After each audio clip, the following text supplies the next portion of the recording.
The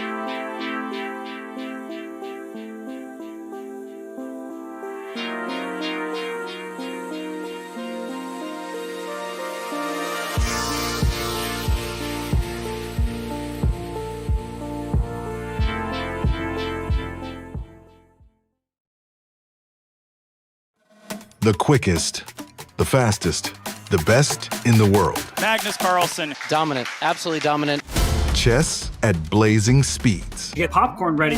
Moves without thinking. Oh, Rook A8, Rook A8! Tactics without blinking. Oh, Knight of 64. What in the world just happened? Oh my God, he lost no time. The Speed Chess Championship is the elite chess event of the year. For 9 years, the world's strongest blitz players have matched wits over the 64 squares. How does he do this? This year, the world's best face-off. Like E7, he's blundering everything. Fork, fork, fork. You're watching the SCC on chess.com and it starts now.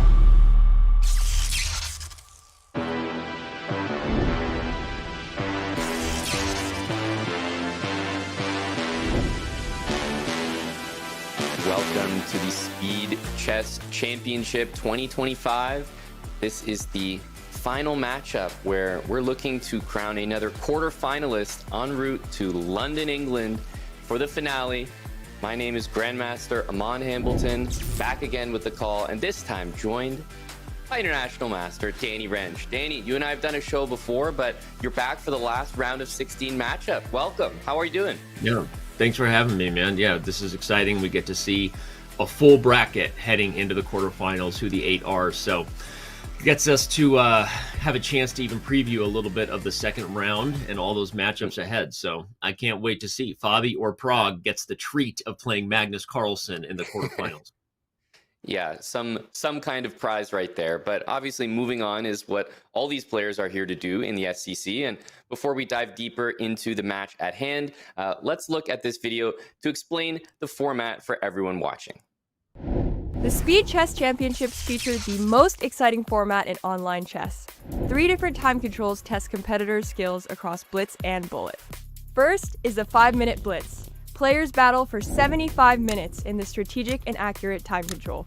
Next are 50 minutes of 3-minute blitz, the sweet spot. It's slow enough that there is some time to think, but fast enough that intuition and speed are crucial. Oh, and he's going to eliminate the B-pawn and win. Finally, 25 minutes of bullet decide it all. Players are not just battling against their opponent and the board, but also the clock. This is crazy. Hans was winning, and if you spotted it, a double attack, that would have clinched it. It's a race against time to score points before time runs out. In all time controls, games have 1 second of increment. Once time trouble sets in, the players may be able to avoid flagging, but they will be locked into a scramble for the rest of the game. Fast, furious, tilting, and thrilling, since 2016, the Speed Chess Championship format has been the standard. Who is the king of online speed chess?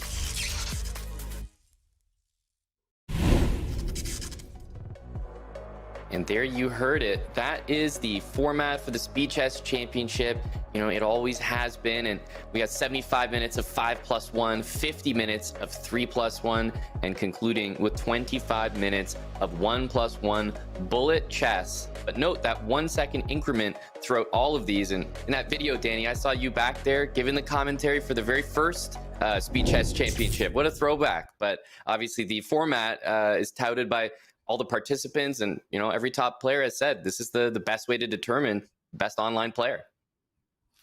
Yeah, it's been a long time we've been doing this thing. Like you said, the format has been consistent, other than we did make the overall time a little shorter over the years from 90 minutes to 75 minutes. But I'm looking at this matchup and thinking about the 3 time controls, and I always put myself in the chair of, okay, which time control do I think is going to be the one that tells the tale when all is said and done? Today is such a coin flip, man. I really have no idea which of these time controls will favor the player who ultimately goes on to win. So I just want to say that off the top. And of course, it's exciting either way, whoever gets a chance to play Magnus. But what are your instincts? I know we're diving right into preview because my brain can't think about anything else. You think the longer time control or faster time control ends up tipping the scales? Well, it's Fabiano against Prague, and I think a lot of people have this as, you know, basically the closest matchup, and maybe we've just unintentionally saved the best for last as we're waiting for this final matchup to determine the quarterfinals. But Fabi and Prague is even for a reason, and it's not because they're each equally skilled in every category. I think it's because they each have different skills, Danny. And we see they've actually never faced off in the SCC, but, you know, Prague knocking Fabi out of the 2023 FIDE World Cup. Do you think chess players have memories like that? They're like, oh no, that's the guy that did that to me. This is revenge.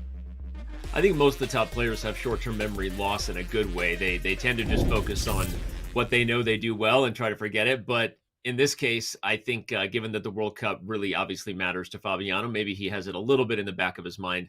But right. Fabi has also made the quarterfinals 6 of the 8 times he's played, so he's the much more experienced player in the SCC format.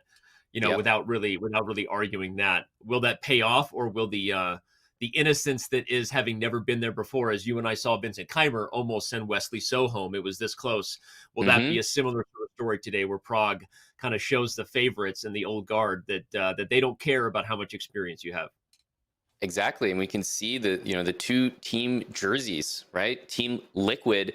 There's only going to be one Team Liquid member moving forward to face another Team Liquid member, Magnus Carlsen. So it's all Team Liquid in this side of the bracket. As we look at the pre-match prediction, and Danny, we were talking about a 50-50 match. Actually, it's the first time I've seen a not 50-50, but a final score prediction about the same. So it's really making me wonder, where's that 2%? You know, what's Fabi? Yeah. Is it his hair? Like, what is it? What's that 2% from?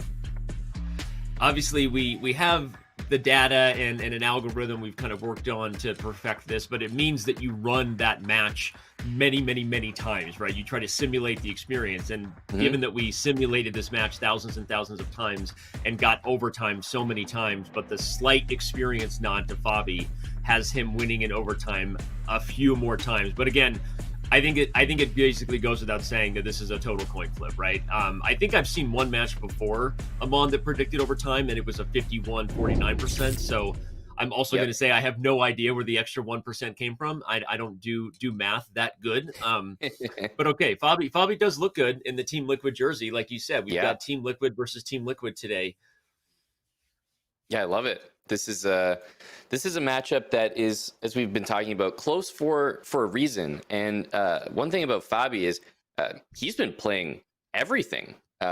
Danny, he basically been nonstop. You know, the chess calendar is quite full of events, but from doing some of the interviews with the players that have won their matches so far in the SCC, it's actually interesting to note that there's a serious weight put on the Speed Chess Championship by a lot of these top players, Danny. They go out of their way to fit it into their schedule, to prepare for it, to make sure that it's as part of their schedule as other events. Yeah. Well, I mean, it's not that many games or that much total hours for the prize fund, right? The prize fund is up to $250,000 total, and obviously going to London is such an exciting, I think, opportunity for everybody. Of course, the last live finals we did in Paris. So we're doing our best to invest in online chess and I guess raise the bar or continue to add legacy and give these events prestige where the players care about them more than maybe just, casual blitz that a lot of the players do. So there you go. You have Prague waiting. But speaking of casual blitz, I'm going to tease real quick that later on in today's show, we're going to be making an announcement to a player who entertained more human beings, maybe with casual blitz, than anybody. Of course, that's a person that it's pretty hard to even see on camera in our previews. That is Naroditsky, who we love and miss. And I'm gonna leave it at that for now, without getting emotional for the first time on camera since the terrible events of this week. But there will be an announcement later today on a way we are going to try to pay tribute forevermore to Danya when it comes to the Speed Chess Championship. So stay tuned for that. It's going to come between the 3-minute and the 1-minute segment. Amazing. I'm just like everyone else, eager to find out what this is, and just the steps that we can all take to keep him in our memories. He will always be, and today I think will be a match for the ages that Danya would have wanted to be a part of for sure, and he is a part of it with us in our hearts, and I think this is going to be a close one. So Fabi looks like he stepped away back to the chess. We've got Prague dialed in here and ready and waiting. So I'm sure Team Liquid is a little bit irritated with us that somehow we stacked the bracket, that all three of the players who've been signed to that esports organization will be, at least two of them will be eliminated before heading to London, because the winner of this, as we said, faces Magnus Carlsen in the quarterfinals, and only one player will go to London from there. So sorry, Team Liquid, you will only have one player representing you in London, unless you sign another one before February. Yep. Well, maybe proof, Danny, that you don't stack the bracket right there. So there you go.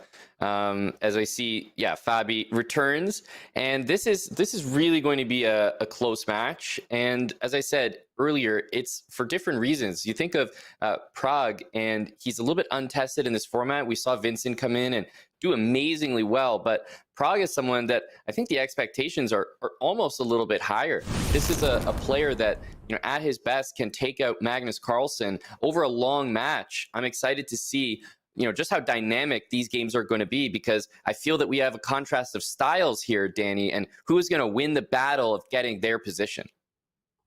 Yeah, I totally agree. And I like that early on, we're already seeing the players pause as far as thinking about the type of position they want to get. You and I often say that the longer time control, regardless of the results themselves, which do matter, of course, in 5 minute, but it's often revealing in terms of maybe where the match is going to go as the gloves come off in the 3 minute and the 1 minute. What openings did the players bring to the table? Are they going to try to mix it up and surprise their opponent? Are they going to stick to mainline theory? We have an odd and unique Rui Lopez development here already, Amon, with the knights on e7 and c6, and white playing this funny a3 move rather than more traditional main lines. So, yeah, the knight's going to c6 and e7 usually, for good reason, indicates that the bishop on f8 would want to make it to the g7 square. But usually what happens when the knight goes to e7 instead of f6 is white actually plays d4, either directly or plays c3 and d4. So it's actually a little bit curious that Fabi has gone for a bit of a different setup. I don't imagine that d4 is the absolute priority. He's waiting to see more information, and currently knight g5 is a big time threat. Well, now he goes back into d4, so we're getting kind of a transposition to the main lines. And as you said, rather than c3 with d4, a3 was played as a means to make sure that this bishop will have escape in case black wanted a knight a5 idea or something. But anyway, the moves are already happening so fast, and Fabi already getting a little bit of an edge according to the computer with the knight on f5 that I really like here. The bishop pair is about to be won for white. Yeah, knight f5 makes good sense here. If the pawn takes back and the knight, let's say on g6, has to move to e5, you have another f pawn that can move forward to f4, and there could be some big problems there. So this knight on g6, not a good piece, and the top players know how to play against these knights. So let's see if Fabi can do that here. Yeah, he gets castled rather than taking the dark square bishop. Maybe knows he can get the bishop pair anytime. Note that even if the bishop moves, maybe the other knight pops into d5. So what's funny about this is black, I guess, has to just decide which bishop you want to part ways with. Giving up the light square bishop has long-term consequences, but the dark square bishop might be missed as well. So still very solid, but I guess I'm just liking I'm biased to the bishop pair right now, and we'll see if Fabi takes it before it can go to f8 now. Yeah, the thing is, that's not the bishop that you actually want. So, you want the bishop pair, but you'd prefer to win the light square bishop. And here, the bishop going to f8, it wasn't going to be a great piece anyway. So it's one of those things that, as Fabi, you definitely do it. I agree with you, Danny. You take it before it goes back. But at the same time, you kind of wish that you had won the other piece. But, this being said, you can still continue. Bishop e3, we might see something solid like pawn to h3, pawn to f3, queen d2, and bring the rook on a1 over into the middle. Yeah, and I was just going to say, I wonder if now there's a knight d5 idea at some point, e4 and c7, but f4 played. Fabi playing so fast here. Amon, do you get the feeling I'm getting here? This might be a little bit of prep here for Fabiano, because this is a significant advantage for white with the bishop pair, and a very aggressive approach to play if you're not confident that it's good. So I'm smelling a little bit of a rat here if I'm Prague, that maybe I got myself in a bit of trouble in terms of the opening prep.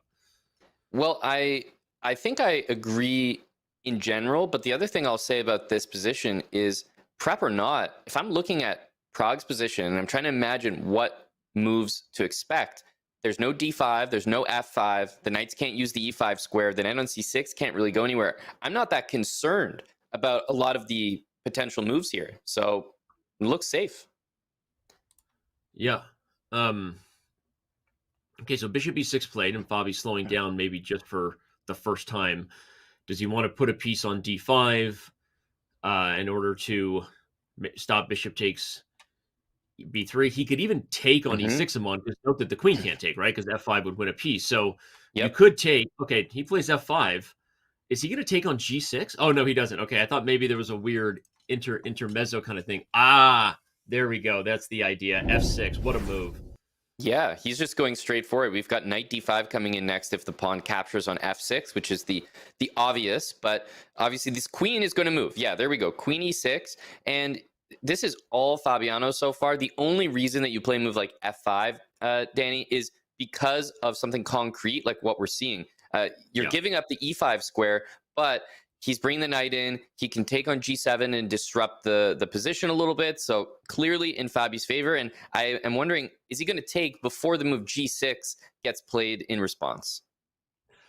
Agreed. And I love your call out that the only reason you would play f5 is because of something concrete, because it really is good to note that e5 is the one really good thing Prague has going for his position right now. That is a dominant square for either pony that occupies it. So Fabi will need to get an attack to kind of justify not just the e5 square, but the weak e pawn that is now backward. So I guess I'm pointing that out just to make sure it's not all one-sided here. Yes, white has pressure. The computer likes white. But there are long-term factors that black has with the square, the weak pawn, maybe the king. So those are things to keep in mind. Yeah, and if we're kind of going for a think here, and I'm wondering what moves we could be considering. Queen to h5.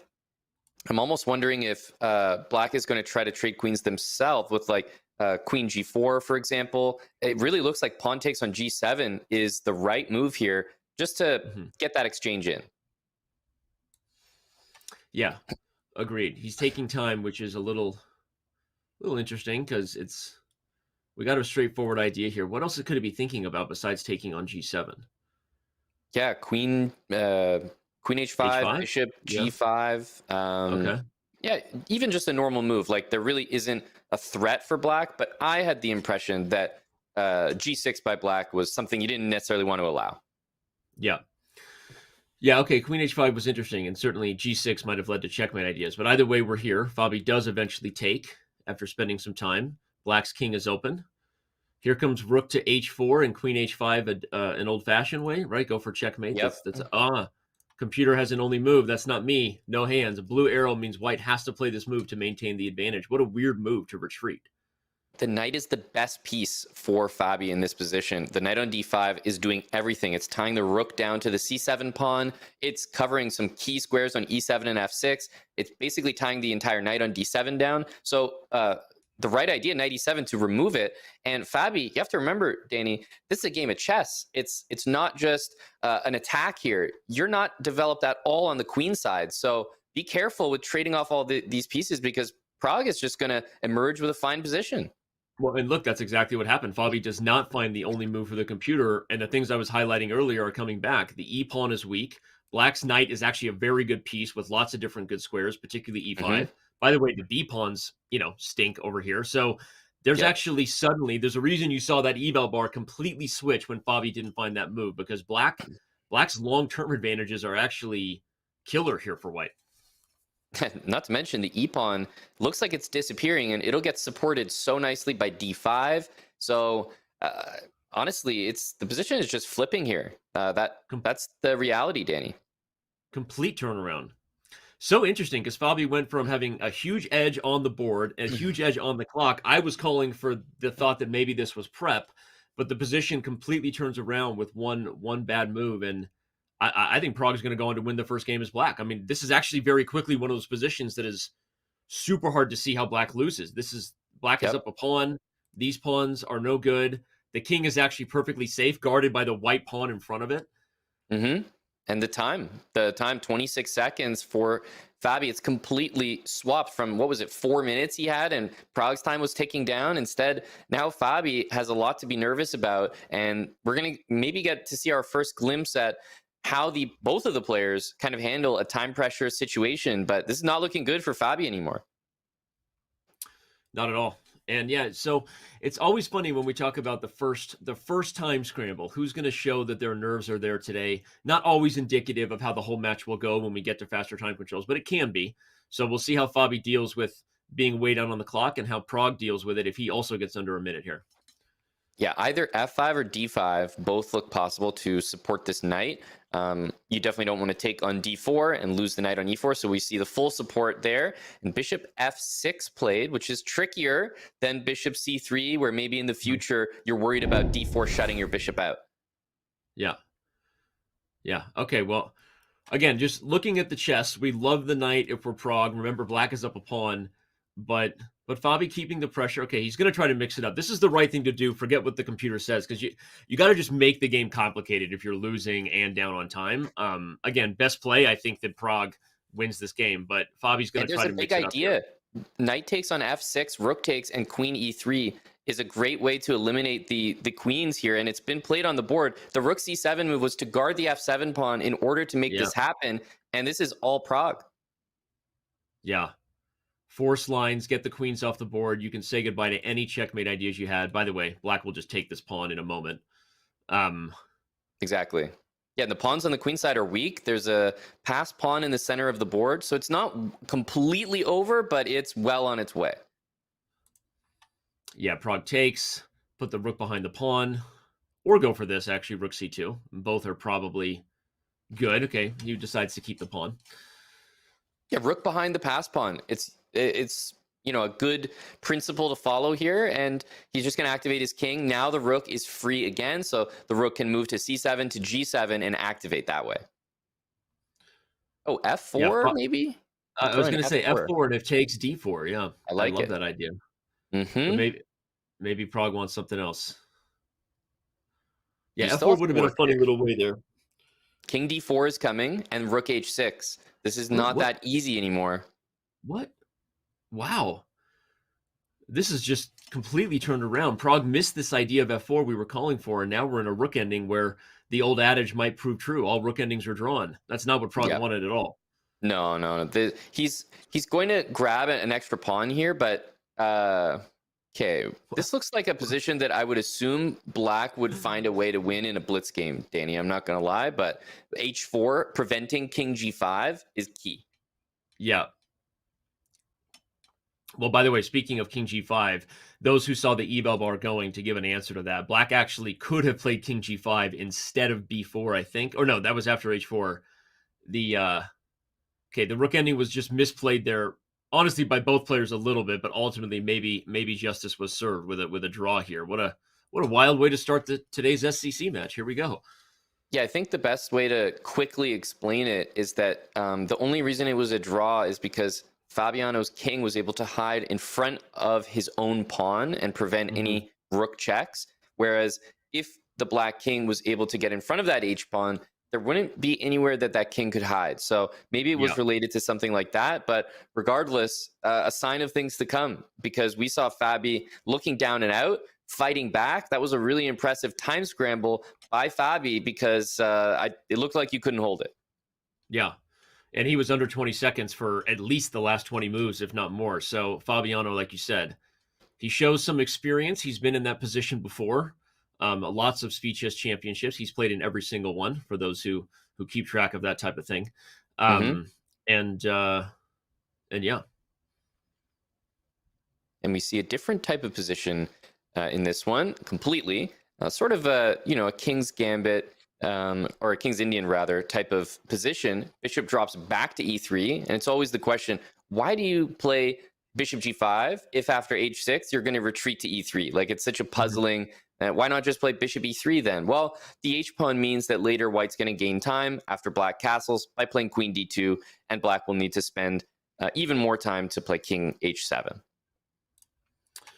Love highlighting that idea. We're probably going to see exactly that on the board with queen to D2, and here comes king H7. Oh, no. Okay, a little bit of a tempo gain, but the same idea will occur. In fact, computer doesn't like it.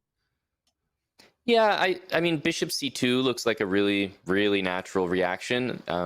It's on that square compared to a knight you always want to be on, where you're covering b3, a4, d3, e4. So just a feel-good move. And you know that this is just temporary because h6 needs defense. It's either going to be king h7 or it's going to be something like g5, which has its own concessions. Yep. And now if you put the king on h7, you're putting it on a diagonal that is newly opened. White might get really aggressive with moves like f4 or others coming. So what's funny about that tempo from black is it really doesn't do a lot. And the change of the structure, I think will likely help white here in the long term. Will we see f4? Oh, yep, we do. Played right away. F4 is a great looking move here. And the pieces for white are supremely placed. And this is exactly why you wanted to encourage the h6 move, because king h7 was not desirable with a bishop on c2. I really like this for Pragg. I think it's also a position that completely suits his play style. Also, not just f takes e5, which is a huge threat right now. The c5 knight would be loose, but even pushing the pawn forward to f5 is not something that is easy to deal with for Fabi. Like, are you going to play g5 and, you know, allow things to get weaker in that way? You certainly can't take. Yeah, well said. You speak and I highlight. This is a good team. A lot easier to bring those ideas to life. All right. Well, as you said, white was threatening both fe and f5, so taking borderline felt like an only move. And now you've got a fun choice. You can take with the bishop on, hit d6, and then try to do some fun stuff. But you could also take with the knight and consider. Yeah, so Pragg does take with the knight. There has to be some tactics at some point coming in the air here. Whoa! Wow. We've had 2 games, Amon, and 2 only moves suggested by the computer that were retreating knight moves. I'm going to bet that Pragg doesn't play this move here. Just calling it on a limb that I don't know that he's going to play that move. That's a bet which will pay you absolutely nothing. Knight e2 would just be shocking. I mean, if there's a guy to find it, it's Pragg. But I mean, rook a to e1. Bishop d4, these moves all look very natural. Just adding some support to the bishop or moving it out of the way, because, you know, it's a piece that's just been attacked by rook e8. But I think that knight e2, this strange retreat, just has to do with the f7 pawn and trying to actively prevent knight f6 to e4, which might generate a lot of trades. And maybe the follow-up would be pawn f5 after that, and everything is under control. That's the weak point in the position. So what an amazing retreating move to play against this idea of knight e4. But as I said, bishop d4, Danny was looking way too logical. Yeah, and also rook a1. Now, again, as you highlighted, we have the benefit of the computer and 2 talking heads here, so it's easier for us to be like, yeah, knight e2, once we see it recommended by the computer, makes sense. But such a hard move to play. And so, again, if you're just tuning in, we had a similar game, or not a very different position, but there was a retreating knight move that the computer said was the only move for Fabi to maintain the edge in game 1. And Fabi didn't find that either. Pragg did not find this one. And to your point, Amon, knight e4 is now on the board. Black is actually simplifying and defending everything here because f7 is not attacked. Yep. So this is a definite achievement. Now, that being said, I need to see how this game plays out in the next couple moves, because there's something about white's position that I do still like. You can be very solid with either b3 or perhaps queen to c3. Queen b6 has been played, and I mean, if it's a mistake or a miss, you know that it has to do with bishop to d4, because, you know, that's clearly the idea, and not played. Well, Danny, I don't know if you want to move that would have been. I don't know if you want to go back. Yeah, we have to show that. Bishop to d4 would have been absolutely wild. First of all, if the queen takes, white can trade. And at the end of the line, you can move the knight to attack the rook while also threatening rook takes f7. So this was the idea, everybody. And if the rook takes, even though there's a discovery, I'm assuming the move is just queen f2. Okay, yeah, that looks like what the computer would have said. And this is just winning for white. Oof. Wow. That would be really, really unpleasant to see. But obviously, just a routine check. It looks like the only move to, you know, do anything different than king h1 is just hanging your piece again. So why bother? And he just doesn't give it more thought. So a really human series of moves there, both queen b6 and king h1. But, you know, that's why the engines are there to remind us there's always something else to consider. It's crazy to me that we've had 3 only moves that could have changed games, and they were all retreating moves, Amon. This bishop retreating move, infamously known as maybe the hardest move to find in chess, this sort of backward bishop. Yeah. But also 2 backward knight moves. So I don't know what it says about today, but we've got an odd universe ahead if we're going to see retreating moves all day that the human players playing so far have not found a single one of them. Again, no judgment. These are like crazy moves, but wild to see. Yep, and if the rook doubles, like rook a to e8, you always have to give thought to knight e6, which is a great interposing move, just going right in the middle of everything. And of course, if the pawn would take, then the e4 rook would be hanging. So knight e6 is the reason why we're not seeing an automatic double. Yeah, Fabi taking his time, ultimately trades. Now the queen takes with all kinds of fun ahead if queen e7 happens. And what if rook e8? What's his idea? I guess queen c3 check, maybe. Just simple. Yep, and I mean, you talk about simple, queen c3, queen f6, and take your pick of where you want to drop that knight. Knight takes g6, knight h5, knight e6. Open up the rook and the queen on the f file, and the queen on b6 is looking like a non-participant, just a spectator on the queen side. Yeah. It's funny how that check could have been met by a devastating bishop retreat earlier, but even though it wasn't, the queen still feels out of place. The black king is sort of faking protection now, right? It looks safe, but in reality, there are 3 pieces ready to gang up, and there are no pieces really ready to defend the leader over here. So Fabi taking time for good reason. And by the way, this is even bigger time advantage than Pragg had in game 1, almost 2 minutes on the clock. Yep. Yeah, this is quite serious here. Queen c3 is very annoying, but so is queen e7. So I was almost thinking of queen d8 in that position, but I mean, I wouldn't be surprised if knight g6 even works now, but queen f6 and then knight g6.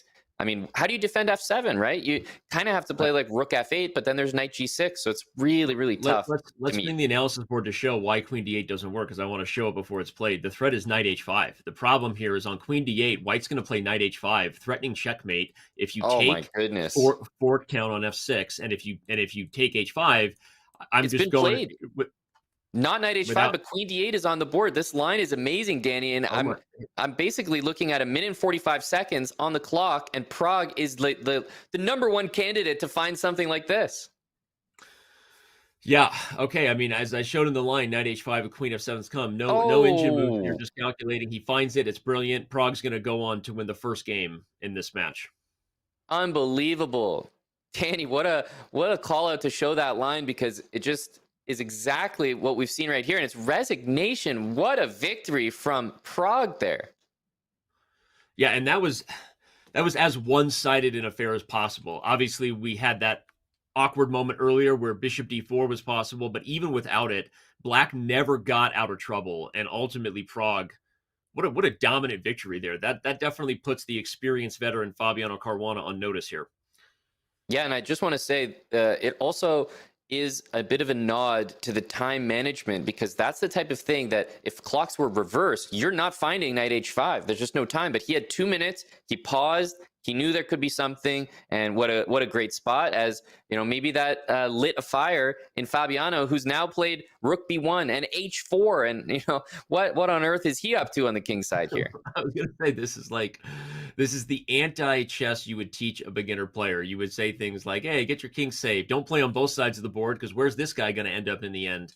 Obviously, these guys are dealing with a different level of firepower when it comes to computer prep and things. But make no mistake, even if Fabi is playing a weird line, if he does get in trouble, it'll still be because of classic principles, because this king has nowhere to go. There's going to be a weird game here where both sides of the board are open, and maybe that's why he tries to get the queens off, but the computer thinks it's awful. Oh my God, knight e5. Knight e5 is crazy, and it's somehow reminiscent of the previous tactic in a way. Of course, completely different, but at the same time, Pragg is kind of pausing here. Now, look, the other thing, though, that would almost make me pause for a moment is queen f3 is an incredibly strange move, because you just played h4. Like, even queen f3 and just taking it is odd. I don't think that's how Fabi's supposed to play this. So I think Pragg is pausing because queen f3 is a very strange reaction after h4. Yeah. Yeah, and okay, and he gets away with it. Pragg misses knight e5. He kind of smelt something was odd, but doesn't ultimately find the knockout blow. And it just shows. Fabi actually saw it. His face was like, yes. I got away with one. Yeah. He got away with one there. I don't know that we're going to see a repeat of Rook B1 H4, everybody. I think Fabi might just be happy if he gets away with even a draw in this game, given what could have been already. Mm-hmm. Yep, agree. But the thing is, the other reason you're not hunting for a move like knight e5 as Prague is you're playing with the black pieces. H4 has just been played, huge attack imminent, and then queen f3. So you're just he just sees a perfectly fine way to equalize. He's played it. I mean, he's got a great position. If that tactic didn't exist, we'd be looking at this and saying, well, Fabi's got nothing out of the opening. He launched an attack, traded queens a move later. You know, this is kind of a failure in the opening. So Prague has got to be happy.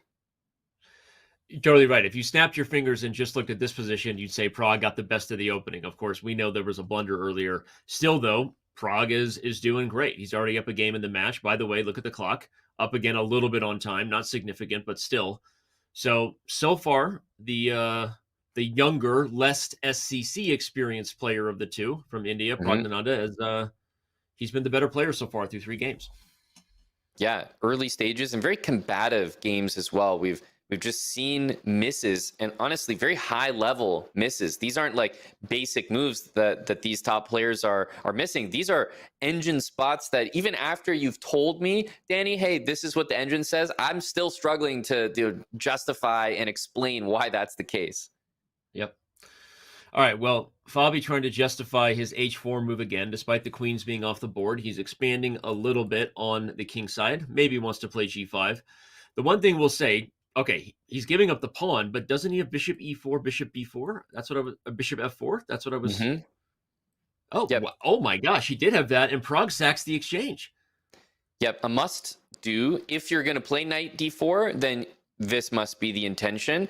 I think the position here is not even one I can call that easily, because I'm looking at bishop b2 and rook to g1. And the last move there, so underrated. H5 prevents black from playing h5, which would completely kill the g file altogether. So that move is incredibly important by Fabi, who actually seemed to have spotted this sacrifice because he responded instantly. So that h5 move is keeping this game in the balance, and bishop b2, rook g1 is a huge idea. But I wonder if Prague is now regretting it. Maybe he missed h5 because now he's down on the clock for the first time in the game. Maybe the match, by the way, if you're just tuning in. And I was about to highlight that the one thing White had going for him was the bishop pair with this idea, and I couldn't even finish that thought because we went to the exchange sack. I think Prague is regretting a little bit of this, to your point. The long diagonal in the G file is going to be super irritating to deal with, given that you cannot cement that bishop and protect the G pawn. So advantage Fabi right now. We'll see if he can level the match. Yeah, Danny, if you want to take the move h5 back and just play the move rook hg1, just to visually show, because this is about to get real ugly. Takes rook g1, h5, bishop b2, and then knight g6, for example. We're looking at a completely different position. The h-pawn needs attention. Black's going to play rook d8, rook e8. It's such a different game than what we're seeing on the live board. And Fabi had that h5 move ready. So just those little moves, it's like these guys can calculate everything, find the exchange sack, but missing something so small like h5 really tilts the position. Yeah, well said. Completely different position now. The fact that Black has 2 pawns for the exchange, the math is equal, right, in terms of 5 points, but the position is not, because White is playing with the threats that Black cannot stop, given to what you said. The bishop will have to move. Black is probably going to try to do something nutty here, if I had to guess, which I think is maybe the right idea, because if the position opens up, counterplay starts to happen against Fabi's king, but again, I'm too lazy to calculate, so I'm just giving the practical advice of what I would do as Black and not let White just dominate the G file. Okay, he takes my practical advice. We'll see if it's a good thing. He has to do something here.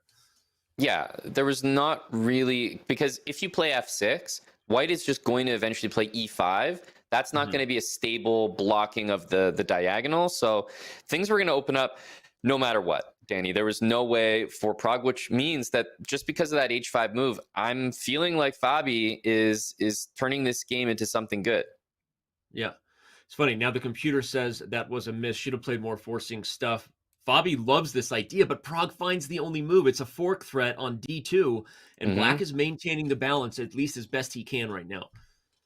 Yeah, and it's interesting to think about rook c7 anyway. Like, if you allow rook d2, rook takes b2, but you take on e7, I'm thinking that there might be an idea to bring maybe the rook on h1 into the game, rook c1, rook c7, double rooks on the 7th, even at the cost of almost all of our pawns, Danny. I'm with you. Fabi is probably calculating something like that right now, peeking at the clock. It's about a 40-second time advantage. Fabi prevents king d2 instead. Computer actually likes it. Probably the best move there. Rook c7 is back on the menu. You got to watch. Oh, Fabi has a trick. Rook c7 would have allowed a fork, but he has rook to g1, and the problems on g7 are back on the board. Yeah, and this is a one mover. You can try rook d3 here, hoping for king takes e4, bishop f5. But to be honest, first of all, that might not be enough, but g7 is still a problem. So I don't know what to recommend. I highlighted king f4. Fabi plays it. The pieces are overworked here. Maybe even rook to c7, by the way. I don't know if the sack is possible, but yep, do it. It's looking tasty. Do it. There's no other move that really increases the pressure from what I can see. Yeah. You know, rook c7, rook g8. You do your tactics, boys and girls. We have a windmill on the board threatened. If you take on g7, white is going to get every check you could ever imagine on the black king here and just start winning major materials. So rook to c7 is threatening. Okay, this is a nice move because now when the knight takes, you have a check on f4. You know, king takes e4, a brave and strange move, but it gets out of everything. And why not? Take it and run away. Yeah, get the king out of dodge, maybe even to d3 now, and eventually tuck it to bed over here. Okay, he goes back to f4. What's his plan next? Maybe he'll just rinse and repeat. But I actually think the safest was to run the king to the queen side and tuck it to bed over there on b1. But okay, I think Fabi will go for it the second time around. Yeah, you can play king d3. You can also play probably even king d5, king c6. Yeah. I think almost anything is good enough here, but there's something that feels safer to both of us, Danny, about going backwards, you know, familiar territory. Yep. Well, now black will have to play rook to g8. Probably Fabi takes on a7 first. Okay, eventually the rook will have to go to g8 is my point. You will run out of checks, and you will have to defend the pawn. And look at the pieces. The bishop on h3 is completely stuck because the knight on f5 is stuck. And if the rook goes to g8, it's going to be stuck. You can't move anything. Yeah, this is wild. I've never seen so many pieces on the board in a small area where they are this confined. This is torture. Okay, the king goes to c1. By the way, he's just avoiding a check by the knight for good measure. I don't even know that you had to do that, but Fabi... Well, he might have been concerned about bishop g4. Just a weird move to activate a piece and take on h5 with knight e3 check. So he's saying, look, you can't move a single thing. I'm going to make sure that's actually true. What a find by Amon Hamilton, everybody. Always anticipate threats. If the king was here, bishop g4, that's a knight fork on e3. I'm not going to go back and show it. Use your visualization skills if you have them. But now you can play rook g6 at some point. Okay, you don't want to let the bishop out. So if you're Fabi, you're just trying to be surgical about this because every single black piece is stuck. Yep, I think you want to bring your king to b4. And as long as you go a3, b4, c5, b6, I'm not seeing any sneaky checks. And then you can even tuck the bishop on e5 back to b2, so it's out of the way. What a fun position. Can we just snapshot this, everybody? If this is the level of chess we're going to have from the rest of the day, Pragg is living on the increment. Fabi is just working it with no diggity on the queen side. He's going to get the king to a6. What a very instructive and clean finish here from Caruana. By the way, checkmate is threatened. Rook g8 and the other rook to g7. Yep. Which means we might need to see rook e8 or just resignation. And the match has evened up at 1.5. But I will say, and I actually have the ability to say this, Danny, having been here for all of the matches so far, this is the most exciting start to any of the matches, just in terms of the types of positions that we've gotten, the fact that it is even afterwards. I mean, we're seeing pure entertainment on the board. Can't argue with you. Like you said, you've done all the matches. I think the last one you and I did with Keimer and So also started oddly, but it felt like there were more weird games. Here, I agree with you. I feel like just as far as the the emotional pressure of each game feels super close and intense. So hopefully we get another thriller. By the way, is the match you and I did that went to overtime, Keimer and So, the last time you've had an overtime match? I think it is. So you and I have been lucky with close matches. Yep. And then Eric and I actually did most of the blowout matches in round one. So that's just each of you bring a different type of energy. Danny, you bring the close match energy. Let's go. Bringing the close match energy as that's what they've told me forever, usually because of my own blunders. But okay, we've got a close match here, at least so far. Let's hope it stays that way because we all want that. Bishop F1, a fun move, right? You keep the bishop here, you're going to kick the pony out and maybe fianchetto the old-fashioned way. But Fabi went back to this A5, the Petrosian variation of the King's Indian, for those who speak opening theory. It didn't work out for him last game, but this is a different position now. Yeah, and sometimes when you play G3, you do get knight H5. But at times, it becomes tempting to play moves like G5 and just leave the knight on F4. The thing about that is it's usually a little bit more tempting when the king is already castled. And we see G3, A4. So this, I don't know if I want to say this is prep, but absolutely a familiar idea for King's Indian players to leave this knight on the F4 square. And there's so many ways you can do that. What a fun idea, and I love that Fabi played it so fast. I practically lost my breath. Let's show the analysis board here. I think we got to look at this because this is too much stuff going on to not explain to the team, to the fans. So if white takes here, black takes first, and when white takes back, there's all kinds of craziness, including things like A3, where you undermine the pawn, which is defending the knight. What other key lines would we highlight here? Yeah, well, this is the main one. The thing is, after A4, you're also playing A3 anyway. The nastiest thing about a knight on F4 is that if you don't take it for one move, it'll bite you even harder the next move. So it's not a piece you can just leave there. So you're desperately trying to find a way to take it. If it can't do it now, you might consider A3. Like, let me just prevent black from playing A3 by playing A3 myself. Now, I think we're looking at pawn takes on F4, but don't rule out even G5 here or pawn takes on E4. There's so many ways you can continue to hang that knight. Well, you called it, A3 was played, but now, as you said, the knight can bite. You actually willingly sacrifice it if you're Fabi just to trap the dark square bishop. Every move I'm playing is actually on the board, boys and girls. This is a weird sacrifice of a pawn for black that gives you a very dominant knight on the dark square and a long-term advantage of a dark square bishop that white lacks. So this is a pawn sacrifice for long-term compensation by Caruana. That is a very cool idea, knight D3 and F4. I don't think I've seen exactly that before.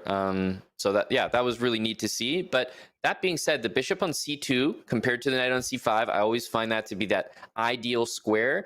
The question is, though, even though white's position is pretty good and there is an extra pawn, I don't know how we persist on the king side. If you play F4, it helps black as much or maybe more than it helps white. So I'm not sure about the move F4. And without F4, I don't think we're doing anything on the king side. Meanwhile, B5 is the intention for Fabi. Which is why white played queen to E2, everybody, to defend that square. And I love what you highlighted, because this is one of those very deceptive positions, everyone. The computer says white has an edge, and the computer really likes the pawn and the space. So that's what it's sort of evaluating. But the long-term factors really favor black, because this bishop has no white counterpart to challenge it. And that means, as Aman said, like, if you make any advancing moves, you often actually make black's position better. So with compensation here, I think that we're in for another very close game. Absolutely. And we talk about the dynamic start to this match. This is another remarkably interesting position with a ton of imbalances in terms of the actual material, pawn advantage for Prague, but also the minor pieces, the bishop pair and the control of the dark squares for Fabi. One thing that you can also consider for black in the future is the move H4 to try to encourage white to maybe play G4 or even to capture, which would really weaken the dark squares in the position. If you don't play H4, maybe white will play H4 themselves. Just play H4 to stop that idea, and then perhaps H4, F3 for white to really close things down. But as much as the engine is saying, yeah, white's slightly better, I really struggle to find that active idea. In the long term, I maybe would target the A4 pawn, but I'm struggling a little bit to find white's play. Yeah, and by the way, so is Prague. He's now been thinking for more than a minute, and he's down about a minute on the clock. So, yes, White is up a pawn. Oh my gosh, he plays g4 willingly. Computer doesn't like it, neither do I. Wow. That is just inviting hell on the dark squares long term. I was, you heard me, Danny. I was trying to work to get White to play g4, and then I see it on the board here. So I'm with you. This does not look good, but let me tell you, Prague knows that it doesn't look good. So if he's playing it, that's desperation, and that's just the practical element that the computer is never going to be able to evaluate properly. It was tough to play. You don't want to play without a plan. So he said, a bad plan is better than no plan. Yeah, and maybe he's just accepted that he doesn't like his position, like you said. Bad plan, better than no plan. If he's worse, maybe he can lock it up on the light squares and kind of hold. But it doesn't feel good. I mean, Black can play queen f7 here first and try to gain a tempo. You could play h4, which is, I think h4 is like the natural human response, but maybe queen f7 is slightly more accurate. I don't know.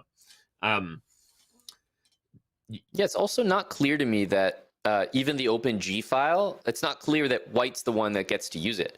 Because Black can play king h7 and rook g8 just as easily. And yeah, like I said, it's not like Black's king is in any danger. I don't feel that at all. It's a good point. You just made me realize something I was forgetting. The queen is actually protecting h5. So Black could have even played king h7 there as well and prepared. But okay, we get something similar to what we talked about. Black bringing a battery down the f file. White has to defend that knight somehow. How do you... Oh, you take, but then you give up f2 at some point. Yeah, bishop g5 first, because the g pawn would be hanging in some of those lines. So now the knight has to retreat, and we will take on f2. And it's, again, an extra pawn, but this time even the engine is saying, okay, now I actually agree that Black is a little bit better. You know you got problems when you're up a pawn and the computer likes the other side. This is an awkward position for White. Prague back on the clock, down 30 seconds. Again, it's blitz, so anything can happen, but really like Fabiano's ability to turn this one around. If you're just tuning in, game 2 was a King's Indian that went Prague's way. If game 4 is a King's Indian that goes Caruana's way, that'll be an opening adjustment potentially for Prague to consider going forward. Okay, and let's remember this a pawn. I mentioned it a while ago. If you play something like rook a to f8 here as Black, in comes knight d3, hits the knight on c5, the rook on f2, and the knight on c5 is going to disappear one way or another there, whether it's exchanged or gets exchanged, and the a pawn will get captured. So usually that a pawn is something you kind of have to part with, unless you're willing to leave your rook on a8 and just keep it guarded. But it's tough to play without that rook when you feel it's so necessary on the other side of the board. I was just going to say, but maybe in the meantime, you can try to get rid of the white knight before you commit. I just love this move, bishop e3. I wanted to highlight it because you threatened to take here and double the pawns, which not only ruins White's queenside structure, but also defends this a4 pawn. So bishop e3, a great move, I think, from Caruana. Computer says that White has to find knight d3 now. Yep. And knight d3 is not a difficult move to find. What's difficult to quote-unquote find is the next move after the eventual bishop d4, because this is the plan. Get rid of that knight, then bring the rook over to f8. This extra pawn is so artificial. It's not something that either one of these players is concerned about. Fabi will play a full endgame down a pawn, no problem. I was going to say, if you told me just tuning into this position that White was up a pawn, I'd go, where's the extra pawn? Like, you can't even see the extra pawn, at least not optically easily, right? That tells you the level of dominance Black has. Okay, you can take here and try to go for an obstacle bishop ending, but Black will take, and then you're going to get smoked killed here. After you take two. Ouch. So wow, tough position. And by the way, down to less than 30 seconds for Prague. And we're just seeing the double, right? Rook d2, rook f2, bringing every piece in. And so what about h5? Like this is basically something you can completely ignore. Yeah, if the other rook gets to f2, it's lights out. I think knight... Oh, he doesn't find knight d1. I was going to say, I think knight d1 is... Rook h2 now. Yeah, rook h2 and rook f2. You gain a tempo on the h-pawn. Oh, man. It's getting ugly. You could even just play g5 here and say, where's your move? Maybe take on c3 too, but looks like another frozen position ahead for Prague, and he does play g5. Yep, this is really tough. Bishop e3 is going to win the game in a lot of cases. So the rook on g3 is a little bit tied down. And even here, no pieces can move. If you capture this knight on b5, basically everything's frozen. However, then you start to wonder, okay, how do I break through exactly? I would start moving the king. Yeah, you got to move the king. But like you said, we have a frozen position. The bishop can't move because of mates. The rook can't move because it has to guard the bishop. If this rook moves off the third rank, everybody, bishop e3 is lights out. And we've So seen just this, highlighting. Oh, yeah, we saw it last game. Last game. Oh my God, no. Pragg just resigned. He didn't move. No, I mean, I can't even find a move, so I don't blame him. But he does go down on time there. Okay. And yeah, I don't know if he was trying to make a move, but at least if that was the case, Danny, I'm not gonna lie, it was a really, really bad position. So I don't think even if he was trying to make a move, that it would have affected things at all. He didn't resign. I was wrong about that. He lost on time. I think when we come back, I'd love to just show everybody how Fabi was going to win because I'm looking at this epic king march I'm on. But okay, we got to move on. Talk about the score. It is Caruana before our first break with a 1-game lead, 2.5, 1.5 over Praggnanandhaa.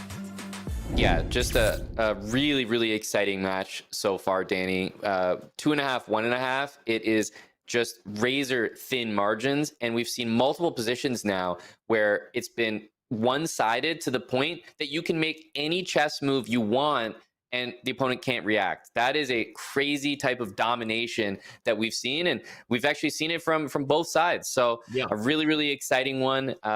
We're at the midway point of the 5+1 portion, and we are going to now take a break along with the players. But before we do, I want to let everyone know about Neuro and how you can level up your chess game with Neuro. Energy and focus products have got you covered with natural caffeine, vitamins for when you need to lock in.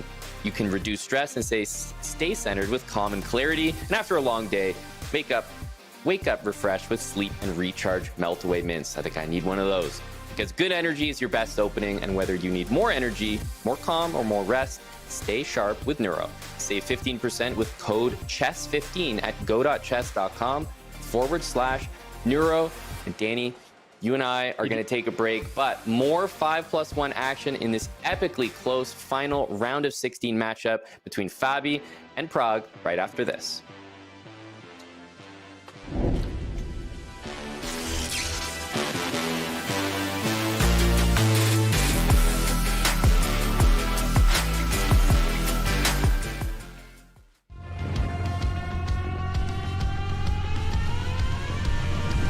Another pep talk?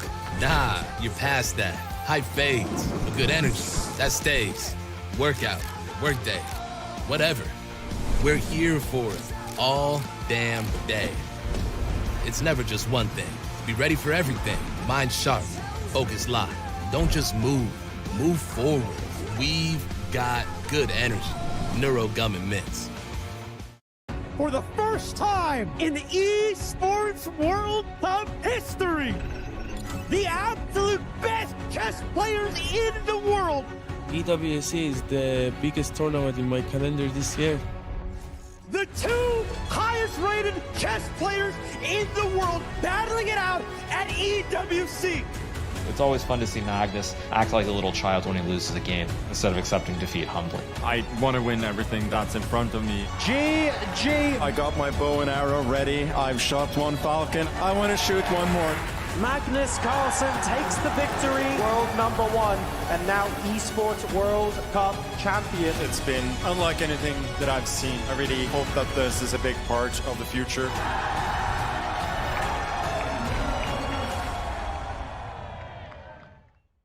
Have you ever wished you could just play game after game against a coach who actually teaches you stuff? Imagine a coach that plays at your level, tailors challenges for you, and even gives you feedback while you play.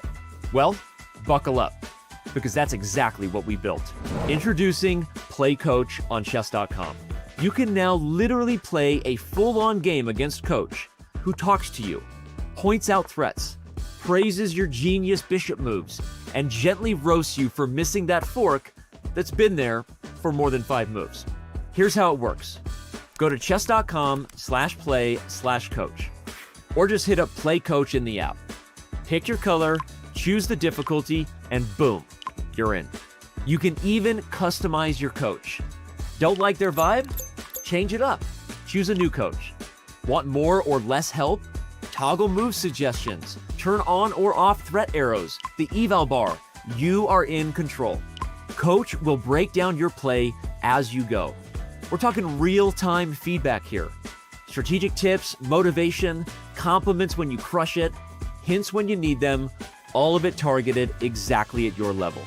Total beginner? Coach will teach you opening principles, basic tactics, and king safety. More advanced?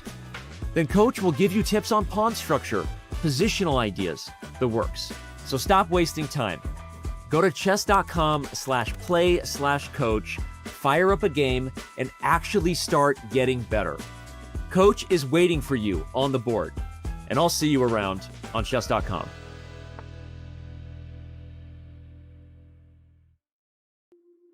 Whether it's sunglasses outside, blue light glasses inside, or night-driving lenses in the dark, Zenni has affordable eyewear for everyone at Zenni.com.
Welcome back to the Speed Chess Championship. Danny and myself were, so excited in the break to take a look at this game that was honestly just remarkable. There's so many of these, Danny. So I know you were mentioning that we could get in and take a look at basically how to conclude this game that we never saw the conclusion of. Yeah, King F7 was played, and then Pragg lost on time, and we were trying to highlight that everything about White's position is frozen. Bishop can't move without consequences. Rook can't move without consequences to the bishop, and if this rook moves off, the bishop will come to e3. Amon pointed out one idea Pragg would have had with more time might have been this, to try to get Black to maybe make a mistake with bishop e3, since now Rook f1 can be played in this exact moment, right, because it's pinned. But then, as you said, Black can make, almost any king move, king e7, or anything to get off, and suddenly White is just frozen to all kinds of problems here.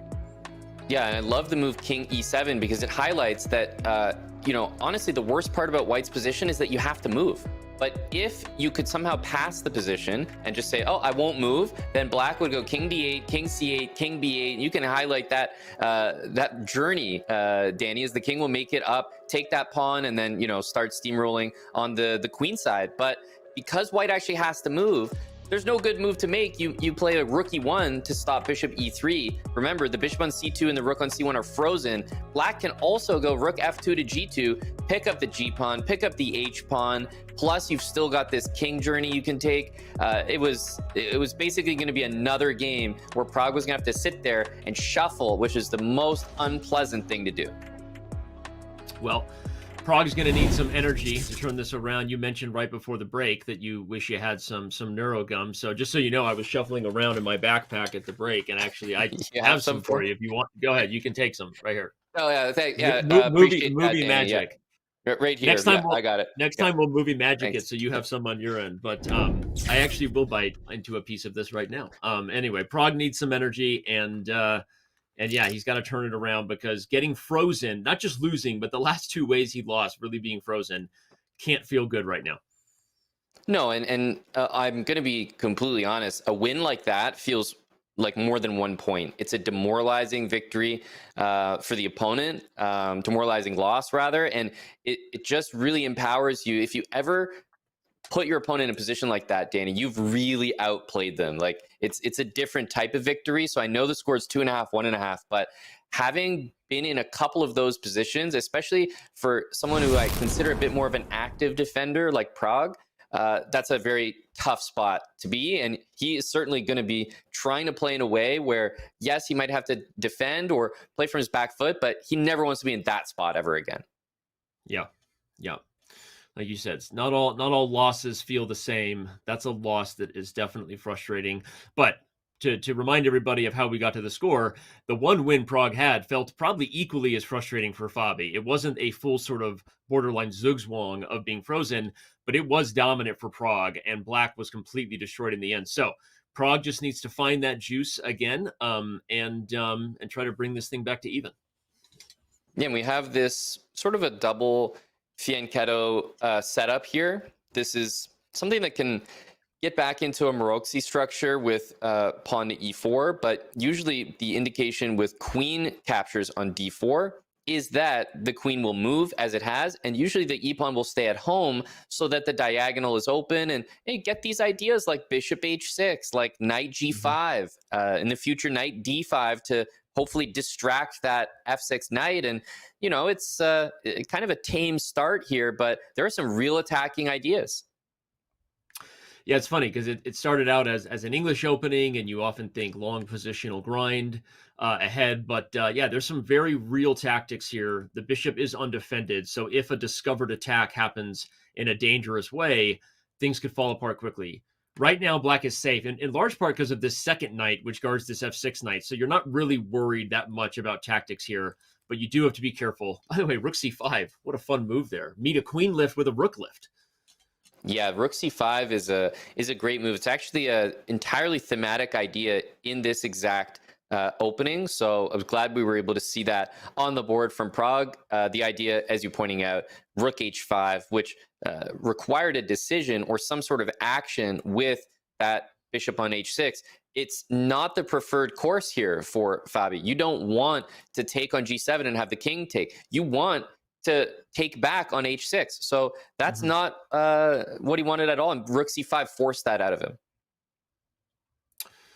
Yeah, not ideal for Fabi as far as keeping the attack goes. I love the queen and bishop battery. Even if it doesn't amount to anything, can we just applaud how pretty that looks on the log diagonal? Question is whether Fabi wants to simplify it and trade or figure out something else to do. Maybe get the queen out of being on the king side since the attack is no longer really working.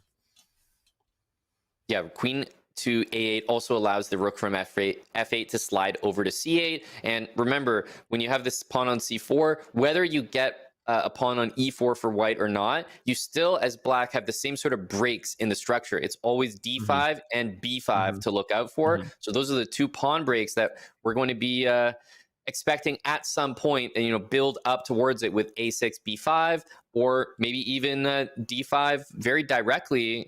Might even be possible here, although I wouldn't do it with the pin on the f6 knight. Yeah. Well, a6, b5 is what the doctor ordered, Dr. Aman in the house, and it is played. White can play a4 if you want to overprotect it and slow it down a little bit. Okay, knight a4 gains a tempo on the rook, and if it moves to the wrong square, white will just gather this pawn. So that's a tricky move to respond to. Are you really going to put the rook on c6? That feels scary. Yeah, it does feel a little bit strange. The thing about knight a4 is it's always a temporary move because Black has a great move b5. But obviously we can't play it because the rook is hanging. We have this pawn to worry about. So rook a5 is the answer. And I mean, with a2 hanging, I guess this does work. And remember that knight on f3 doesn't really have anywhere useful to go because of the pressure on the bishop behind it. So funny, and there hasn't been a big swing of eval bar, so as awkward as these moves look, they probably were the best moves according to the computer. And okay, Fabi decides to take it, which is going to get an exchange that Aman just called for. A2 for b6 in the end, with an immediate retreat of the queen where she's guarding the pawns and attacking e7. The position is roughly level. Yeah, and it's really strange to have this rook on a2. This is almost like a study. I would look at this position and think to myself, how did the rook get on a2? There's no open file at all. Yeah, it's funny. You're right. How did the rook get to a2, everybody? You have to come up with the path if you didn't know the game.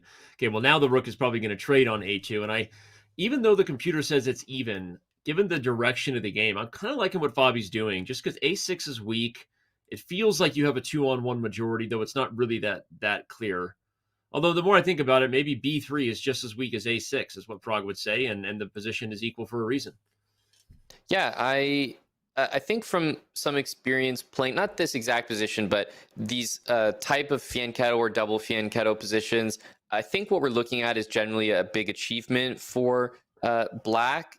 Anytime you have this, it's likely that the A-pawn will trade for something. Like, you're not just going to lose the A-pawn. So your goal is maybe to win the B-pawn or win the E-pawn. And if you can ever get rid of the A-pawn for something, the resulting structure, almost no matter what, is going to be preferred because it's just such a solid, D6 to H7 pawn chain. So I think this is something, especially with all the pieces traded, that Pragg is very happy about. The knight will slide into the C5 square, whether it's D7, C5, or recapturing on E4. So I'm feeling like it's, yes, about equal, but normally if you're equalizing in this way with Black, you've achieved something. No, it's really well said. And if B3 falls, C4 will become the weakest pawn on the board. And to Amon's point, if both C4 and B3 are the ones that fall for A6, again, because this pawn makes this pawn weak, Fabi doesn't like that endgame because Black can win this 5-on-4. Often we think when pawns are on one side of the board, it's going to be a draw. But don't take your eye off the ball, because knight endings and knights and rook together in particular, you can convert and win those endgames. So to that point, Fabi is not interested in losing the B3 pawn. Yep, rook A3, guarding, and I'm looking at queen B4 because, we should be looking at queen B4. It hits the rook and it hits the knight on E1. So it's a very simple fork. And after that move, there's no knight C2. There is queen C1, which keeps everything protected, because we're probably not going to be playing rook back to A1. Yeah, and if you did, you'd lose B3 and we'd get those lines. So yeah, I think your queen C1, what a weird move to have to play, but I think you're right. If queen B4 is on the board, we probably will see queen to C1. And somehow Fabi's actually holding everything, right? It doesn't look good, but white is still solidly defending. And I think that's also why we saw bishop takes G2, because the knight on E1, if the bishops were exchanged without the knight having to recapture, I think that knight would rather go to D3. Maybe C2, but D3 looks like a great square. It supports B4, maybe even supports moving pawn to B4. And then the action goes to the A pawn, which becomes weak. So instead, the knight looks not as good on the G2 square. Yeah. Okay, interesting exchange offer here from Pragg. Of course, if you take the white queen gone, meaning Black is getting the plan Amon talked about, a knight heading over here is probably just going to be great for Black. So if you're white, you really don't want to trade and let the knight in. You'd almost rather play F3 and allow Black to trade, so that in the end you're guarding this E4 square. To your point, the knight would much rather be over here helping the problems, not sitting on G2 and just looking at them. Yeah, and queen B1 it's a pretty nice looking move at the moment, because there's nowhere for you've almost back rank mated yourself with this fianchetto knight, which is why it's just not good.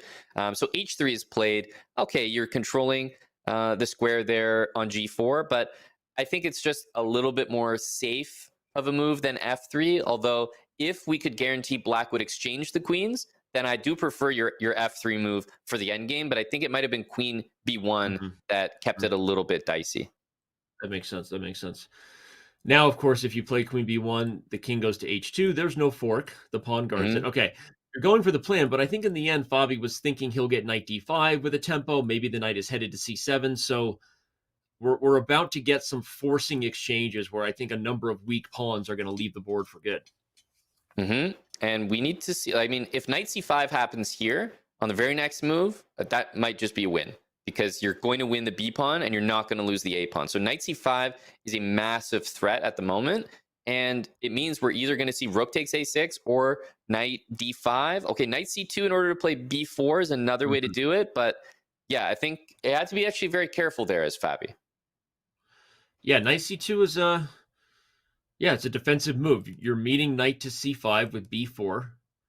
And at least then the A6 pawn falls. So again, it's holding with passive moves, but it is accurate so far. Otherwise, the computer would have been yelling us over here on that eval bar. So still roughly level, and Pragg can't forget that his pawn is also hanging. Yeah, there's a reason that we're looking at, around an equal position here. But I will say, with time starting to become a factor, look at this. If you lose the A pawn for the B pawn, that's kind of the structure I've been talking about from the start. It benefits black. So Fabi's desperately trying to not allow that and, play F3, bring his king into the game, kick the knight, and then go after the A6 pawn. Just so funny to see the knight go to A1 and applaud, because the knight on A1 is defending everything perfectly. The pawn now guards the knight's escape, and the king's coming in. Again, Prag's not losing the knight. You can always play knight B1 with a tempo and get out to C3, but wait, you have to be super careful here, because there are ideas where the knight gets trapped. But you're not getting your knight C3. Following your thoughts there, Danny, you're not getting out. And by the way, I'm playing king E1, not king E3, so that I don't allow knight F1. And then the knight's going to go to B1, and you really are going to get trapped. Yeah, he plays rook A2 first, king F2. King F2 actually would have trapped the knight, I think, by force, force some sort of awkward move. So Pragg has underestimated what could happen to his knight. A5, A4? Oh, I don't know about that move. Sitting tight. A5, A4 is going to free the knight. That was a little bit of a miss by Fabi. He rushed it. He rushed the idea. He knew the idea, but he didn't have to go that quick. Yeah. Well, I just don't understand why he didn't follow F3 with king F2 right away. And again, obviously these guys are playing very high-level chess with low time, but it would seem that after F3, king F2 is the next... Did he just blunder? He just mouse slip? Oh my goodness. What? He just mouse slip. Oh my god. And that's a crazy mouse slip, because it's like one of those things where the mouse was just kind of loose on the screen. He didn't even make a move there. Rook C3 would have been a blunder. Rook D5, maybe he wanted to play, but a lot of moves were mistakes there. That is a huge, costly error. Well, I think I know what happened, if we want to bring up the analysis board, because sometimes you can put yourself in the shoes of a time scrambling player. Actually, I don't even know. Am I able to pull up that last game? But yeah, just to quickly show on the analysis board, if we bring up the live board separately, I think what happened, Aman, was Fabi was anticipating a different move and had touched his rook. And so when the knight moved attacking the knight, he had already touched his rook. So he tried to unclick it, Aman. He tried to unclick on C5, but instead he unclicked on C4. And so I think he wanted to maybe make a different move, right? He was hoping for like a rook C7 or something else. But when this move happened, he had already touched his rook and then misclicked, and that's how we got that blunder. Yeah, and it can be clicking. Some players like myself have the drag, so you're actually actually picked up by the mouse, so it's in the air, and so you've got it in the air, and you're almost like you just want to throw it around to somewhere that's not the the worst square in the world. And he thought he was dropping it back on the starting square, dropped it on C4 by accident, and all of a sudden 2.5, Danny, from a game that truthfully should have ended peacefully, and maybe a few moves prior should have been a Fabiano win. Yeah, no, absolutely crazy. Again, if you only saw the scramble there, Fabi had a weird chance to maybe trap the knight, ultimately doesn't find that, should have drawn and loses. So if this match comes down to a single game and or goes Prague's way, that is going to be one that we remember. Because I don't think I've seen a mouse slip. I haven't seen a mouse slip like that in a while, at least not in the SCC games I've been following this year. Agree. Yeah. And sometimes you see a mouse slip and it's more of like dropping it on the wrong square. But this one was clearly, picking the piece up and not dropping it properly. So it is unique, but it all comes back to the fact that it's an online event, Danny, and you mouse dexterity and being good with it. It's more than just time scrambles, but actually managing the mouse and how to use it properly. So enough about that, as we're back into a King's Indian type of position yet again, but this time with G4 played. And the reason I wanted to take a moment and talk about this is we're looking at a position that, to my eyes, is very close to, I don't want to say winning, but I'm big advantage here. Normally, if you can play G4, stop the F5 idea, you can go all in. Like there's H4, H5. There's even this knight on D2 that you could reroute to the G3 square, which is usually the best place to put that piece, supporting this same idea. And then on top of that, there's also the move G5. You can play it because H5 is covered, so there's no place for that knight to go. It has to go to E8, and then you might play H5, H4, H5 after. I think that's what the computer wanted, by the way, with that subtle miss. But I still like white's position. I think everything you highlighted makes sense. And this is the first King's Indian we've seen where Fabi didn't get the Petrosian idea. For those of you who've been following the whole match, Fabi has consistently had the early A5 advance, which is a Petrosian King's Indian, and that knight on the queen side goes this way. Here you see the knights in more of a kind of a traditional King's Indian idea, but it's usually only a good one when you're the one attacking. You only want the knights kind of getting in each other's way when you have this opportunity for space. So just adding more to Amon's point of why the computer loves white so much here, because this is not a good setup. Black is very cramped, and the knights are going to have to start going backwards. So, oh, wow, Fabi sacks the pawn instead.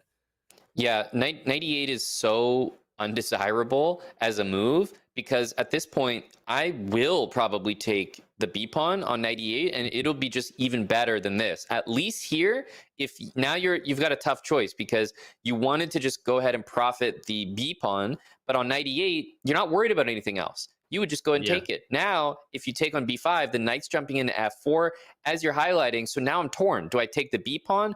Do I take the h pawn? If I take on h5 twice, I'm allowing b4. I'm also allowing maybe an eventual f5, knight g6. It's getting very double-edged, and white was about to enjoy a very comfortable, safe extra pawn. Now it's nothing of the sort. Yeah, well said. And maybe, as the computer pointed out earlier, g5 would have been a little more accurate than the move h4, but Pragg should still be better if he can figure out the complications, though, as we said before, okay, he goes for this pawn, but this is the kind of pawn that we said before. The dark squared bishop has a lot of potential if this game starts opening up, especially with the queen side advances here. So, very different game now. Do not like this at all. And this is an opinion shared without calculation. So I don't know what's going to happen over the next couple moves, but I know that for white, this is not how the position is supposed to go. And for black, it is. This is an open game, a tactical game. f5, b4, you can play on both sides of the board. The rook might invade on c2. The f file is going to open. And castling means that if on f5, you take on f6 en passant, the pawn on h4 is also now loose. So there's so many reasons why the white king might actually be vulnerable on the king side, even though it looked like white was attacking a second ago. I love f5. Computer loves it too. That's not me. That's a computer blue arrow suggesting it. I think black can actually play other moves, knight f4 and b4. So sometimes we see that blue arrow and it really is an only move. In this particular position, I think black has pressure no matter what, but f5 is the best move, to Amon's point, because if white en passant, you can take with almost anything, and the h-pawn is falling and the king is open. So we'll see if Fabi finds f5 or another move, but either way, this has not gone the direction that Pragg wanted. Yeah, and this bishop h3 move seems to indicate the intention of playing maybe queen d7. There's just a funny way to trap the queen with bishop g4. So yeah, I think that's his plan there. And this requires the queen to sort of vacate, but then there goes the h-pawn. And you've immediately, at the minimum, you've equalized the material if you want it. But as we've talked about, there's f5, there's b4, there's other ways to play. Yeah, and that's kind of what I was highlighting, that yes, f5 was suggested by the computer, whereas this one really is an only move for white. If you don't bring the queen back, you will lose her where she stands on h5. So Pragg does find it, but now knight takes h4. I mean, maybe bishop g4. I mean, so many moves here. The position feels very dangerous for white. Yeah, I would probably take that. Maybe what he's looking at is that knight h4, queen g3. If the knight just goes back to g6, you could maybe consider knight takes b5 with the queen overloaded on d7. But all of these are very kind of loose tactics. They don't feel confident and well calculated for white. They seem a little desperate. Yep, agreed. By the way, the traditional King's Indian idea we're always thinking of, knight f4, is also still possible, because if you take there's b4 in the end of a lot of lines, and the dark square bishop comes to life. So I don't think black wants to sack more pawns right now. Okay, maybe he will play knight f4 soon. This is a fun idea if you just put the bishop on h5, by the way, kind of surgery on the white squares. Wow, he ends up doing it because he loves the fact that the queen guards b5. Now b4 and knight f4 are on the agenda. Yep. Love both of those moves. Not to mention, f5 is eternally a good-looking move and could be a feature of the position, but that's a really nice idea. Tucking the bishop on h5, The queen is fully tied down to the h4 pawn, and again, struggling to even locate moves here in the position. We've had a theme today. When Pragg gets in trouble, he's feeling frozen, right? And yeah, it's a good point. We're not quite there with this one, but we're the makings are in. Well, if knight f4 happens, I mean, you have to take that knight because of other types of threats, which would be a very kind of forcing idea where you open up the dark square bishop, and again, b4 is just super dangerous. So this is a thematic King's Indian plan, which is why it's easy to spot. And this just feels like a really tough position for white. Okay, f3 is not a fun move, but maybe kind of the only move. Here comes the idea we've been calling for. Yeah, this is a really nice one. And I should point out, rook takes c3 is the biggest threat in the position, threatening to win on the spot with knight e2. So that's going to require a reaction. Queen f2 actually does not help and loses the game to knight h3. King f2 loses to knight d3.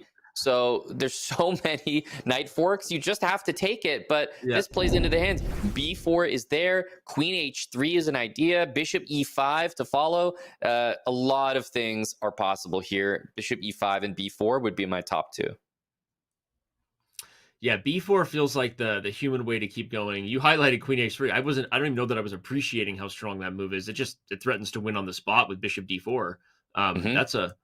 That's a real problem. I mean, queen h3 is just straightforward. b4 we've been calling for. I don't think you want to give the check first. You don't really want to help white here. Although, wait, king h2 allows bishop e5, so even the check is not that clear. Yeah, bishop d4, king g2 is really pleasant for white. Okay. But I think queen h3 was a real powerful move, coupled with bishop d4 or bishop e5. Now, of course, this one first and queen h3. Yeah, this is really nice.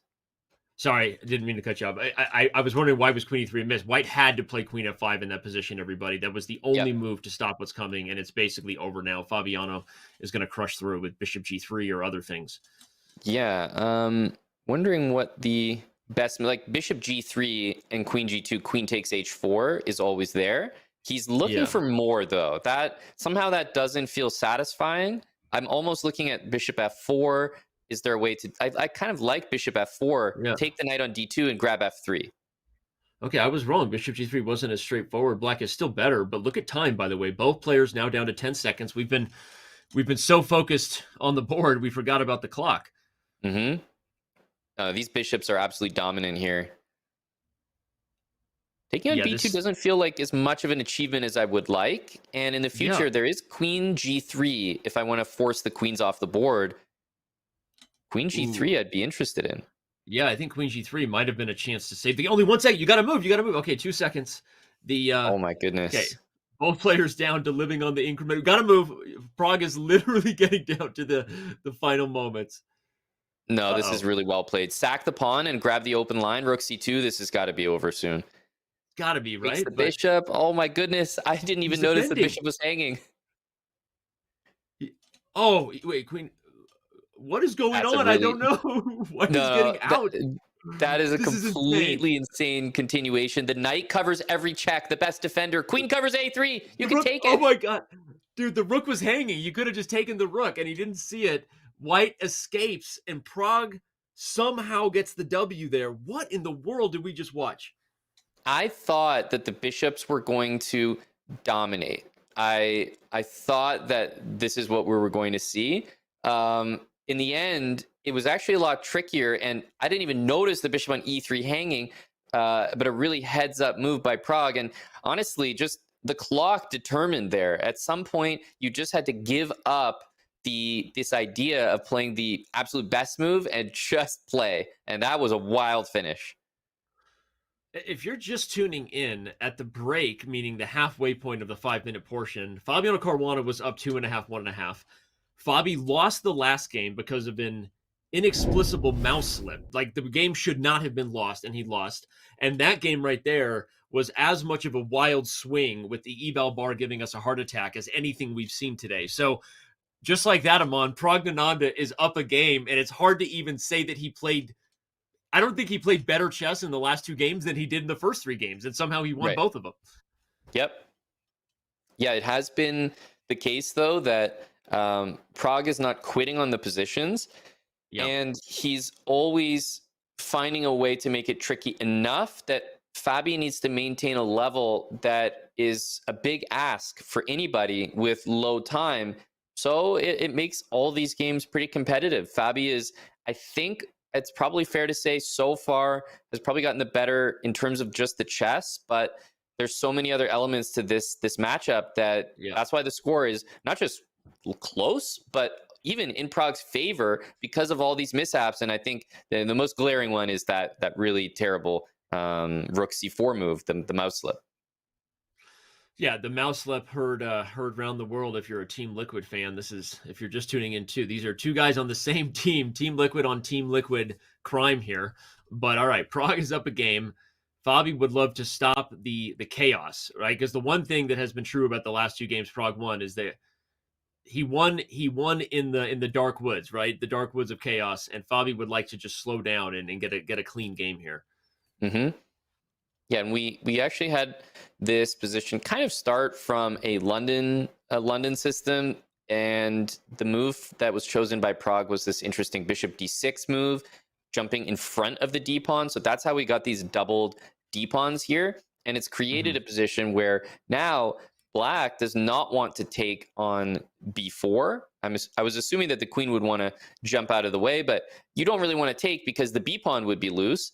And in the end, the position is very, very equal, but there's just pressure everywhere, and you don't want to play c4, right? Like, you play c4, that's where the rooks are doubled. You open up this light squared bishop on b7, but at the same time, if you don't, you've got a pawn on c3 that's going to be a target for a while. So kind of I guess a position that's very, very equal right now, but it's because nobody is incentivized to blow it open with c4. That d5 pawn is keeping like, what, 1, 2, 3, 4 pieces from using that square. No, it's a great point. We were kind of so focused on the drama talking about this game. I think we have to favor Prague, at least as far as the opening stage goes. He's up about a minute. As you said, the pressure on c3 and the lack of ability to play c4 is why Fabiano was thinking here. Bishops don't move that way. That's my fault. Sorry about that. They move this way. But yeah, this is what is the plan here for White? Because often in these London structures, you want to have some sort of access to dark squares or something that lets you advance and have pressure or the idea of an attack. I don't really see any good plans here for White. Don't like it. Yeah, I don't think c4 or for that matter e4 are desirable just yet. As Black, I'm wondering, the move d6 is tempting just because it controls e5. It looks like a pretty decent move, but I will say there are a few variations I've come up with in my head where Black plays knight f5, knight d6, and actually makes use of that square. So perhaps that's why he's holding off on committing it just yet. Well, now I really like your idea, especially because the bishop moved off at d3. So, although this is a fun idea from Fabi, everybody, he wants to put the queen on d3. And by putting pressure here, if Black were forced to exchange, White's going to take with the pawn and have a passed b pawn. And suddenly these rooks are actually exactly where they're supposed to be instead of awkwardly defending on the third rank. So there's a reason Prague has paused here, Amon. Bishop b5 is a fun little creative idea here from Fabi. Even after queen d3, I guess you could go back to b7. So for lack of anything else, I might be interested in knight f5, knight d6. The other thing is that the e4 square is always there. So after queen d3, there will be a future knight e4 that can be tried. But okay, we see h6, and clearly we're in a position where nobody wants to commit a pawn break. No one wants to commit the structure. Commit anything really, and so we see a lot of like these cagey waiting moves. Cagey waiting moves, exactly. Well said. I wonder if the knight can somehow try to maneuver here long term and eventually use the b5 square for a different piece. I'm trying to think of cagey waiting long term ideas here because it's a very awkward passive position. There's also this knight that might want to relocate itself from f3 and try to come over to c5 or something like that. Yeah, I definitely have some experience playing the London. I wouldn't be satisfied with this position. It just feels like one where it appears as though the d6 square is going to be made use of here with knight f5, knight d6, and then it feels like e4 and c4 are both under Black's control. And yeah, because I never want to play c4, I'm stumped at what I want to do next. By the way, bishop b7 was because knight d6 would have been met by bishop takes a6 and then rook to b6 for Fabi, winning a piece. So, oh, love it. So Yeah. Pragg had to back up, but that allowed queen a3, taking away this square. By the way, is g4? Oh my god, g4 is winning a piece. What a move! That's an incredible piece trap. We missed it. Oh my god, what a computer piece trap. I've never seen a piece get trapped, like, because now actually I bet that the players might both clue into this. It's so funny how you clue in right afterwards, but that's an amazing piece trap. I've never seen something like that. But if you have to take, I think that's advantage. Okay, never mind. C3 is falling. I spoke too soon. A4 for C3. I'm not sure who the advantage is. But okay, that was a piece trap like none we've ever seen that did not occur. Fabiano missed an opportunity to win the knight on F5. Yeah, it's going to be a close call here. The B pawn is right on the edge of being considered strong and weak. I'm not really sure which one it is. You know, you trade the queens here, for example. You could also continue without it, queen b7 or even rook c1 first, just to push the king away. But it feels like black's playing knight d6, knight e4, and should corral this b pawn. At the very least, I would probably take black here. Mm-hmm. Queen to b8 check is possible. White will have to play g3 just to kind of stop the counterplay. But it is awkward because, as you said, go ahead. No, the way that it's been done here, it's weird because if you trade the queens, there's no rook b1. So you can't get behind the pawn. And if you keep the queens on the board, it's like we're kind of halfway between an attack and not an attack. And if you play queen b8 and you're not really doing anything, all of a sudden white plays b6, b7. So yeah, I find I'm kind of in between two different ways to play here. Yeah, agreed. And given the direction off the board, meaning on the clock, I'm kind of thinking that Pragg is feeling less and less comfortable. Now, if you have to find an only move like rook to c7, that is a defensive move that you're not happy to play. I mean, it doesn't even feel good to invite b6. So I think this has really gotten out of control here for Pragg. The b pawn more dangerous than ever. Yep, I definitely think so. Knight e5 is a nice reaction because the only way to attack the piece is to close the diagonal with d6. I actually can't think of too many games, let alone openings, that would make it this far without both of the center pawns moving at some point. Yeah, I mean, at this point, I think you could say that Pragg was already losing even before this move because rook to c7, okay, we have the engine and the computer giving us the blue eval bar or the blue arrow, but I don't think he was finding that move. I think this one has completely gotten away from him. Fabiano about to level the score.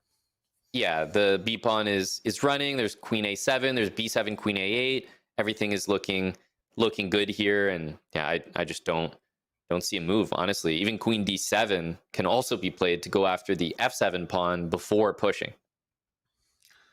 What a weird game this was. And I feel like we had super high quality chess with some really instructive frozen positions, Aman.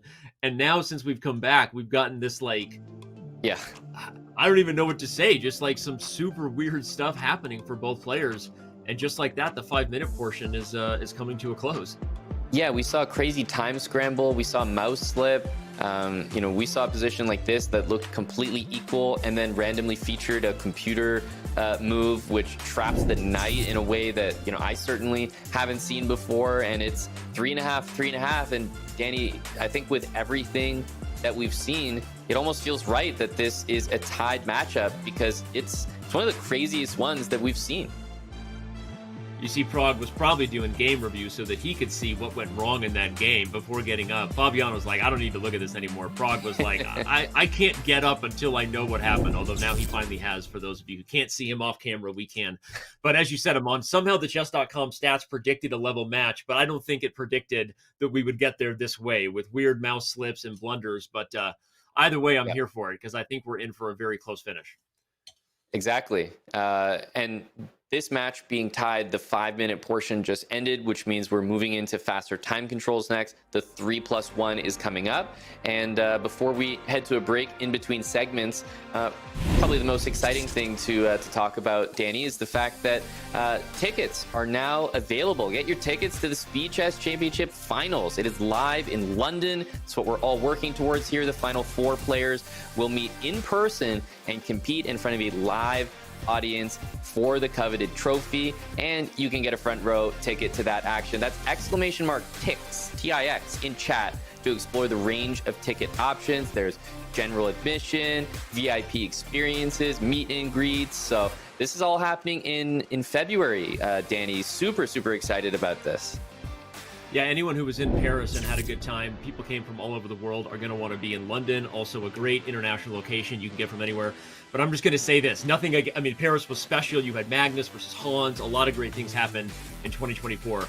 But I think London is really going to deliver. It is going to be a very different fan experience up close. And I don't want to say too much, but if you are on the fence, you should get off of it. And you should be on the side of the UK when you get off the fence and go to London, because I think it's going to be special.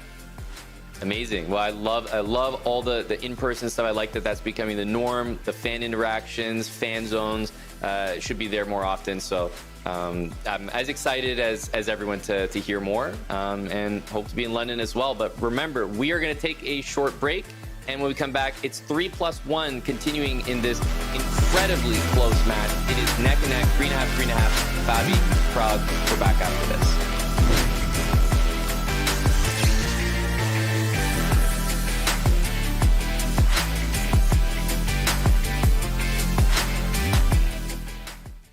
The Esports World Cup 2025 was electric. The best games played by the best teams. Our esports arenas sold out. We filmed them with hundreds of thousands of roaring fans, including 2,000 of the most dedicated supporters coming from our Super Fans program who came to Riyadh to cheer on their favorite teams. We had more than 4,000 media outlets covering all the action on site and broadcasting the EWC around the globe. Esports World Cup 2025 was bigger, louder, and even more unforgettable, and celebrating those who proved they are the best in the world. Can you handle it? Where Grandmasters don't just move pieces, they cast spells.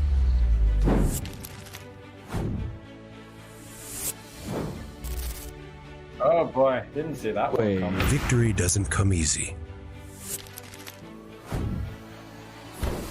Wait, Queen time? Oh shoot, I just lost the piece. Yeah, but I got no mana. This isn't your classic chessboard. The thing about the imposter is that if you swap it like...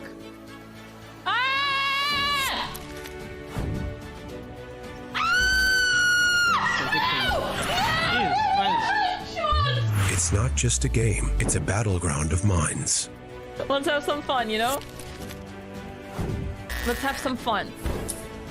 When the greatest minds meet magic, anything can happen. On chess. Cast that spell, play for free. My name is Jules Schulman, and I am joined by Grandmaster FABIANO CARUANA to figure out how well you and Hikaru know each other. Oh, okay. So I have questions for you. So how many subscribers on YouTube and followers on Twitch does Hikaru have combined? I saw something recently that he got 2 million on Twitch, so I saw the announcement somewhere. So going 2 million Twitch and 2.5 YouTube, I'll say 4.5 million total. Wow, I think that's exactly correct. Yeah. Actually, I don't check his channel, but I just remember seeing the announcement like 2 days ago or something. So some luck there. How many times has Fabiano won the US championship? Okay, so Fabiano, he didn't win in 2020, so at least there's no asterisk. He's won it 4 times. 4 times he's won the US championship. Correct. When is Hikaru's birthday? Oh, when is his birthday? I actually don't think I have any clue. I'm gonna say end of the year. I don't know why, but like I know Magnus is in December. I'm gonna go Hikaru in November, but I wouldn't even be able to guess the date, and probably the month is wrong, and I have no idea. December 9th? Oh, should have gone December. What state was Fabiano born? Also very easy. He was born. He was born in Florida, but more specifically Miami. In what popular HBO series did Hikaru have a cameo in a few years back? This one I know because I was also invited, but then they went with Hikaru. It was Billions. At what age did Fabiano become a Grandmaster? Okay, became a Grandmaster at 15. He definitely He definitely broke it. I'm trying to remember, was he 15 or was he 14? It was like 15 years, 87 days. For whatever reason, I mean, I don't know for sure, but for some reason, 14 is not ringing a bell. So I think he was also 15, but like just a couple of days. So I think he was 15. If he was 14, I'd be surprised, but I'll go with 15. I think it's 14 years, 11 months. Ah, it wasn't even 15. Okay.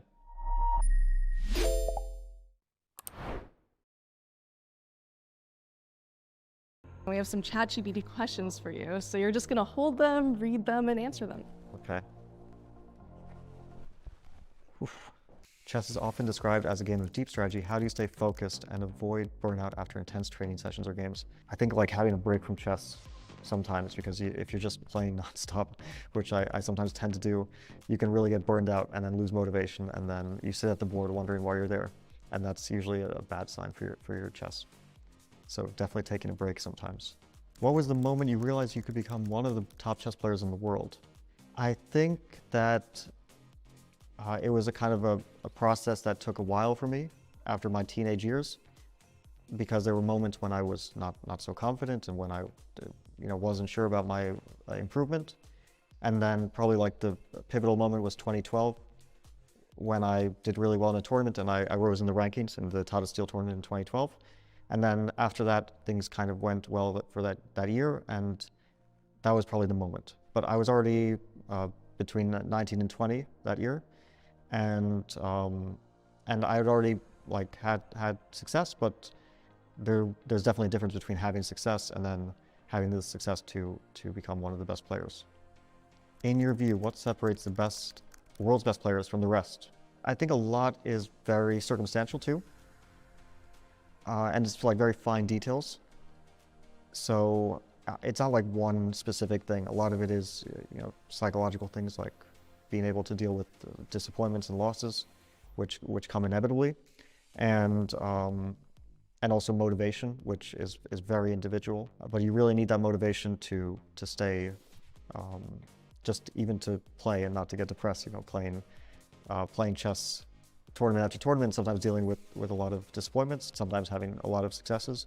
Don't get too down on yourself when you're doing badly. That's definitely a big part of it. But there's like a million details.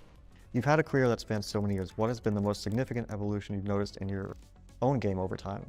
Well, I think for me, it's probably different for everyone. But as I've gotten more experience and a bit older, I've definitely gotten a bit more intuitive and perhaps also lost a bit of the intensity that I had when I was younger and maybe a bit weaker and lacked the understanding, but compensated a bit more with intensity.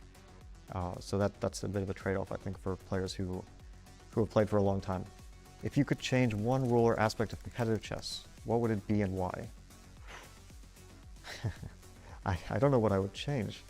I would definitely change never-ending tie breaks, so we don't have any split world championships anymore.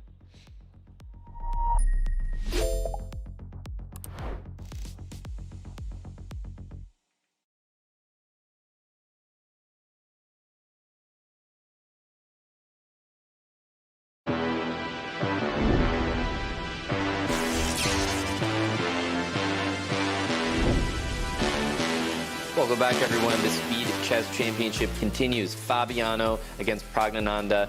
And Danny, we have 3+1 ahead of us in what has been a really, really epic match so far for so many different reasons. We've seen amazing chess, like almost study-like positions, and we've seen mouse slips that have cost an entire game. So we're getting the whole range of emotions.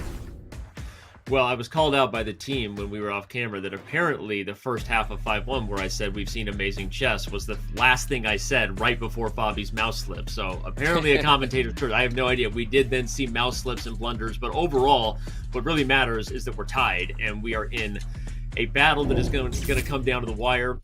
We'll see what happens with a change of tempo, right? There's Pragg about to throw down in the 3+1, and this middle time control can really be the separating factor, right? You've got less time than the 5-1, got to speed up. It feels like you're under time pressure right away, but you also don't have that kick like Bullet where you have to play fast. So it can be interesting to see what happens here as these two guys representing Team Liquid get ready for it. Yeah, and I love the two sort of team jerseys. It's almost like home and away.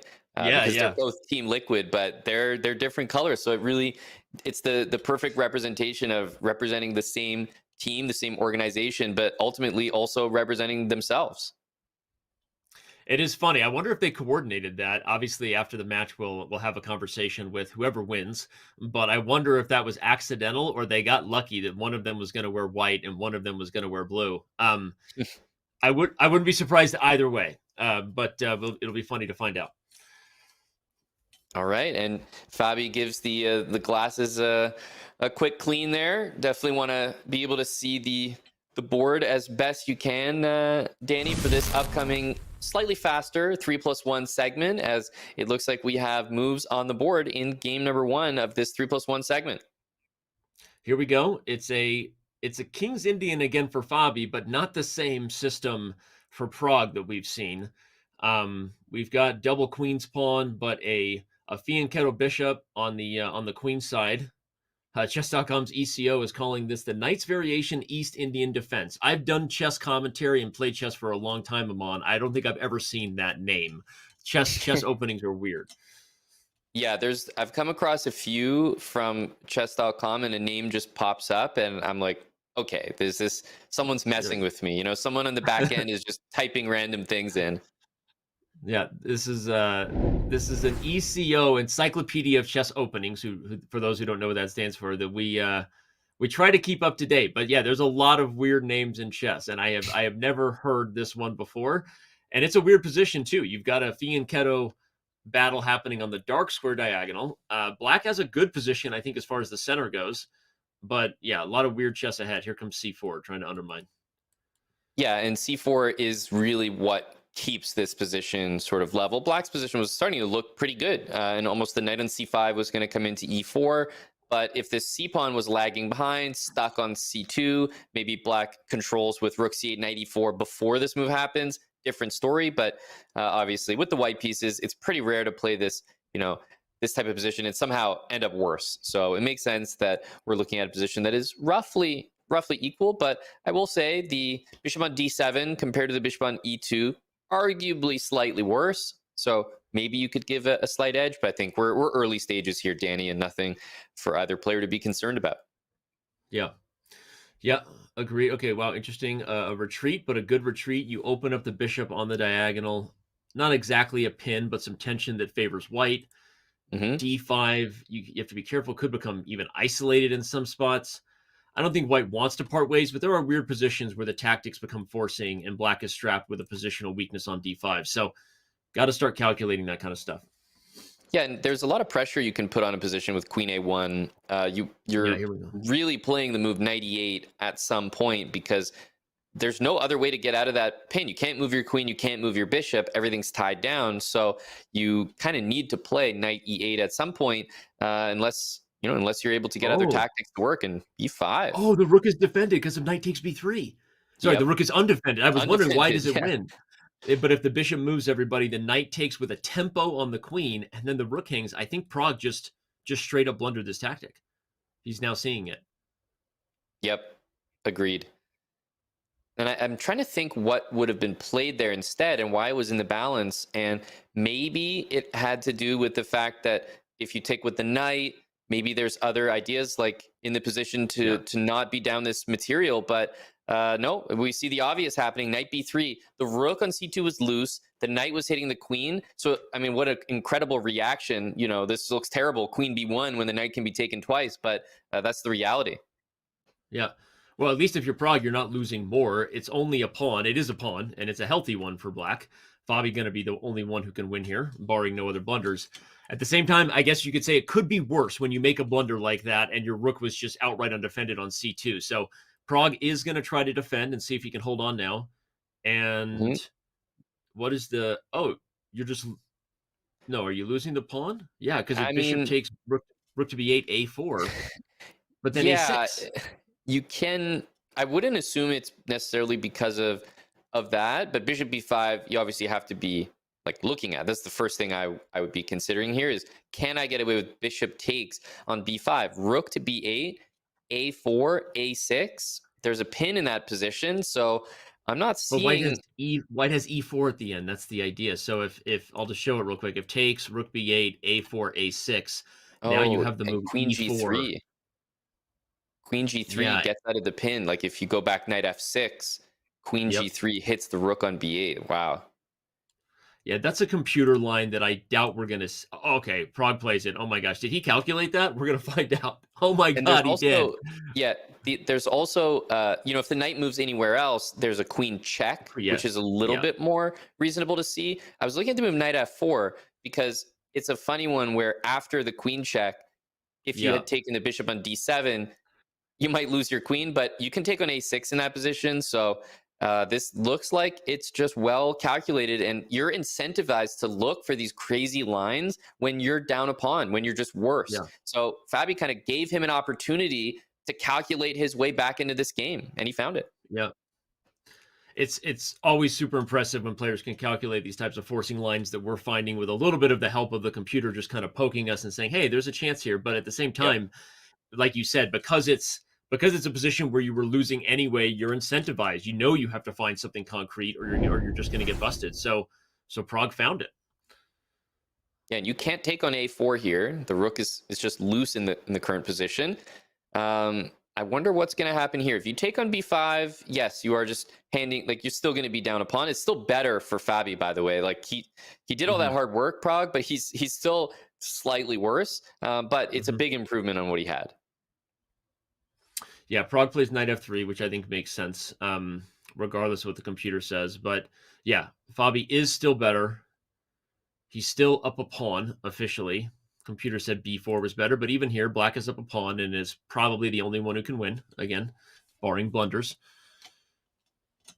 A weird move because I guess rook d1. Yeah, okay, he goes rook b1, which makes sense. You're fully pinning the bishop here, but the goal is to play queen c3, control this dark square in the middle of the board, and if knight d4, bishop to a6 or c6 actually could have been played. And I mean, the move f4, that's gonna, I think, stabilize a position that should end up in a draw.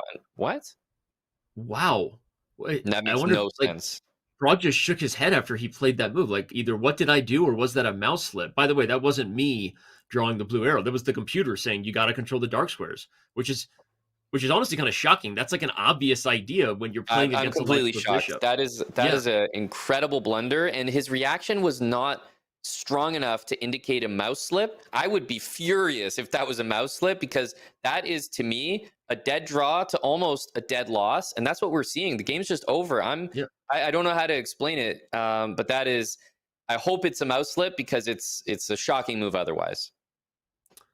Yeah, I could not agree more. And I'm like pausing because I'm trying to like not overstate how critical we should be of f4, which is why I said mouse slip, because f4 was so obvious. It was the computer highlighting that. But frankly, like, any player knows that you have to blockade the opposite color square of the bishop. And the whole point of that line, trading queens and playing knight d4, was to play f4, Aman. Like, that's the whole reason you do that. And so I have no idea what just happened there for Prague, but Fabi strikes back and he's up a game.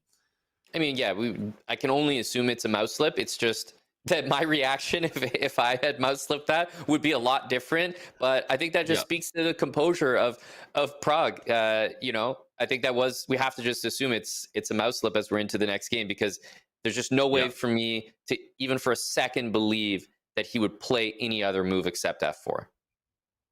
Yeah. Okay. Well, if you're just tuning in, we have a very close match, as you can see. We're about whatever it is here, a few minutes into the 3-minute portion. But don't go anywhere, because given that we've seen some of the highest quality chess of any SCC match, and then some of the weirdest moments, including mouse slips for both players, who knows what's going to happen today? So this is going to be close, I think, all the way to the end.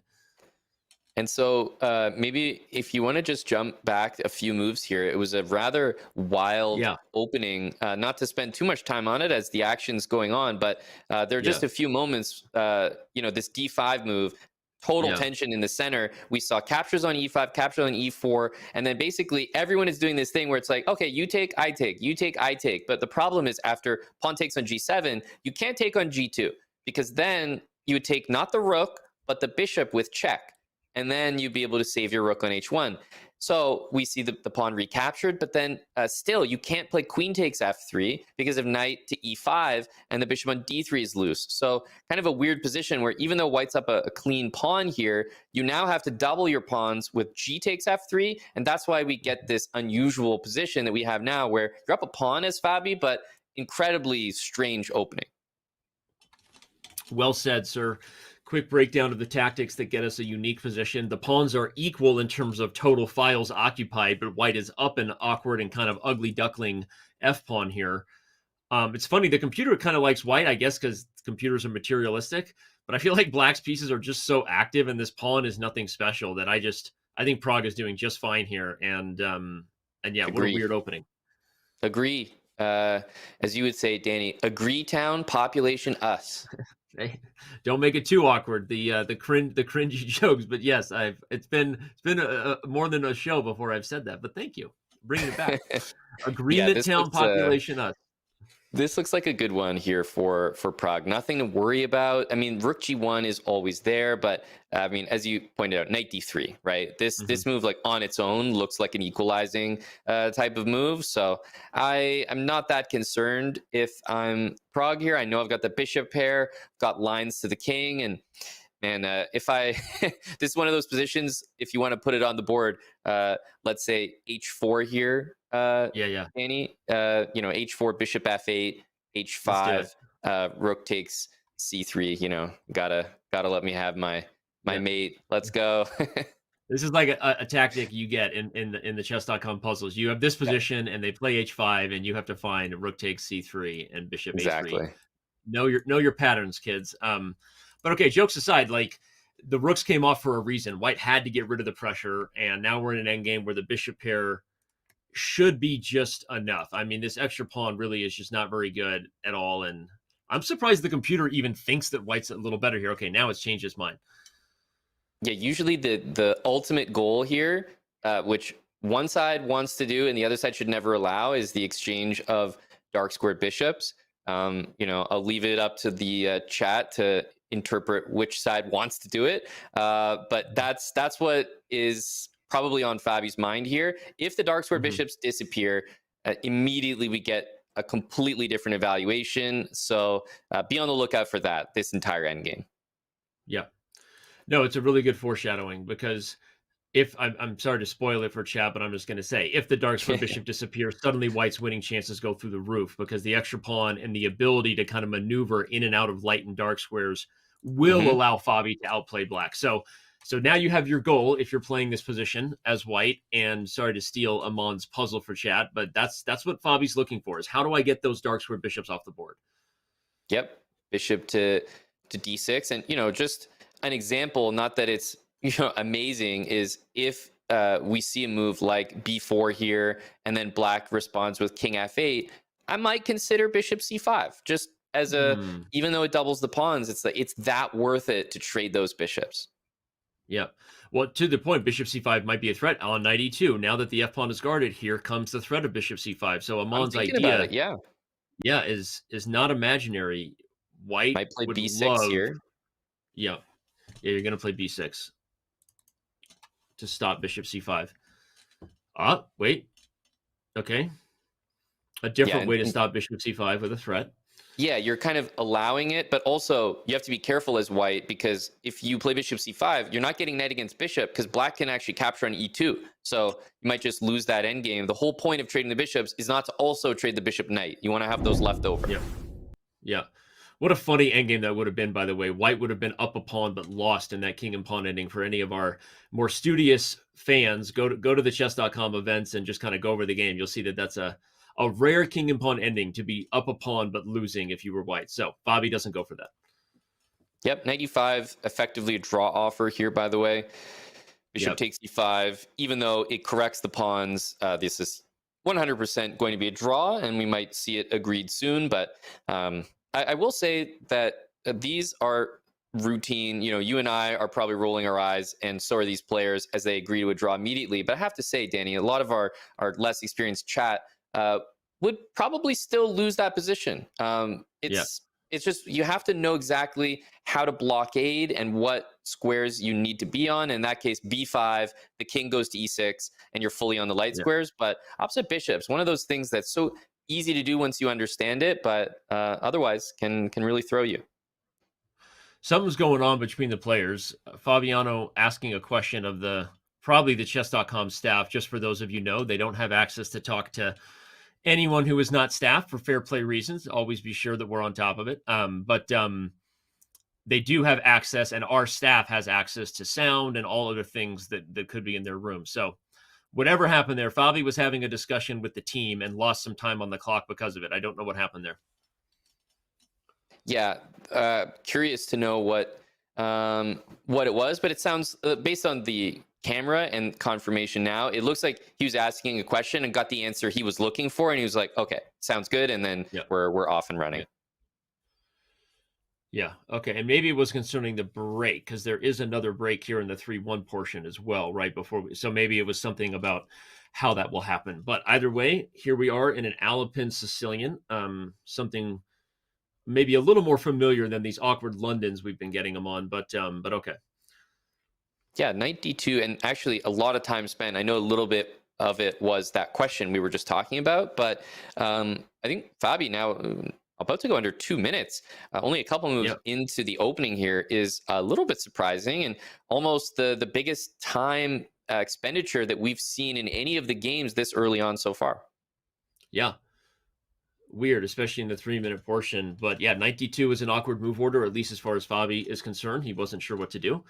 Ultimately trades and is going to try to just fianchetto the bishop and get castled. Maybe we'll knight see d3. I was going to say, we'll see if Pragg has some tricky stuff ahead here. This position reminds me, if the g6 pawn was back and the pawn was on e6, I think it's like, it's almost a position you can get from a French. So it's kind of a, I think it's a good one for Pragg is what I mean. This is an achievement. I swear I was just about to highlight a different piece to b3. I was going to say you have tactics on f7 and some of these weird Alapins. And so it was played while you were making that point. And this is an interesting position because you get your pawn back, but if you're Pragg, you forced Fabi to put all the pawns on light squares, which, again, it's just an awkward positional feature here. And white does have this 3-on-2 long-term advantage. And so teeny edge for Pragg with this funny Alapin Sicilian. Yep. Really like this position so far. Would definitely play a4 against the move a6. There's just way too much utility to the move b5 for black. It allows this bishop from c8 to reach b7. And of course, the knight on b8 also wants to pick and choose the right square. Not just knight c6, but maybe knight d7 to c5. For white, I'm looking at rook e1. Definitely a square that I want to utilize. And this bishop, this dark square bishop, I'd love to play bishop f4. So maybe, I was going to say, if the knight didn't go there, I might try to think about knight e5 first, but now bishop g5, h4, g3 becomes a thought in order to get my bishop on the diagonal I want. Danny, are you thinking about sacking on e6? Yes or no? I mean, why not? I mean, I'm glad you called it out as a throw to me because it's certainly something that Pragg is thinking about. That's why he's taking his time here. You can... Okay, the thing is knight to c5 is a trick. So if you take with the bishop, everybody, black plays knight c5 first, and that's the problem, which means you have to take with the knight, which is not really the piece you want in the end. What you want in the end is the knight on e6 with a fork and all kinds of discovered checks. So I actually don't think it works. I think he probably won't sack, but... Sadly for us. Okay, he doesn't. Yes, exactly. That was fun, though. Yeah, it's close to working, but obviously Fabi, knight d7, absolutely in anticipation of that. Even though knight c5 is an idea here, there's a number of different ways to continue. b6, bishop b7 looks like where you'd want to place that bishop overall. H3 looks like a move that I'd consider a little bit on the slow side. And because I could see the eval bar reacting to h3, e5 definitely was jumping out as a very active, like, let's push this knight back. In comes tempo knight c5, maybe another tempo with e4. The bishop from c8 can develop this. Yeah, the pieces are really activating now. Yeah, you're spitting out, hot chess moves. I'm trying to highlight to keep with you. I like both these moves. I'm not sure which one comes first, e4 or knight c5, but both gain a tempo. And okay, he does choose knight c5 first, but yeah, so the pressure that Pragg had is slipping a little bit, but he does still have pressure on the clock. He's up 30 seconds. And again, Fabi had that weird start to this game where he was discussing something with the staff. He might regret it if that time pressure hurts him in the end. Yeah, and the knight on c5 can jump into d3, which could be really nice. I actually thought that if e4 first, maybe the benefit was you could play knight e5 instead of knight c5, which would displace the bishop and kind of go for the same idea, but both look good. The only problem that I'm looking at is the time, right? The clock is ticking, and we're really going to get a chance to see now in the 3-minute portion how Fabi handles this low time. Yeah, down to 15 and counting seconds, and that pawn on d3 is pretty, but it might be lost if you don't find the right moves here. Okay, things are turning in weird ways. Okay, I think Pragg can even just try to take this pawn almost. Yeah, definitely. B3. The queen is overloaded. B3. The queen can't defend the knight. If you take c3, the knight just wins the knight. He's pausing. That means he's probably spotted it, and he has. There's a lot of discovered moves here. Knight e6. This is madness. Yeah, way too many discoveries. That queen was overwork. I also said he founds it for anyone who wants to clip it. That was an awkward. That was an awkward. He didn't found it. He found it. we could continue to play weird moves. Bishop c5. Bishop c5. Wait, he just takes d3 because the knight is pinned. This looks like kind of awkward here. Yeah, c4. There's queen takes on b4. So yeah, maybe just double up and take with the rook. Yeah, that's what he's done. Fabi only has a few seconds now. You could do c4 c4 now. 2 pieces. Ah, okay. Pragg is just being ruthless here. And he levels the match with that. Wow. Very, very nice. And I think we're going to get one more game here before our break. So it will perhaps break the deadlock that we've had here. It is just up and down, a win and then a bounce back. This is, I mean, we talk about some matches being, 50-50 coin flips. This is the match that I think has delivered on that sentiment the most. Agreed. And by the way, this is the first time we've seen a repeat of this line in the Spanish since game 1. If you've been here the whole time, this was the opening we saw to kick off the match, and then they went different directions. But here we're seeing a repeat of this knight g to e7, Rui Lopez. Yeah, knight c3. This is what Fabi has done in terms of his treatment of this knight e7. He's retreating the bishop generally to b3, and he sort of built it up slower than you might expect for a position where normally the idea is actually to strike early with d4. So he's going much more tame here. And in my opinion, the knight e7 line, Danny, it's kind of to play f5. And my feeling is that if black just gets to achieve it and there's no d4 to punish that slow development, then I don't know. I feel like it's an achievement here for Pragg, especially in a 3-minute game compared to 5. I completely agree with you. I mean, the structure says that it is. Black loves this pawn chain to advance on the king side. The eval bar says that it is. Computer likes black. But this is just an easy position to play, reminiscent to a King's Indian kind of attack. You can even consider ideas where you go, I'm going to say he does it, where you go all in with f4, g5, knight g6, and here we go. The gates are open on the king side for black to flood in and attack. And you can take this with the pawn and then put the knight on d2 and into e4. It's usually how you want to recapture in the center. Pawn can go to c3 to maybe cover the d4 square in order to deal with knight f5, knight d4. So I expect we are probably going to see this knight reposition here from f3 because it's basically in the line of fire. If you allow g5, g4, you might not have another opportunity to move it. Wow, but Fabi allows it. He says, go for it. And he's gonna meet g4 with captures and d4, I guess. But even that is like, maybe Pragg just like takes it and says, all right, here we go. I mean, the king side is opening up in a way that black is going to get real pressure. Yeah, I'm really not liking this. He has to do it, first of all, like because he's committed with bishop c2. It has to be d4. So, of course, he follows up. Maybe the idea is he wants to put the bishop on e4 and then play queen d3 rather than queen d3 first. Doesn't look any good because of bishop f5. So it's like a weird way of bishop e4, then queen d3, and then try to take on d4.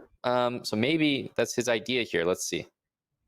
Well, it's funny. I think the reason knight f5 was so good, we saw the computer blue arrow there, that wasn't me, is that Amon's idea of bishop e4 wouldn't have been possible, because with the knight on f5, at bishop e4, you take and then take with the knight, which is much better than taking with the pawn, a dominant knight on the outpost square in the center. So knight f5 for Pragg would have been very powerful. Instead, once again, we see the tables turn, and things like bishop e4, queen d3, but also queen d3 right away is interesting. I mean, that's checkmate on h7.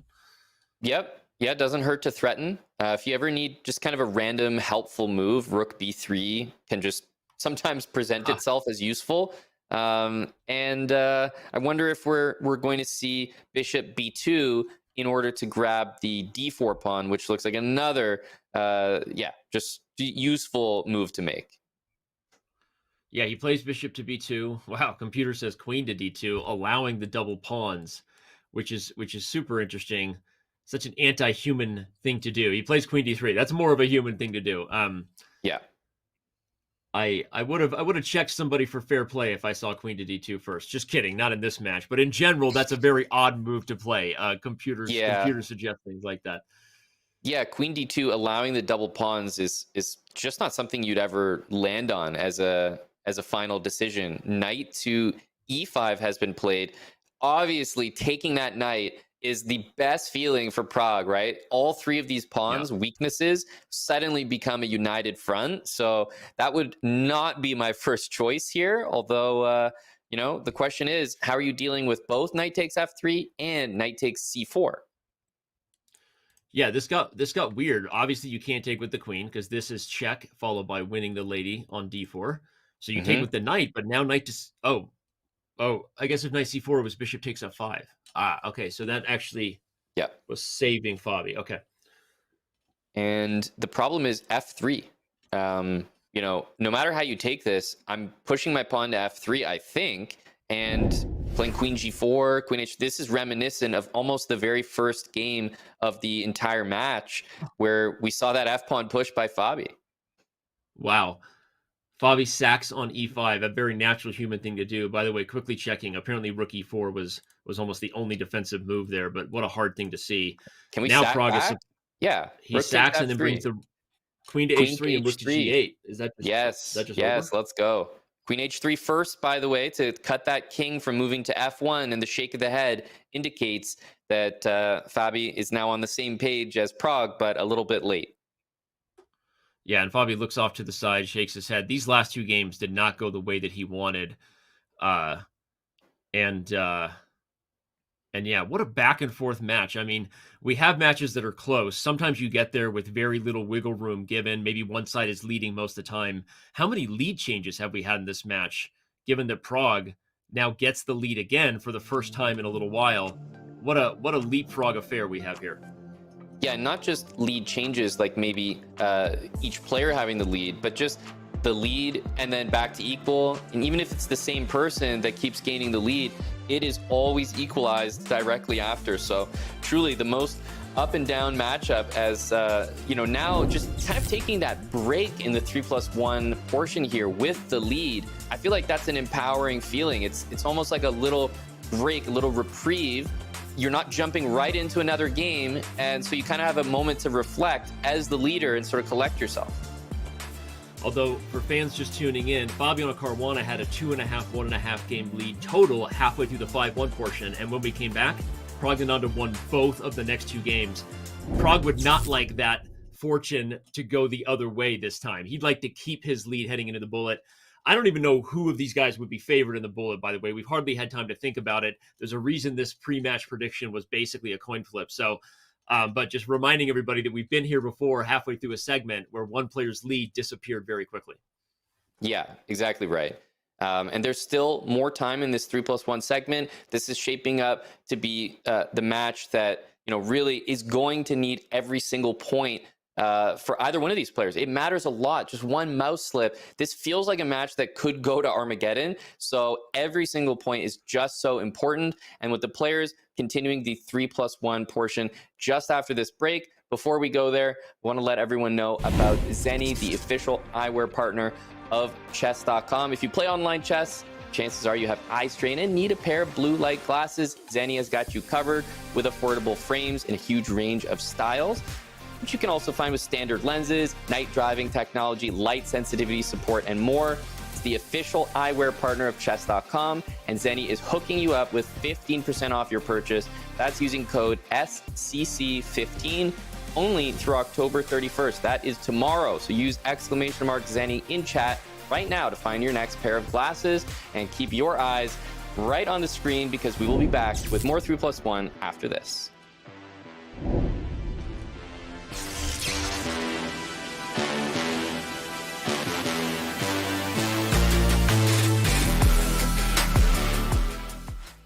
What's up, everybody? I'm here on behalf of one of our newest partners, Neuro. You may have known them before as Neuro Gum, but they make more than just gum now, even though this is the stuff that I actually personally really love and have been using for a hot minute. Natural caffeine, B vitamins, theanine, stuff that is good for you when you're looking to avoid that second cup of coffee. Now they also have Neuro Mints for calm and clarity. Also only natural ingredients. They use GABA, vitamin D, all kinds of good stuff that you like putting in your body if you're looking for natural ways to bring up your energy and maybe calm down and get that clarity you need toward the end of the day. There's sleep and recharge. There's all kinds of small mint packets. But like I said, I really do love the Energy and Focus Gum. I use it in the afternoon. Pop one. Sometimes I really need that extra energy. Either way, hope you give them a chance. Use the command Neuro if you happen to be watching this during one of our shows. Otherwise, go to neurogum.com. Check them out today on behalf of Chess, and we'll see you around on chess.com. My name is Fabiano Caruana, and this is Google Autocomplete. What is Fabiano Caruana's favorite chess opening? Oh, I'll have to say the Archangel variation of the Ruy Lopez, which I made a video course on, and it's always been a favorite since I was a child. What does Fabiano Caruana do with C-Squared? That's the podcast that I co-host along with Grandmaster Christian Kirilla. We've been doing it for about 2.5 years, and it's been fun. You know, it's the first time that I went into not just playing chess, but also talking about chess. So that was pretty cool. What is Fabiano Caruana's IQ? I have no idea what my IQ is. I don't know. I've never taken a test, as far as I know. I have no idea. What would be your guess? I don't even want to guess or know. Either whatever it is, I have no interest in knowing it. Has Fabiano Caruana ever won a world championship? I have not won a world championship. I've played a world championship, but I didn't win it against Magnus in 2018. That was the one time that I played the world championship. What was Fabiano Caruana's career highlight? I think this is similar to the last question. My career highlight was winning the candidates in 2018, and that qualified me for the World Championship. So that was probably the most, the happiest I was after playing a tournament, and the most difficult tournament, and probably the proudest success that I have. How tall is Fabiano Caruana? I think 169 centimeters. I guess that's either 5'6" or 5'7", 169 centimeters. Did Fabiano Caruana go to college? I didn't go to college. I never went to college. I never went to high school. I went to school until I was 12, and then I stopped. I was done with it after that. Is Fabiano Caruana Italian? I have a lot of Italian heritage. I am an Italian citizen. My mother's Italian. I never grew up in Italy. I never lived in Italy, but I have a lot of family there. So I spent a lot of time as a kid visiting them, spending time with my family, and also from my father's side as well. He has a lot of Italian ancestry, and all my grandparents were born in Italy. So from a heritage point of view, I'm very Italian, and also I'm an Italian citizen, but I haven't ever lived there. And although I did represent Italy for many years now, I represent the United States playing chess.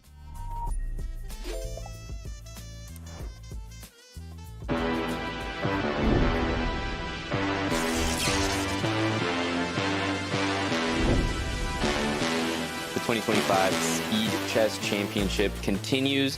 Fabiano Caruana on your screen, representing Team Liquid. Also representing Team Liquid is Praggnanandhaa, and we have an all-Team Liquid matchup. We have, a completely even matchup, separated only by 1 point currently, as it's 6-5 for Prague. But Danny, this has been a match that as soon as someone takes the lead, it gets equalized yet again. So, I mean, we can only expect more of the same. I mean, we called for it at the break that we've seen more lead changes here than any match I can remember in a long time. And the last time someone had a 2.5, 1.5 lead halfway through a blitz portion, the other player won 2 games in a row. Last time it was Prague. Will Fabi return the favor? I don't know whose home team. Is the white jersey the home team? Is the blue jersey the home team? It depends on the sport. But yeah, Team Liquid battle here, and we are in for a thriller. I feel like if I actually had to answer that question, I would say usually the more iconic and deeply colored jersey is the home. So in this case, Prague's, and then the white version of a jersey is usually the away. So if we're really thinking sports here, maybe home field advantage, Prague. Yeah, we'll see. All right. Well, Fabi is playing faster here. One of the things that was consistent about the last 2 games where Prague took the lead is that Fabi was the one down on the clock.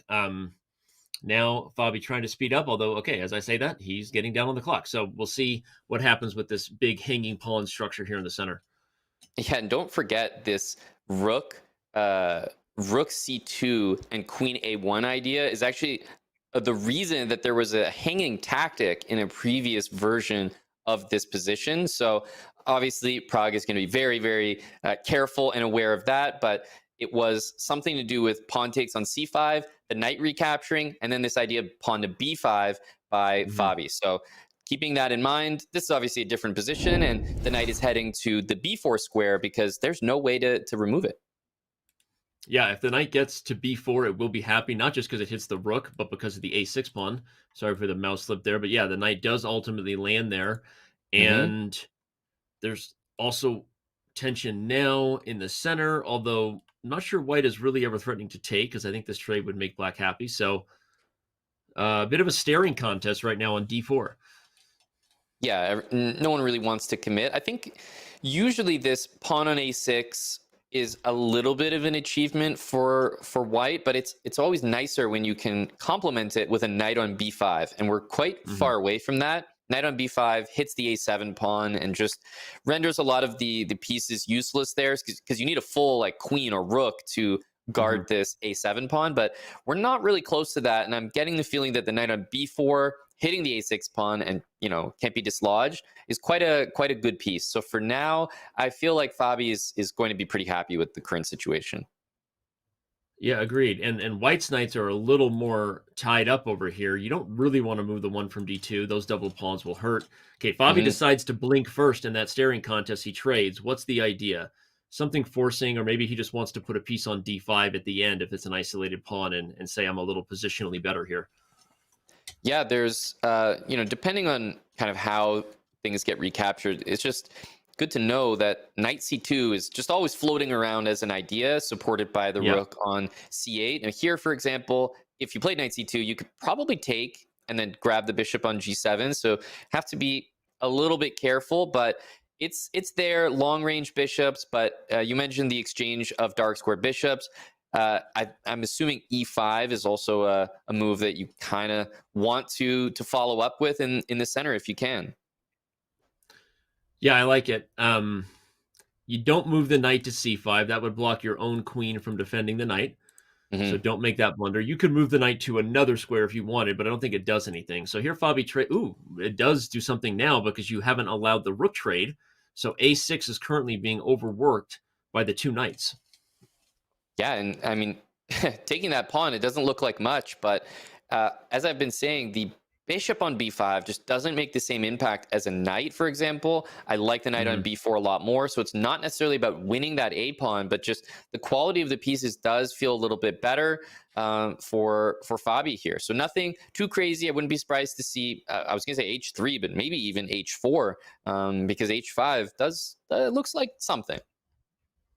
Ah, interesting. I wasn't even thinking about that. That would be an AlphaZero idea to start playing H4, H5. Oh, he doesn't play H4, H5, but I think it's super funny. Once you pointed it out, I'm like, this is why AlphaZero liked these ideas. I do like this idea for Fabi. The knight on A5 hits B3. Okay, this is no good. Knight Is A2. knight A2 just forking? Oh, no, Knight then A2, queen C7. So, man, yes. This is so he's almost like seeing the tactic and then allowing it on purpose, which is the most devious type, right? Well, it shocked both of us. I thought queen c3 must be a blunder because of the fork, but no, it's not. It's actually not the best move because the engine says bishop c6 would force an exchange, and then white has big problems because a6 becomes weak. There are still forks, and the d3 squares are problems. So bishop c6, an awkward move to see, but it's the only move for Fabi to have an edge. And bishop c6, extremely, extremely strange move. Knight d5, if we are moving that knight, you place bishop c6. I'm very impressed by this move because there was nothing that was really bringing that bishop there. He just found this idea and realized that this is the way that he should be treating the position. Yeah, and if this bishop is gone, as we said, a6 becomes a problem and d3 becomes a problem. But super impressive, I agree. Knight d5, a more natural way to attack and defend c7. But bishop c6 was the best according to the engine. Fabi finds it, and maybe, just maybe, he'll level the score. Look at the clock. Wow.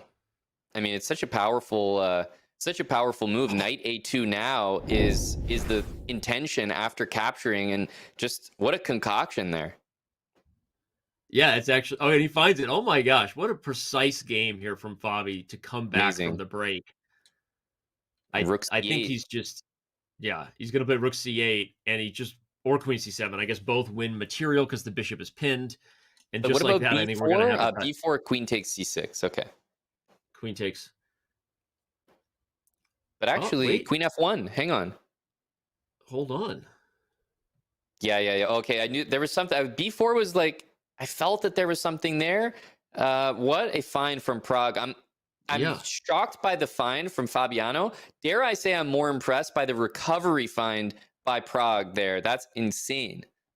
Agreed. 100% agreed. This was harder to find, I think, for Prague, especially because you have that emotional ride of having maybe blundered, and yet you stick with it. That's incredible. White's better, by the way. There's big threats to the king as well.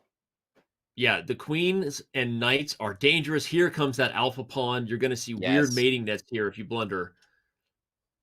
Yeah, we need some activation. This move, by the way, is to support knight e4 as well as queen e8. Wow. Okay, pure time scroll ahead. You got to move. You got 2 seconds if you're Prague. Here comes the a pawn. Oh, you got to move. Scary. Every moment is living on the increment. The a pawn's going way too quick. There's no my threat. Gosh. Knight h4 needed. Threat.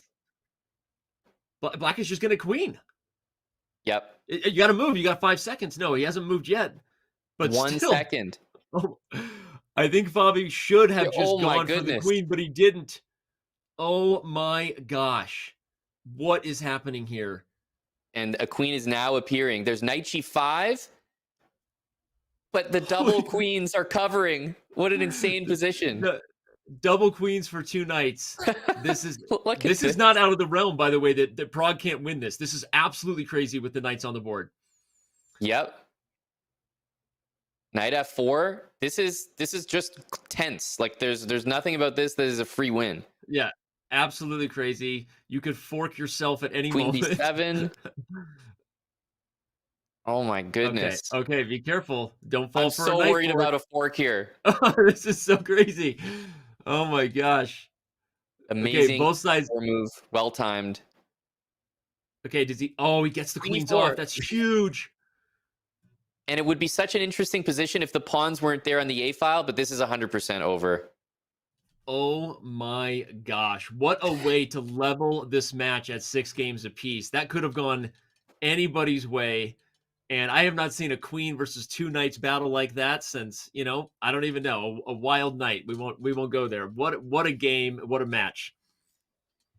Unbelievable. What a neat position that was, seeing the queen do battle with 2 knights. And honestly, even though the queen is the favorite there, I find myself appreciating how difficult it is to play because of all the knight forks, that I want to say that was really well done with the 2 queens. I know they're technically the favorite, but I still feel impressed that the queens won that.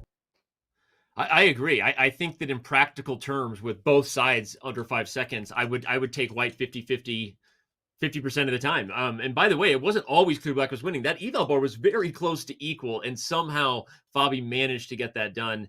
Although as soon as one of the queens came off the board, you felt much better about black's chances. But that was a fun one. All right. Well, we're back in a completely, I was going to say different position, but in some ways a little bit similar. Wild. Yeah. We've seen doubled pawns before right out of the opening. This is 2 bishops against 2 knights, which means you're going to see a very loose way that Fabi handles the position. You'll notice the F pawn is actually just hanging here. The H pawn is also hanging. So that's just the way you want to play with the bishops. You can't sit there with the pawns back, no threats. You want to play H4, H5. You want to play Queen F3 or Queen G4. Both bishops want to become alive in the position. If you play Queen G4, F5, Bishop G5, Rook E1. You see how quickly all the pieces enter the game. That's what Fabi's looking for. And Pragg is probably looking to maybe trade queens and certainly try to find a safe outpost for the knight. Maybe it's F5 here. Yeah. Yeah. I like how you said white wants to play the position loosely, whatever you said. I think it's super instructive to just know that when you have the 2 bishops like this, despite this desire to maybe want to fix some of your weird open pawn weaknesses, you actually are thriving on chaos and keeping the diagonals open. A funny check to throw in versus Queen G4 right away, but either way, that's exactly what white wants, is just to keep the position open and messy.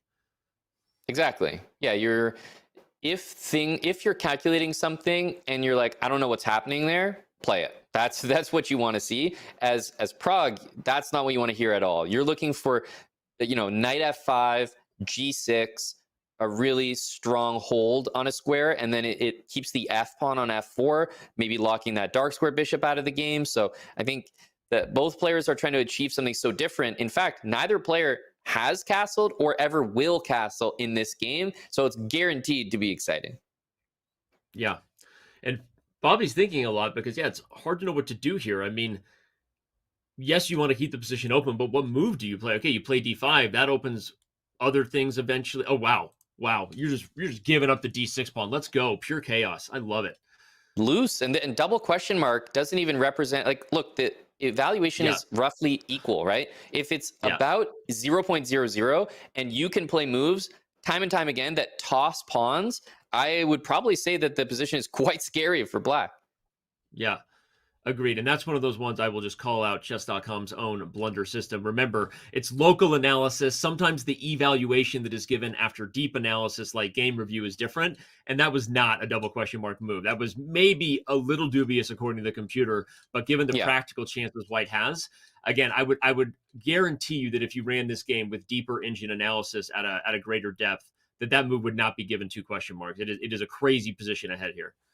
And it's one of the few times in chess, and it's kind of a funny moment, where you play King D8, but then you actually go back to E8 and then F8. It's really rare to see the king make a run for one side and then abandon it and actually go back to the other side. And it was completely the correct decision. Yeah, there is no juking in chess where you get to get your opponent to jump the wrong way. You have to commit. So for the king to fully commit and then kind of juke his way back to the king's side is wild. But Pragg is defending, and Fabi's pressure is slipping. That move doesn't look good because knight C8 is actually very, very good discovery here. Yeah, surprisingly good. And if you eliminate just one of the bishops, I'm telling you, the game almost ends immediately because black just plays G6, King G7, and that's why he decided to actually give it up instead. Yeah, it's funny. Maybe even why knight C8 was a little bit better. I think this is good for black, but it's also funny to note that maybe knight to C8 was a cleaner thing, given that you avoid this awkward queen sack. But okay, Pragg should be good here. If this was, a chess played in the park as black, my next move would be short castle. However, I don't think he's going to get away with it here. Yeah. You see if you can get away with a fast one there. Chess.com won't even let you make that move, unfortunately. Yeah, they're ahead of me on that one. Too bad. All right, but now what to do? You got to move the rook to safety. You do. Again, if someone just came into this game along, they'd say, why isn't black just castling? Black is just castling and winning here, but you can't castle, which makes this position very tricky. Yeah, how many times do you actually see the king sat on E8 this far into Yeah. the game, and it's actually like the third visit of the king to this square or something, right? We went to d8 and back, we went to f8 and back, and it's gonna have to move again for sure. So we're waiting to see. The bishop is also sliding back to d4, even though the position currently, c5, okay, c5 now d5, I guess. c5 d5, but you're going to win that pawn, and at some point, okay, if you're black, you're actually okay with losing some material back as long as you can simplify things, and you'd love to just get one of these bishops off the board. But you only have 15 seconds here. This is, okay, here we go. Another crazy one ahead. Easier said than done, for sure. c5, and there's bishop a4. Also, bishop takes on d5. I do think after c5 that d5 is going to be played. And here you have an option. Knight c6 runs into c5. Bishop c5, maybe even bishop c5. Is it? I don't know if it works, but I mean, it's okay. He goes for it. It's crazy. Yep. Scary. Wow. 5 Very seconds. scary. 3 seconds. Unreal. Frog finds the best move with only 3 seconds on the clock. That is a strong one. Bishop takes d6, king b6, and you're running to a7. You can play c5 and lock that bishop in, but this is not going to be easy. I think finding king c7 might have just won him this game. What a move to find there, because the king is suddenly safe. It looks completely different than what we had earlier, and here comes the h-pawn. Yeah, the bishop's going to reposition here on a much better diagonal, and now the rooks want to go to the b file with the bishop covering everything. I think this is still quite scary. Oh, well, yeah, I'm like underestimating white's pressure here. This is crazy. The eval bar, oh my God, he's got 1 second. Yep, there's some big ideas here. Very difficult to move at all. Absolutely crazy. Bishop to g4 gets the queen off of the h3 pawn. Yep. Wait, hold the phone. Well, I think what you can play is bishop takes c6 and bishop b8 check. Rook takes b7, and he's got the now windmill. you can take. Uh-oh. Oh my gosh. This is over. Pragg falls victim to a brilliancy at the end, but a brilliancy I think everyone would play. You cannot give up that b7 pawn with check, and what a tough position. And honestly, a heads-up sacrifice from Fabi, who was behind and losing. He decided to sack his queen. It was the best practical decision, Dan. What a wild game, and what a wild match we have. It's almost like we scripted it. Obviously, we did not, but the fact that we talked about Pragg overcoming a 2.5, 1.5 lead halfway through the 5-1 portion, and Fabi just did the exact same thing. I mean, this is it. It literally is writing itself here for this one to be super dramatic all the way to the end. Yeah, look at this. I was actually about to call for the chess.com prediction model because I wanted to see the beautiful colored squiggly lines going up and down, and look at them. Yeah. Look at them squiggle. It is an incredible match. And anytime you see the win percentage or chance just fluctuate from 50 to 70%, back down 30%, you've got an amazing match on your hands. Yeah, and remember, the pre-match prediction, as you can see, was very, very close to 50-50. That's where it started. So this is one of those really, really rare occasions where the simulation model we ran, running this match, however many hundreds, thousands of times we did, suggested that the match is going to go to overtime more often than not. So if that happens today, free chess for all of us. Yeah, bishop f4. I was about to say, this is the square you want to be on. A massive achievement here. This is exactly what you would want. I think they had a previous game that looked like this, and I was trying to get my pieces here.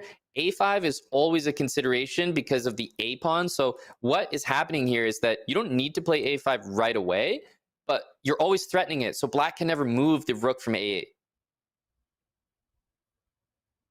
Yeah. I love Pragg's position here, like you said. The other game, he didn't looks quite almost get like this problem. Sorry, Yeah, I'm just thinking like you have to play knight D7. back to b8 because this I was actually looking at b4 and knight d7. Yeah. Sorry, I didn't mean to cut you. I was going to say the same thing. The knight d7 fork forces this problem, but instead Pragg plays the very slow move h3, just missing this.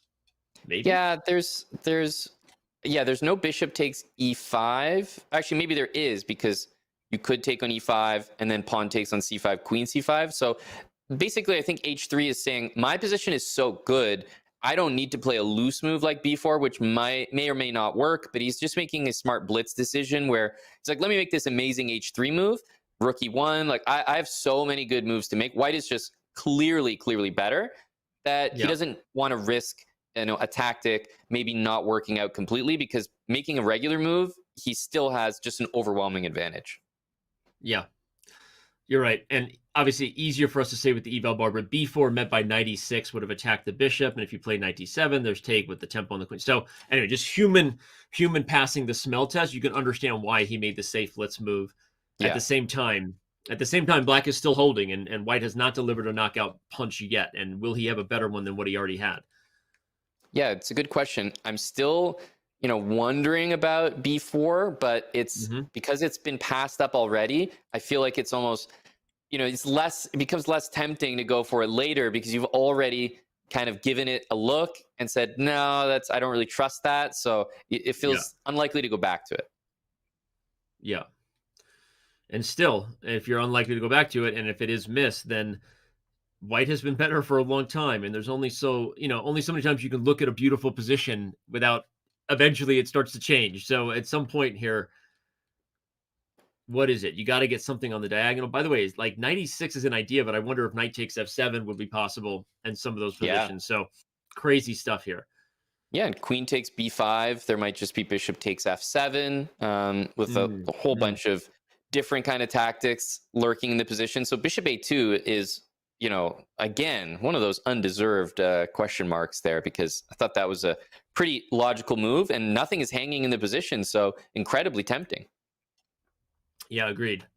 Here, there's just got to be some sort of tactics on the diagonal, on the file, highlighting a diagonal and highlighting a file and thinking about the diagonal. I'm Freudian slipping, because both are on the mind. All right, he plays knight to g4, open up kind of, I guess, just a simple idea.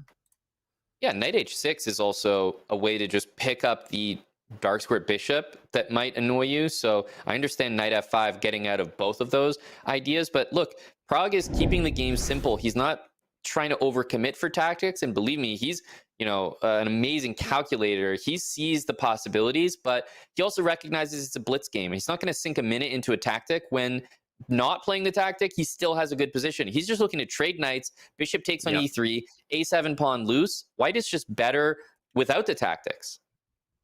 Yeah, and I wonder if he could have taken first, by the way, and then moved the bishop. But okay, he doesn't. It was understandably risky from a human eye point of view. But the bishop pair is huge. The a7 pawn is weak.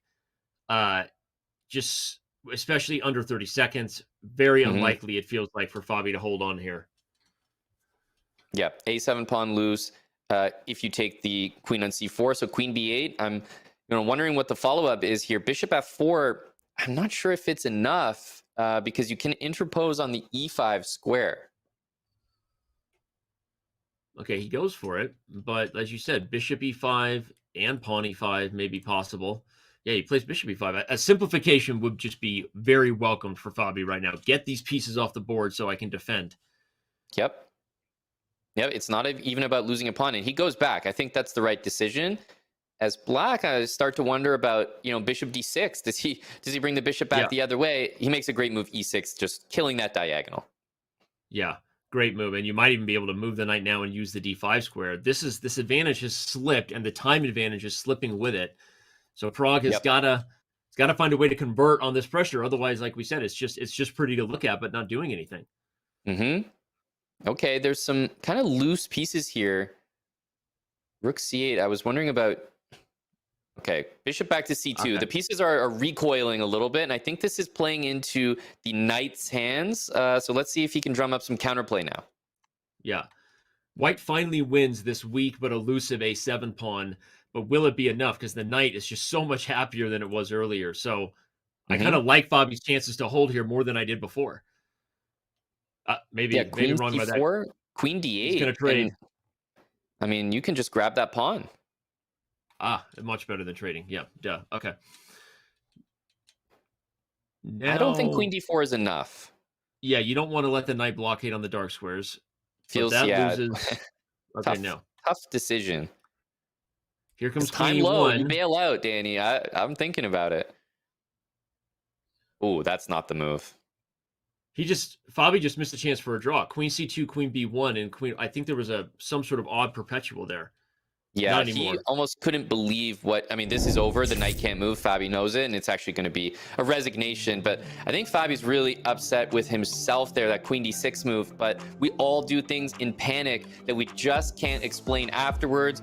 It is yet again tied 7-7. And that guy on your screen right there, Praggnanandhaa, incredible performance by both players, but it just feels like Prag got that last shot in right before the the end there, and look at this. It is 3.5 in both segments. I've never seen a match this even, Danny. And it's funny because it's this even, and also it's this crazy in terms of how we got there again. Yeah, we have had we've had dominant performances you would expect of super GMs this level, but we've also had games that completely went the other way, and we've had mouse slips. This is I wonder what was going into the model when we were predicting a match that could go to Armageddon or at least overtime, because I don't think anyone predicted this type of chess. This is absolutely crazy, and we are deadlocked heading into Bullet.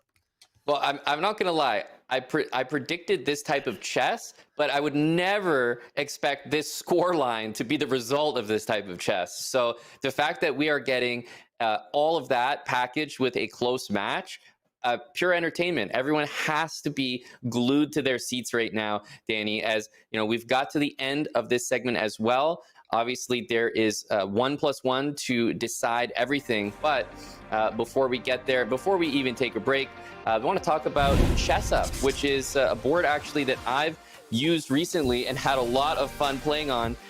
Chess.com is thrilled to support ChessUp, fellow game changer and a record-breaking company taking the gaming world by storm. They have the brand new ChessUp 2. The physical electronic board syncs to your Chess.com rated games. You can save and analyze them on Chess.com, has built-in Wi-Fi, a touchscreen, and TouchSense pieces, and ChessUp 2 supports players of all levels, so that's nice of them.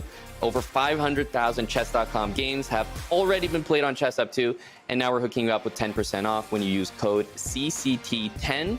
So you can head over to playchessup.com or !ChessUp in chat to unlock the limited time offer.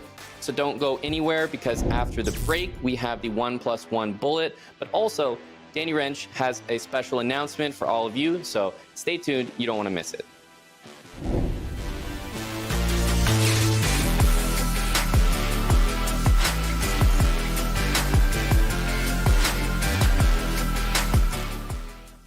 My name is FABIANO.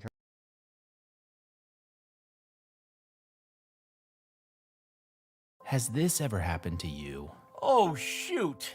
Another mouse slip. What about this? Oh, well, holy bishops en passant. I think I'm getting carpal tunnel. If only there was a way to play online chess with a real-life board. What if I told you you can with ChessUp 2? That's right. With ChessUp 2, you can now play over the board online. Wow.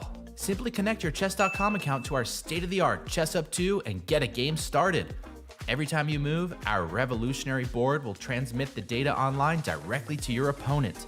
And as soon as they move, squares will light up, signifying which piece is going where. Well, shucks. This Hikaru guy seems pretty good. With ChessUp 2, mouse slips and sore wrists are a thing of the past. My carpal tunnel is gone. Well, this sure is fun. I'm playing online against my new friend Hikaru. Who needs a family? But I sure do miss clicking on a piece and seeing all of my available moves like they have on chess.com. Well, Danny, you're in luck. This feature is totally available on the ChessUp 2 as well. Wow. Well, I'm convinced. But hey, what if I don't just want to play an opponent online? What if I want to use one of chess.com's other great tools? I thought you'd never ask. With ChessUp 2, you can fully take advantage of the Chess.com integration by playing bots, analyzing your offline games, and even using our optional AI assistants to visualize the quality of moves with color-coded hints. Well, holy ChessUp, you did it. You made IRL chess cool again. You got it, Danny. And how do you know my name? Play chess today on the board of tomorrow. What is Hikaru's all-time blitz rating on chess.com? At some point, people were getting up to like 3,400, like Ali Reza. I'm gonna go like 3,409 because I think back in the day, everyone was like a bit higher rated, and Ali Reza and Hikaru were around the 3,400 range. I'm gonna go 3,409 just to shot in the dark. It's 3,405, but really close. When was the first time Fabiano beat you in a classical game? Okay, let's see. So there's 2011 Vaikonze. I did not lose that game. First time I lost to Fabiano classical game. Think so. It's not 9. Is it Reggio Emilia? That's an interesting question. This is probably wrong, but I'm gonna go with the 2014 Singfield Cup. I actually think you're exactly correct on that one. Round 5. Okay. Which basketball team does Hikaru support? I have no idea. Mavericks? Probably not. I don't know. It's Chicago Bulls. How many candidates tournaments has Fabiano played? Okay, so for Fabiano, it should be pretty easy. It should be 16, 18, 20, 22, 24. So it should be 5 candidates tournaments. Hikaru published a book in 2009. What was the title?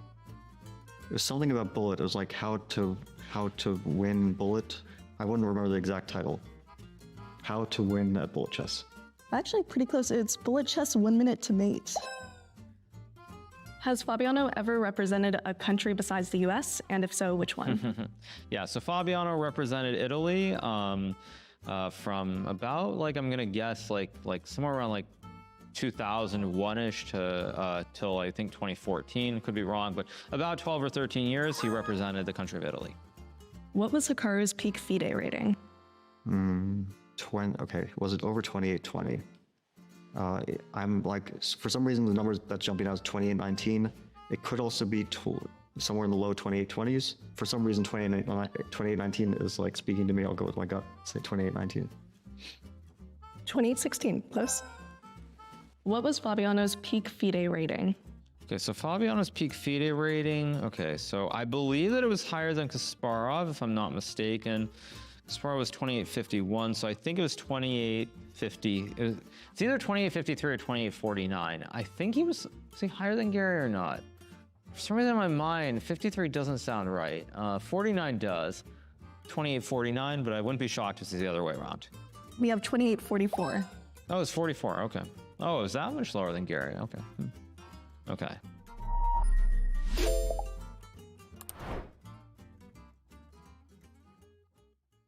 Join the community club on chess.com and participate in amazing community events every week. On Mondays, challenge yourself with incredible openings in Opening Roulette. Don't miss on Title Tuesday every week right after Title Tuesday. On Wednesday, join Arena Kings and compete against a lineup of legendary creators. On Fridays, try the all-new Community Freestyle Fridays and throw opening theory out the window. And finally, round out the week by showing off your speed in the Community Bullet Brawl. Win prizes, battle legends, and challenge yourself. Play in the community tournaments every week on chess.com. Everybody has days where they just don't feel up for it. You look in the mirror and you're not your full self. NeuroGum, energy and focus. I know a guy who uses the gum to help get ready for his day. And it tastes good. That's the energy and focus this guy needs to go bring smiles to the faces of chess pieces everywhere. There he is. That's my guy. Always forward, never back. NeuroGum, helping little pawns feel big since 2015.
welcome back to the Speed Chess Championship.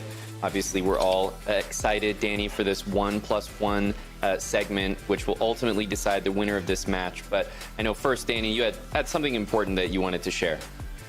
Yeah, it is a special announcement. It's not necessarily an exciting announcement. I don't know that anything around this time is exciting for the chess world. Obviously, everyone knows that we lost collectively together Daniel Naroditsky, who we love and will miss forevermore.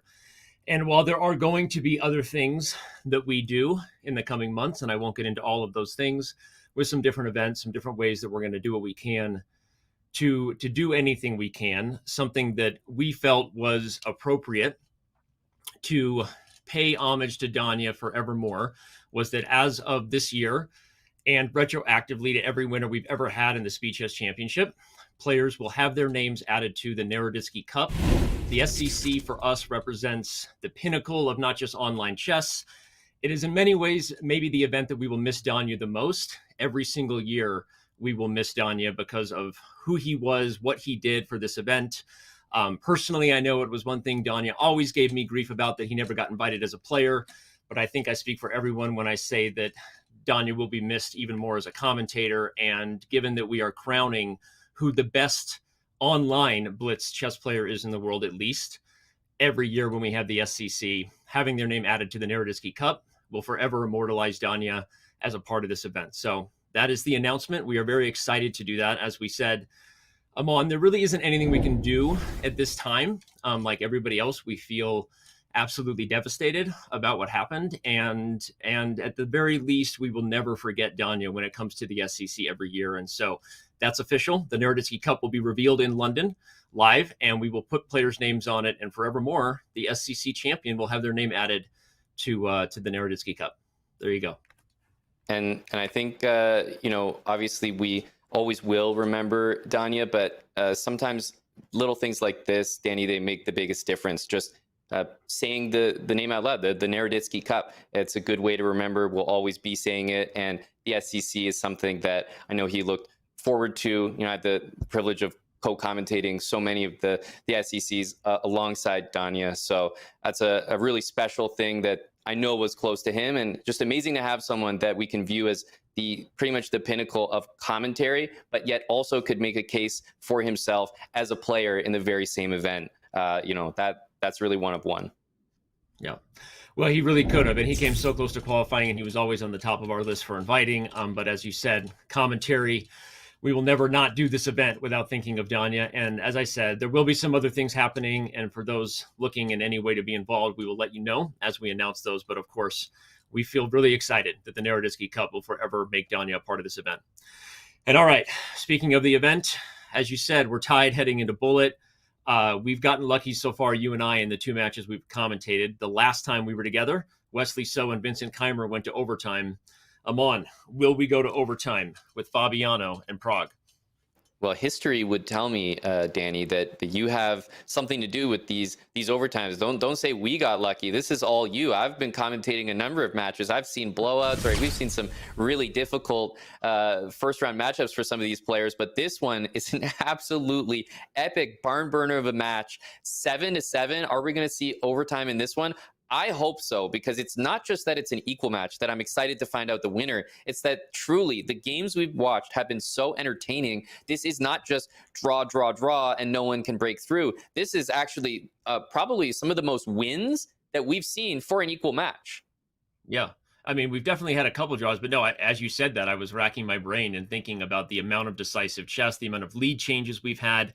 I don't know how quickly we could pull up a stat like that, but this match has had as many lead changes as I can remember. So again, if you're just tuning in, where have you been? But lucky you, we have a thriller, and here comes the fastest portion of the SCC. Yeah, I'm really curious to see what happens in the Bullet portion. I was actually commentating with Eric in the previous match, and his closing thoughts as we round out the commentary for yesterday's show was that watch out for Prague, because Eric played a match against him. So clearly, not only is he working on his Bullet, but he played him recently, and he was saying this Prague guy is real scary in Bullet, probably more than people think. Yeah. Okay. Well, that's a good call by Eric. I had no idea about that.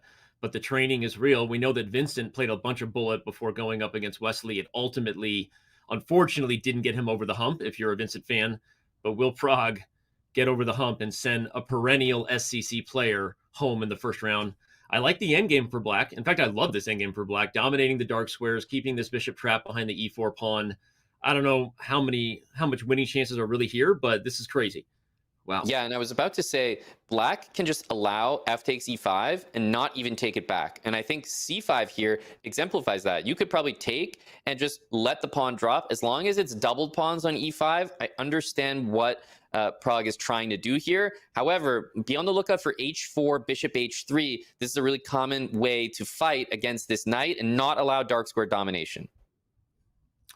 Yeah, I love this move. h4, bishop h3, and you're so happy you got rid of that pawn. Remember how we play that game as kids and go, hey, you just want this pawn? Take it off the board to give me an open file? Fabiano actually figured out a way to do that. He got that pawn off the board, which is saving this game for white. Yep, and he basically had to go into this liquidation here. So this is a nice job by Fabi, but I will say, even though the position has changed a little bit, I always prefer that knight to the bishop. Just, you have to be a little bit more cautious as white, but okay, we are trending very, very equal here. Yeah, I agree. The knight is preferred, especially with pawns on one side of the board, but Prague decides it's not enough to at least justify playing for a win in the first game. So here we go. The match stays deadlocked, one of the few draws we've had today, and game 2 of Bullet underway. Yep, and we've got this knight e7. Notice that it's not e4, e5, but still the idea of knight ge7 in any opening is met with d4. That's just a natural reaction. You've got to claim the center if Black is going to play in a way like knight e7 that doesn't fight for the central squares as much as knight f6. Yeah, not an Alapin Sicilian, not a knight e7 Spanish game where Prague was Black, but in some ways we're getting weird themes that are mixing in with all these openings. Here, both sides seem to be aware that we're in Bullet, though. Not that sounds like an obvious thing to say, but sometimes when you make that transition, one player is playing slower than the other, but not here. Yep. They both seem to be playing very quickly. Agreed. There's sometimes an adjustment period where you're so used to playing blitz, as you have been for the last hours, that you're not ready for when it starts to get speedy. And there's not just, obvious adjustments to the time, but also the way that you play, the positions you take are suddenly different when it comes to Bullet. I'm more than happy to play a position like this with white, maybe more so than in the blitz, because it looks difficult to defend. I'm on the attack, and it's just nice to play with the initiative. Agreed. In fact, I was already looking at ideas of playing f6. It obviously was dubious as far as the sacrifice goes, but to Amon's point, white feels like white is getting more pressure here, and Black has to play an ugly move f6 himself. Yeah, what an awkward pin here. I'm looking at it. I don't like it for either side. I wish I could bring more pressure as white, but Black doesn't know what to do either. Yeah, I like this position for Prague. I also think in terms of the time control, it's exactly where you want to be. Maybe you could go, queen e1 or queen f2 and slide over to g3. He took on e6, which I wouldn't have said is my let's say preferred move, because now not only is this a great bullet move, but it might just be a good move in general, and d5 cannot be used by the white knights. Yeah, these are double pawns that you're happy to see. They control all the critical squares, and I love that move, rook d4, by the way, an exchange sack that nobody wants to take. This has really turned around for Fabi. Fabi's brilliancy farming here. Every move he makes is a brilliancy because it hangs the rook. He's a genius. I love it. I love it. Take advantage of that chess.com game review there. All right. Well, now the rook has been sacrificed, and maybe Prague took it at the right time because he's getting that knight to a brilliant blockading square. Yeah. No, this is tough, but I will say bishop g3 is huge because rook f1 wanted to be played and couldn't. Yeah. So this is a little bit of an achievement. And remember, in Bullet, I would just always prefer having the initiative, and the initiative here is with Fabiano Caruana. Yeah, but here comes queen e1. Oh, or queen g1 with queen h2. If you can get the queens off the board, the exchange is a lot easier to use. Yep. Yeah, watch out. These rooks are defending laterally, but there's so many threats to watch out for. It feels like something's got to give. Yeah, okay. The rooks are traded on f8, but Fabi still has the dark squares, and you still have to watch out for mating nets.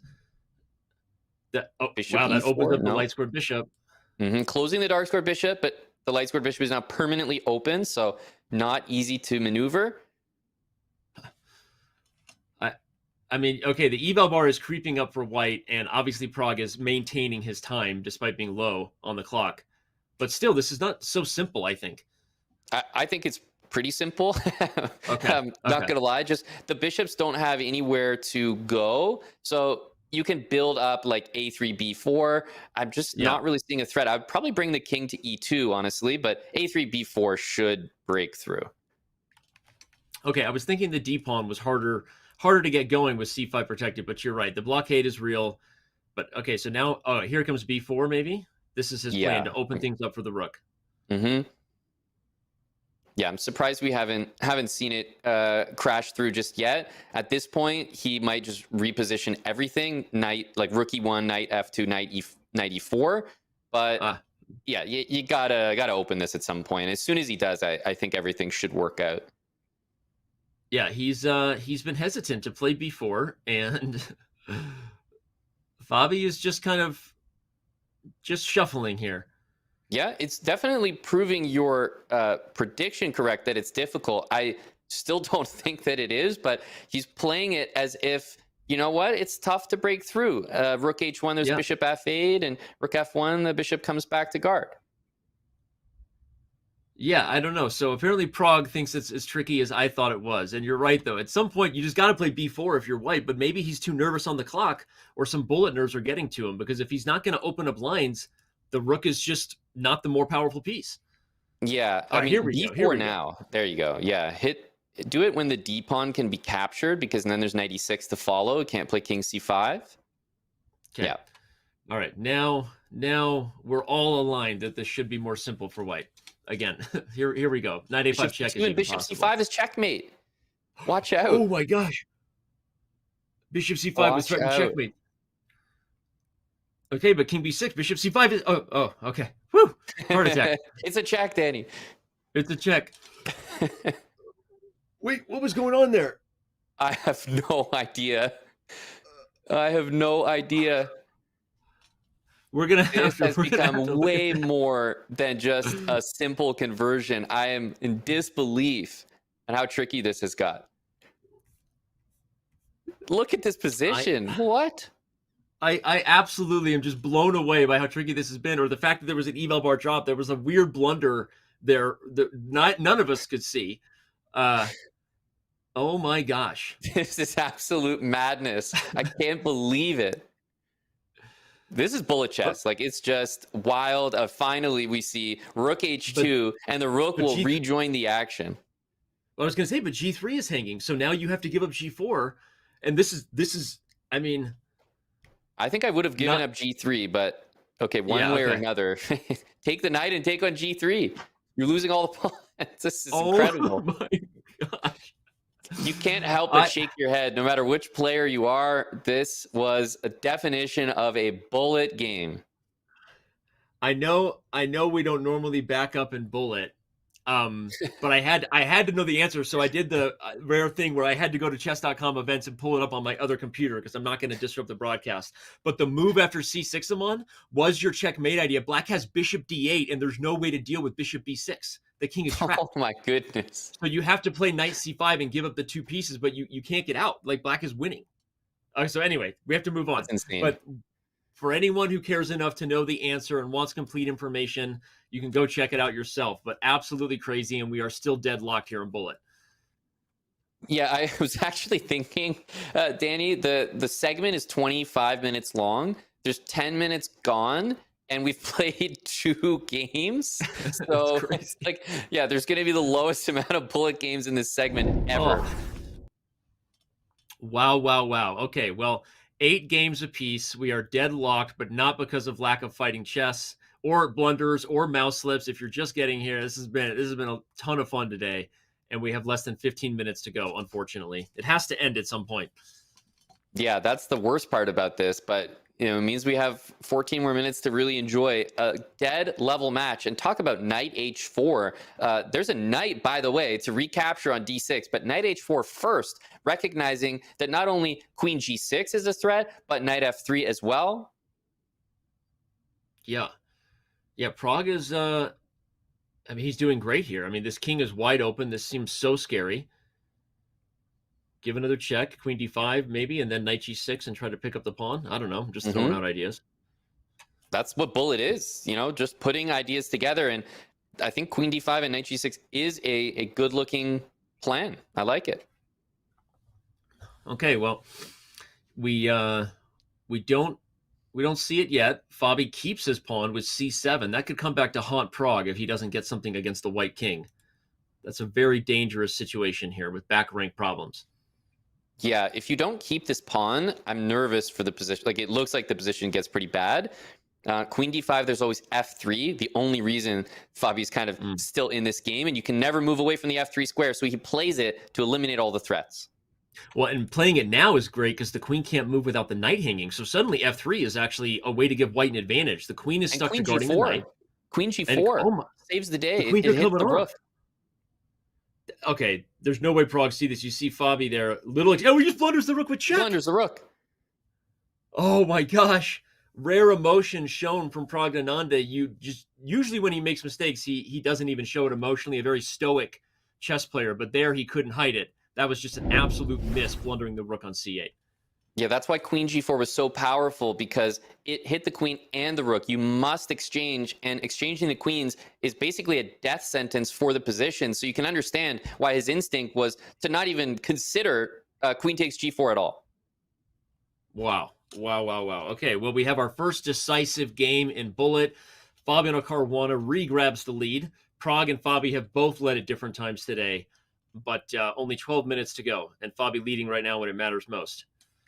Exactly right. The match continues to only be separated by a game. I haven't even had time to say, oh, this might be the moment where somebody leads by 2, because the games have just been happening so quickly and it's evened up before I've even had the thought. But Danny, I'll just squeeze in this moment to say, look, if Fabi wins this game, he can take the first 2-point lead of the entire match. That's so wild to say. I haven't even realized that, but you're right. We have had such an amazing match today. No player has led by more than one game at any point. And yeah.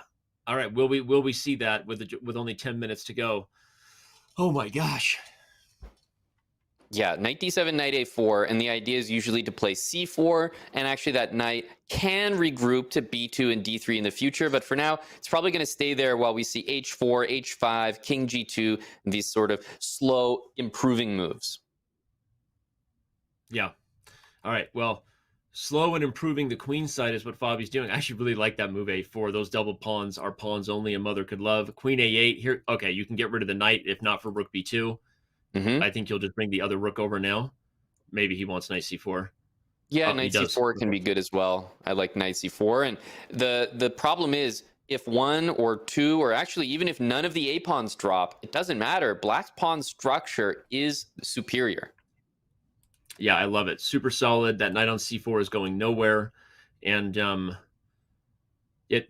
the only funny thing is it's hard to actually get at these pawns at the same time, right? So that's the one thing Pragg has going for him, is they're ugly, but they're kind of keeping the demons at the gate as long as he can hold on to them. Exactly. The move, king g2 can be played here. d4 does have an answer by moving a piece to the e4 square, but it's not, you don't feel comfortable playing king g2, but you also don't feel comfortable with the bishop lined up, and rook b8 trades pieces. Yeah, rook b8 gets the pieces off the board. We're back to equal. These a pawns have been ugly, but if you turn your back, they might run up the board and become queens. So you have to be super careful here. Yeah, knight d6, queen f8. The pieces are just going to get thrown in, and unless black has some sort of checkmate down there, remember, queen takes f7 will also guard the f2 pawn. Yeah. Maybe there was some sort of wild idea with bishop f2. Okay, h5, I like this, guaranteeing maybe at least a draw for Bishop takes Pragg. h6 is a trick. That was bishop takes h6. Instead, queen e4 guards that. He just blundered queen e1. Oh, no. Yeah, there's checks everywhere here. I don't know if there's a forced mate, but this has to be winning. Queen to g6, though. What do you do about queen g6? Yeah, I mean, queen g6 will be a draw. 93. If Pragg oh, wait. 93. Yeah, 95, and it's pinned. 95, even better. Oh, my God. Oh, my gosh. And you called it. Commentator's curse in reverse. Amon Hambleton says we need our first 2-game lead of the day, and it's on the board for Fabiano Caruana. Now Pragg really in must-win territory for the first time in the match. Yeah, I mean, it's funny. We've never even thought about a 2-point lead. I finally realized that I had never mentioned it. And all of a sudden, we see it happen. It's the first time this match has really pulled away for either player. And with only 8.5 minutes on the match clock, I won't say that this is a must-win game, but maybe it's a must-not-lose. Yes, for sure. I think depending on how much time goes off the clock, it may be a must-win game, but you're right. We've seen games won with time expiring before, so I will take it back. Not quite back against the wall, have to win, but definitely you can't go down 3 games for sure. Mm-hmm. Yeah, there's just no way. Remember, these 1+1 games, don't think of them as bullet games, 2 minutes. That's how long they take. We saw a game take just about like 6-7 minutes to start off this bullet portion. You just said 6-7. We've avoided it all day, and there you go. Never mind. Not going to talk about it. You got kids, Danny. You know, you're up on these things, unlike myself. It's too much. It's too much. We even had a score of 6-7 in the match, but we didn't call for it. Ooh, E5. It's not good, but at least there's a discovered attack. Bishop to G5, and the queen is kind of running out of squares. Yeah, this is concerning. It looks like Fabi is in big trouble because the best case scenario is a ton of pieces traded and just an unpleasant pawn deficit here. This is not a nice position. Yeah, but it is good for the match. We all want a close one. This match, pre-match, was predicted to go to overtime. It's basically a 50-50 match with FABIANO Caruana coming out just ahead in all of our simulations. But okay, Pragg got to win this game. He has a great chance to do it to keep this thing close. Pawn to C5. I like pawn to C5 because it's just saying the pawn is so weak, I'd rather not defend it. It's bullet. Let me just toss it into the wind and say, let me open up the rook on B8. B2 pawn is hanging. The queen, meanwhile, is on H3, causing a lot of problems. You move that bishop, the H pawn can go. I love it. Although queen G2 is going to get everything off the board, and that might help Fabi's chances to draw. Okay, Pragg's still playing for 2 results. He's the only one who can win, but he would really love to get the win. Doesn't really want the draw here. Too much time has gone off the clock. This is really unpleasant, though. The fact that the F7 pawn can continue to be hit is really, really annoying. Remember, if you play king G7, there's bishop F8 trick, so maybe rook D7 here. Interesting. We get a rook ending, and That's black has rook. Okay, rook F7 going to F2. This is it. Yeah. Okay, he's got it. This is over. This will definitely be a win, and with under 6 minutes, that is a really, really important result. Rook F3, and yeah, you can win this any way you'd like. Fantastic game here from Pragg, winning when he needed to. We have a 1-game match yet again with still 5.5 minutes to play. Man, this is exciting. It is, because we're not sure how many bullet games we are going to get. And one thing I'll point out is we have not seen a lot of draws between these two. So if there's 1 bullet game remaining on a tied score, then we could just see, somebody jumping ahead by 1 game as they've done all match, but time expiring and benefiting that player, whoever it is. Yep. Yeah, remember, as long as the game starts before time expires, it counts no matter what the current score is. And so, yeah, here we have a good center for white. Funny, the edge for black. Why is black better here? What am I missing? Is there something like knight b4 happening? Okay, he didn't play it, but maybe there was. Yeah, I don't really see anything too specific about the position, but sometimes the move F5 can activate pieces. However, I wouldn't be confident enough to say that was the move there. If anything, we've got a position where the knight's brought itself into B3. Just the bishop pair here is nice, and control of the F4 square for that knight to maybe jump into in the future. Yep. All right, so we're in that stage of the match, everybody, where you just can't stop looking at that clock, currently kicking down above Praggnanandhaa's head, given that he's white. So every single moment puts us in a spot where you're playing against 2 enemies if you're losing, not just the one across from you on the board, but you're also playing against the clock. Yep, we mentioned the F4 square. It's so key because that knight on G6 really does nothing, if not jumping into F4. So I would have expected queen D2 in order to watch over that. But now knight's on a great square. You have to kind of commit here to the the king side with knight h5 and stuff. But if black trades the queens, Fabi winning this game, that might be enough to almost take the whole thing. This is a huge push. Yeah. Yeah. And that's why I was saying it, because I'm doing the math in my head. I guess you could lose this game, win as time is expiring, and barely get another one, but it's unlikely. If Fabi wins this one, he's in that area where he can milk the clock, literally, and just play and use the clock as a weapon. Yeah, take on a3 here, I think. Like, the rook wasn't hanging. And neither was the a4 pawn. So I think just taking on a3 there is a little bit of a miss. Yeah. Yeah, Fabi could have just won the pawn, and that might have been the match with it, but still close enough. Knight d5 and bishop b4? Knight b5. Why are we not playing knight d5? Yeah, what is... Oh, is he trying to get time off the clock? That seems like a weird I don't thing understand to do here. spending that much time there. I'm in shock. Yeah, and disconnecting the queen and rook.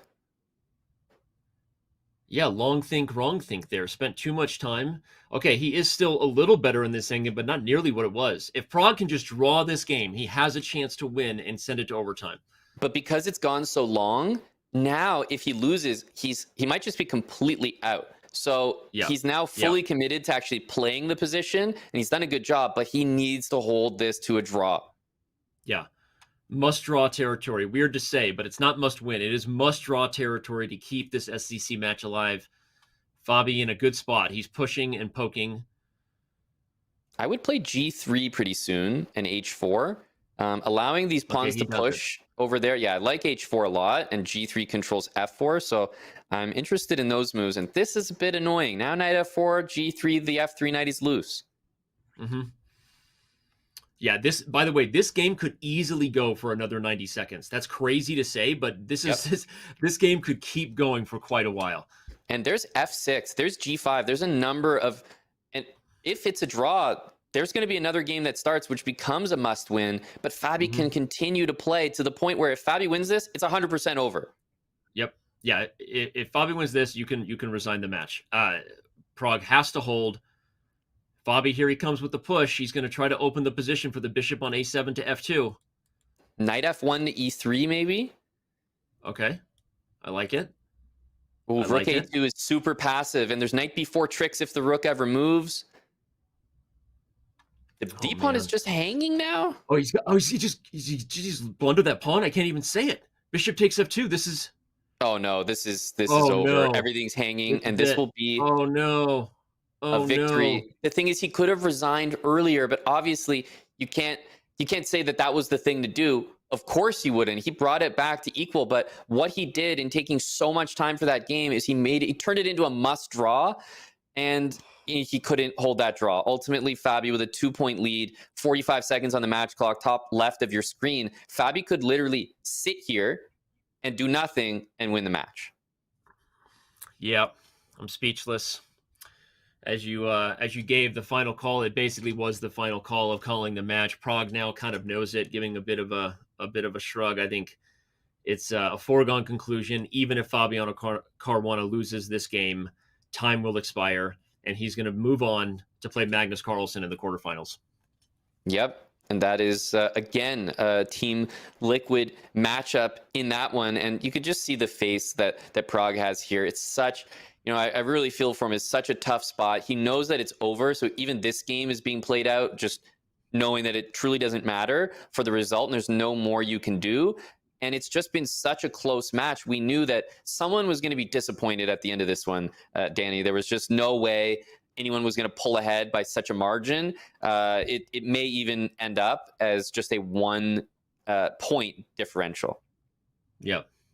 Well, I think we're all disappointed at the end of this one that it didn't go to overtime. Of course, if you're rooting for Fabi regardless, maybe you're happy he got this thing done in regulation, if you will. But I was excited for that extra chess. But still, we had an incredible match today. What a barn burner. I don't care if Pragg wins this game or not. Even if it's a 3-game deficit at the end, anyone who watches this one knows that it was this was an incredible match. And Pragg was very close to playing Magnus in the next round. And I think he is going to win this game. I think it's going to be a one game finish. Yeah. Also, for Fabi, it has to be said, it doesn't matter, and he knows it doesn't matter. And after all the hard work, it's probably the case that he's less focused on the result of this one, but finishing with a 11-10 score is so representative of the match that it was, that I almost want it to happen, to have that on paper, because this was the closest match the entire Speed Chess Championship so far. Yeah, no, it really was. Again, Wesley and Vincent did go to overtime, so I guess technically a few more games, but this one feels closer. And I actually think, again, we'd have to check the stats, but given that you and I called that, I'm confident in saying this one actually had more lead changes. In that other match, I think that it was a little bit more tied or one-sided throughout. I don't think we had as many lead changes in the other match. Yeah, I think the reason, I'm glad you highlighted it, because you kind of forget that there have been some very close SEC matchups, but I feel like the reason that I am saying that is that the games have been so wild, and yet the result even. It was a bit more tempered in terms of the Vincent and Wesley matchup. The score, and in fact going to overtime there and to tie breaks, that ultimately was a closer match. But something about the two players here playing the craziest games and still ending up deadlocked is just, what a battle. Yeah. Couldn't agree more. This is one of those ones where you wish we could have interviews with both players afterwards and just, make it a bit of a party because I want to talk to both of them about how crazy this was. And they are teammates of Team Liquid. But anyway, obviously not going the way Pragg wanted, for sure. No denying that. But he has nothing to hang his head about. You play this, again, there's a reason we simulated this match, right, through the model. If you play this match 1,000 times, it probably goes the other way 50% of the time. Pragg was that close. Yep, and he, with only a couple seconds here, Pragg is, he's upset, but he's upset because he knows what's happening in the match, not because of the game he's about to win with Rook F3, and just disappointment despite the win at the end, 11-10, and Fabiano Caruana takes down Praggnanandhaa, both from Team Liquid, and there's your winner on the screen. What an epically close matchup, as Fabi's looking calm as ever, taking a sip after that. Yeah, and we'll catch up with Fabi in a little bit for the winner's interview for sure. He's wearing that Team Liquid. I've been told it's the championship edition jersey. So regardless of whether we say blue was home and white was away, I think Pragg was home if that's the case. Apparently Fabi's jersey is the championship edition, and he will keep his SCC championship hopes alive with an 11-10 final score. Magnus Carlsen, his other Team Liquid teammate, waiting for him in the next round. Incredible, because if you think about that 2% that the prediction model awarded, we may have seen the 2% in action in this exact matchup. 11-10. I mean, we've had some really close matchups in the round of 16. This is, apart from the Vincent and Wesley match, the only other one that can really be considered there. So, look at that pre-match prediction. That's honestly very close to what we saw on the board.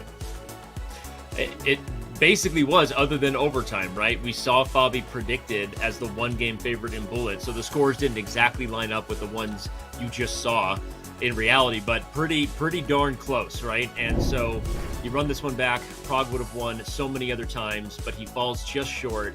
Congratulations, of course, to Fabiano Caruana are in order.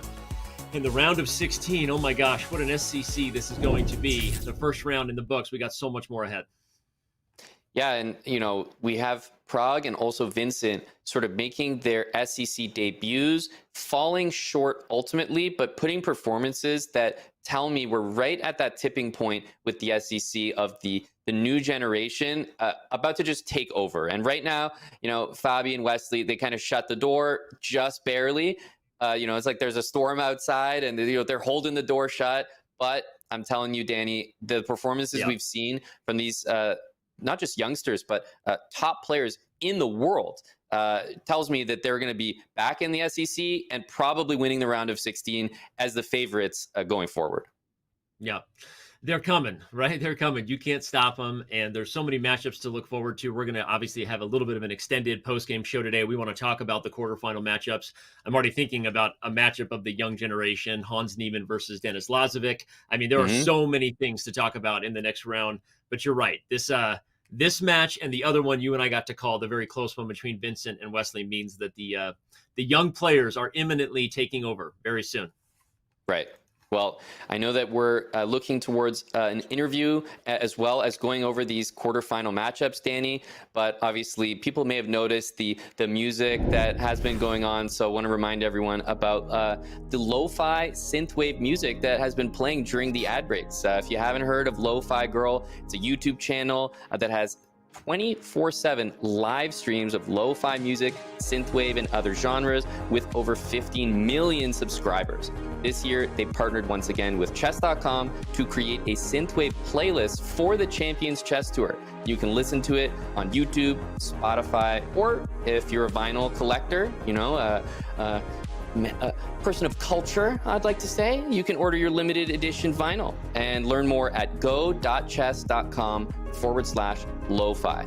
We have an interview with Fabiano Caruana, the winner of this match, coming up. So please drop your questions in chat if you'd like to get some of them asked and answered. And we have quarterfinal matches to preview, all after this break.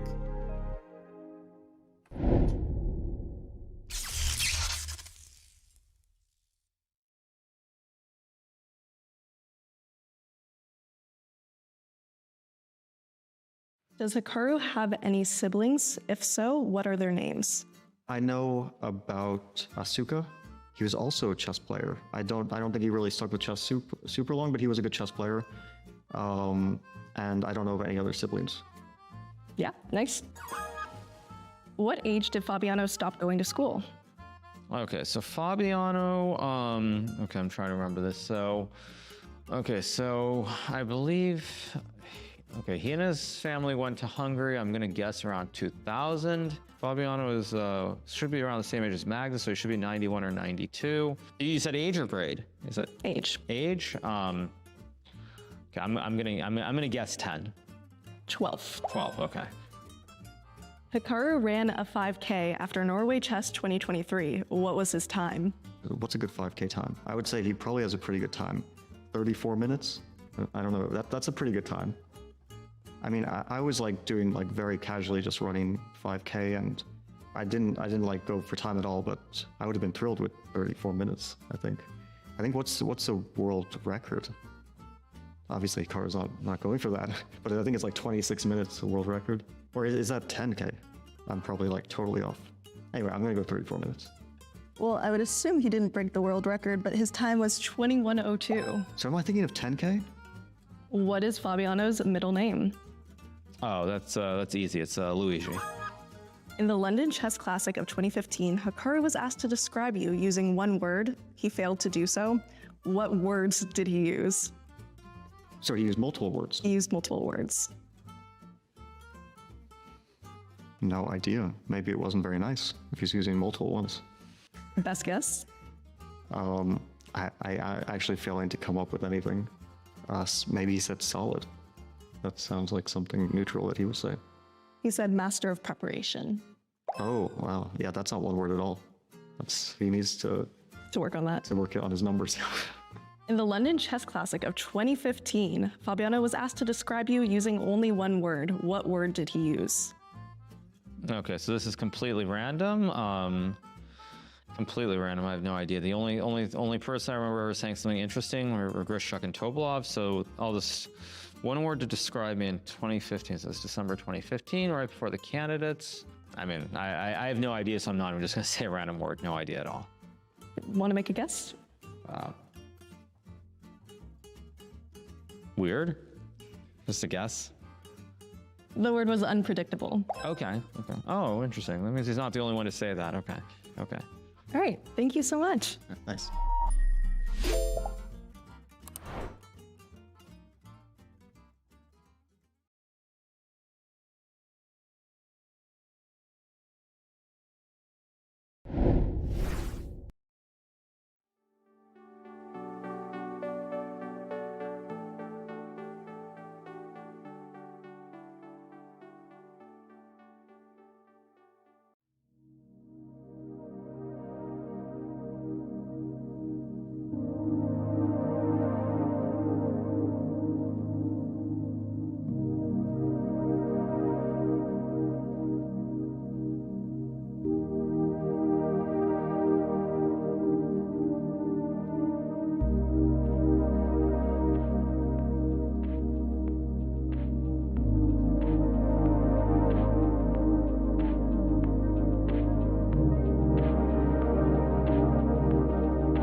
welcome back to the Speed Chess Championship coverage. We just learned the winner of the match, Grandmaster Fabiano Caruana, is our next and last quarterfinalist. So, Fabi, welcome to the show. Congrats on a very, very impressive victory. And I'll just start by asking you, what did you think of this match in general? Because for us, it was one of the closest matches we've seen, and Pragg looked like he could have been up by one, or you could have been up by one. I mean, talk us through how you're feeling.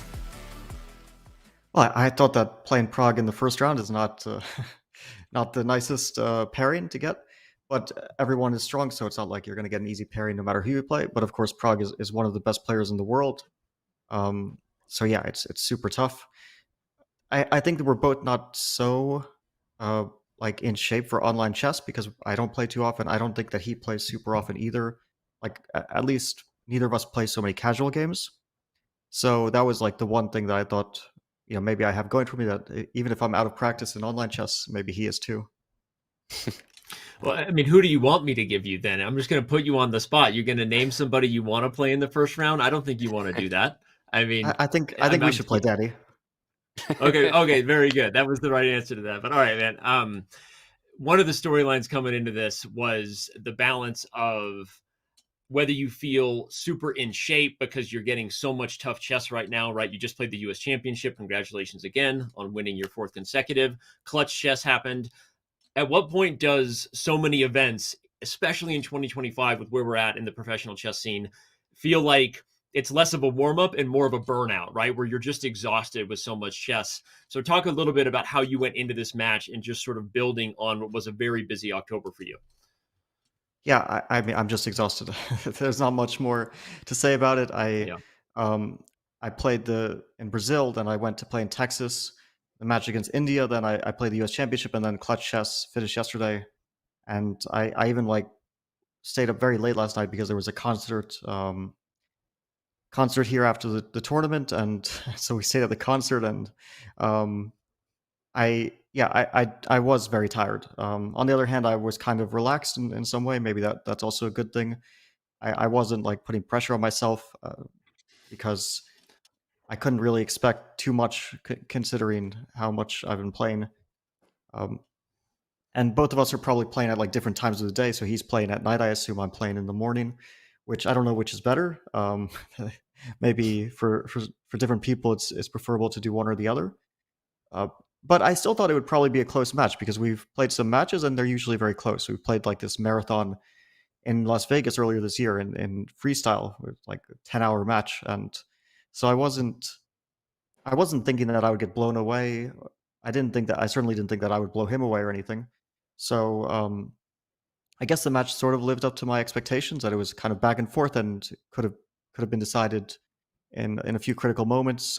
Came down to bullet. I think in bullet, I actually had like a pretty high quality up until the last game when I saw the match clock. I was like, okay, there's a minute left and I can basically just run out my time. So, but I think the games before that, I played like quite good games for bullet standards. Well, I'm glad that you're talking about your high quality chess. It's the perfect segue for me to ask you about the Rook C4 mouse slip. Probably your only low quality chess moment. What happened there? Was that like you pick the piece up and try to drop it back down? We were wondering. No, so like before the move, I was getting ready to move my rook, and then I saw that my knight's attacked. So then I kind of adjusted, and instead I clicked on my rook, and then I clicked. Instead of on the knight, I clicked on a square, and the rook just moved to that square. Oof, so yeah. That was By the way, that was one. just so you know, we called that. We kind of predicted that was what happened. Yep. And then I also mouse slipped in a few other moments. Like I definitely mouse slipped about like probably 3 or 4 times. But in some moments, I think it wasn't too crucial. But there was that like other game where I was basically mating him. It was actually like a bizarre finish because, okay, I was winning. Then we were time trouble. Then I saw his king is running and I can't check him anymore. And then I because I saw that rook a3, he just takes it. So then I kind of like played rook a3 and I leaned back because I thought, okay, game's over. He's going to take. So I was going to resign. Yeah. And then he didn't take. And then I was ready to play queen d2. And then I saw like 0-0-0 as soon as I like played the queen d2 move. Can't take your hand off the mouse, Fabi.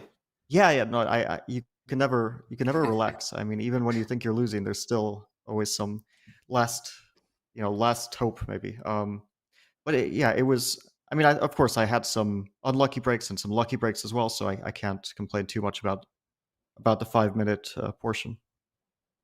Well, we predicted that this match would be close just in terms of our own kind of simulations, and you guys both delivered.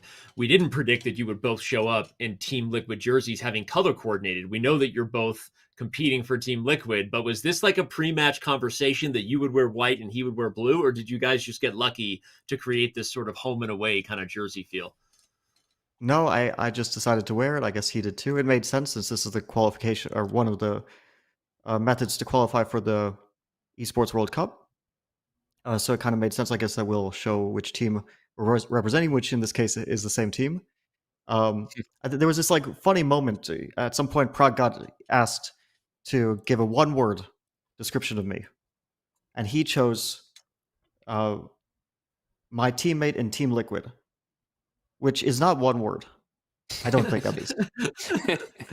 He could have just said teammate, but okay, the extra words did it justice. Yeah, it's but I like it. I always like when you're asked to give one word and then people give like either 3 or sometimes 10 words. Yeah, we're both representing Team Liquid along with Magnus, and we're even in some other team randomly, like in the what's it called, Global Chess League. We're also going to be in the same team. So somehow we wound up on the same team in nearly every event. Yeah, it speaks about you, Fabi. You can't be described in just a single word. And I guess that answer also sets me up to ask you about Magnus, also Team Liquid, speaking of. So just endless Team Liquid matchups. Only one can prevail, but that's ultimately your next round opponent. You talked about, hey, maybe Prague's not the best matchup here. Well, Magnus is the next one. It truly doesn't get easier. No, it gets harder. I saw that. I hope that your simulation gives me more than 1%. That's all I'm asking. Like, give me. You want to know what it is? At least 2. You want to know what it is? No. I don't want to know, but I assume it's like 5%. But maybe at least give me. If it's 1, then give me 2. I think that's at least like as a favor, as a courtesy. We're not gonna do you dirty, man. We're not gonna do you dirty. It'll be higher than you think. Okay. It's better you don't know. Yeah.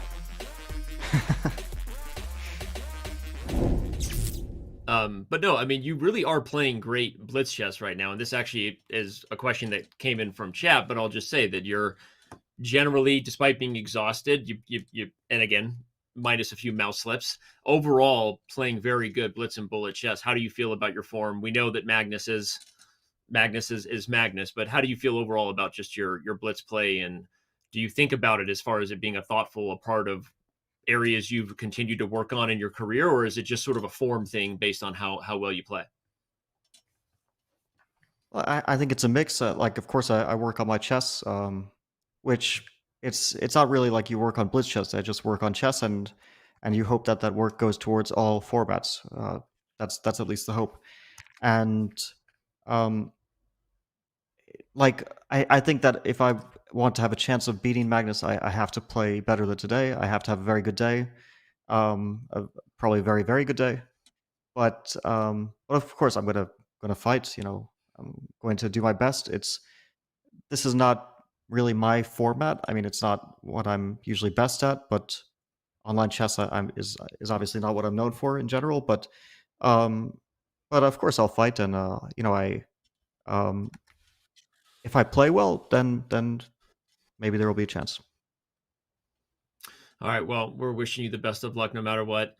Fabi, before you go, I want to get your thoughts on, as you said, online chess may not be the format you're best known for, but you also lost a friend like we all did this week in Danya Naroditsky. And today on the show, we announced that going forward, every Speed Chess Championship winner will have their name engraved on the Naroditsky Cup. And that'll be something that is forever making sure that Danya is a part of the SCC. Just give us your thoughts, if you would, real quick, on Danya, as far as all the things that you loved about him, you miss about him, or maybe just thinking about this event and what he was as a commentator and how exciting he made the show. Well, I mean, of course, Danya was a friend to many, and we hung out on occasions. And I always was happy to see him at tournaments. It was always good to have, to see him there. And he was just like this very good, friendly presence that I think everyone liked, everyone loved to have him around. Speaking of his chess qualities, he was like also ever present, either in commentating or in playing, and I think that his legacy will remain for very, very long after we're all gone.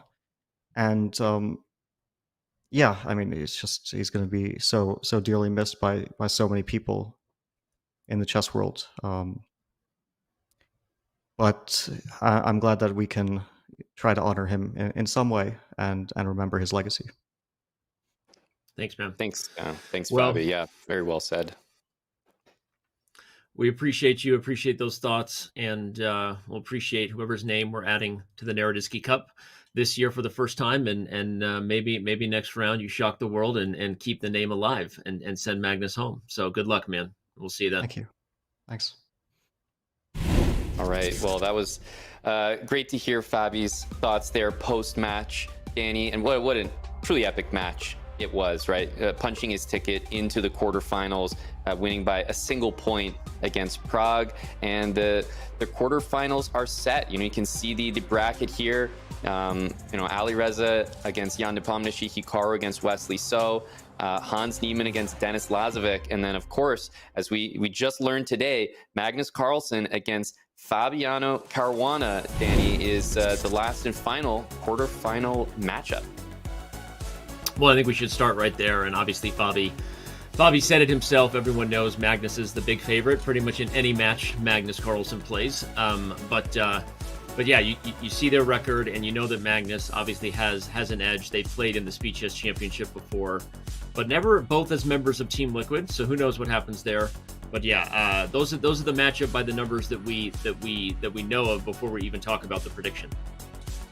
Right, and what's standing out to me just on this graphic is 7 times quarterfinalist in 9 appearances, but never to the semifinals, and that just shows like he has a level that's a cut above most of the players in the field, but he probably always runs into a big time matchup, whether it's Magnus or Hikaru. Like there's going to be someone there that just takes it in the quarterfinals, and he's never really taken that next step. And I do feel like with all the chess he's playing, the form he's showing, we're waiting for that step to be taken. And Magnus is the toughest guy to take it against, but at least from Fabiano's side, it feels like his form is there.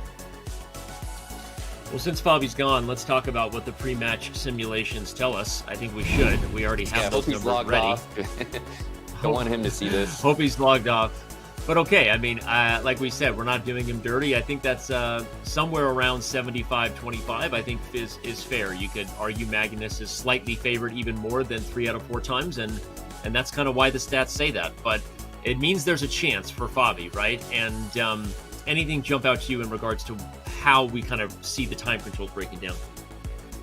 Well, Fabi said make sure to give him a couple extra percent. So yeah, we'll call it 25 there from 23. I think that's fair. And it represents exactly the match that we're looking for. I think you could make a case for Magnus being a bit more of a favorite, especially in the online format with his dominance and the fact that Fabi hasn't really had that success advancing past this stage in the event historically.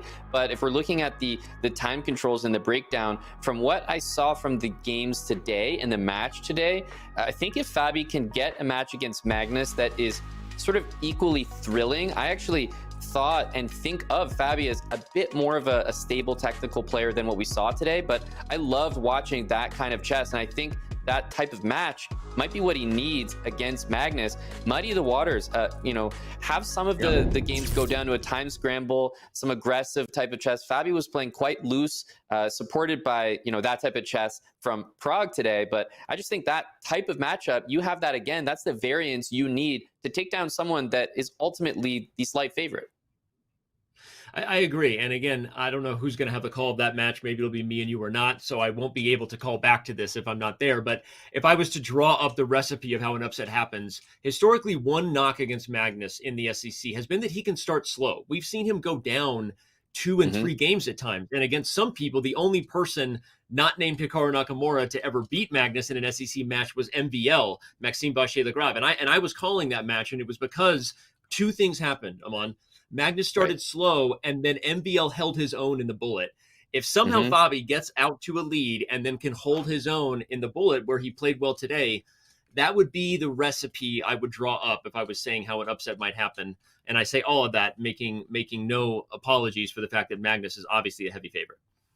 Yeah, exactly right. And the good sign for Fabi is he showed a level in all. He didn't have a bad time control. It wasn't like he, got destroyed in the 5-minute and made it back in the 3-minute. He was just fairly consistent across all of them, which, you want that going into an upcoming match like that. So I think that, kind of summarizes how things can go in that matchup, Magnus and Fabi, and obviously other matchups to talk about as well, Danny, like, Denis Lazovic and Hans Niemann. That's on the same side of the bracket as Magnus versus Fabi. And that one, I think for many people, is a very, very exciting matchup because it's got Hans, who always has so much to prove to himself, to the world, and Denis, who's just so almost overlooked time and time again. And it's starting to get to the point, Danny, where it's like, hang on a second, there's no good reason for this. He continues to perform well in SEC and all online and hybrid formats, and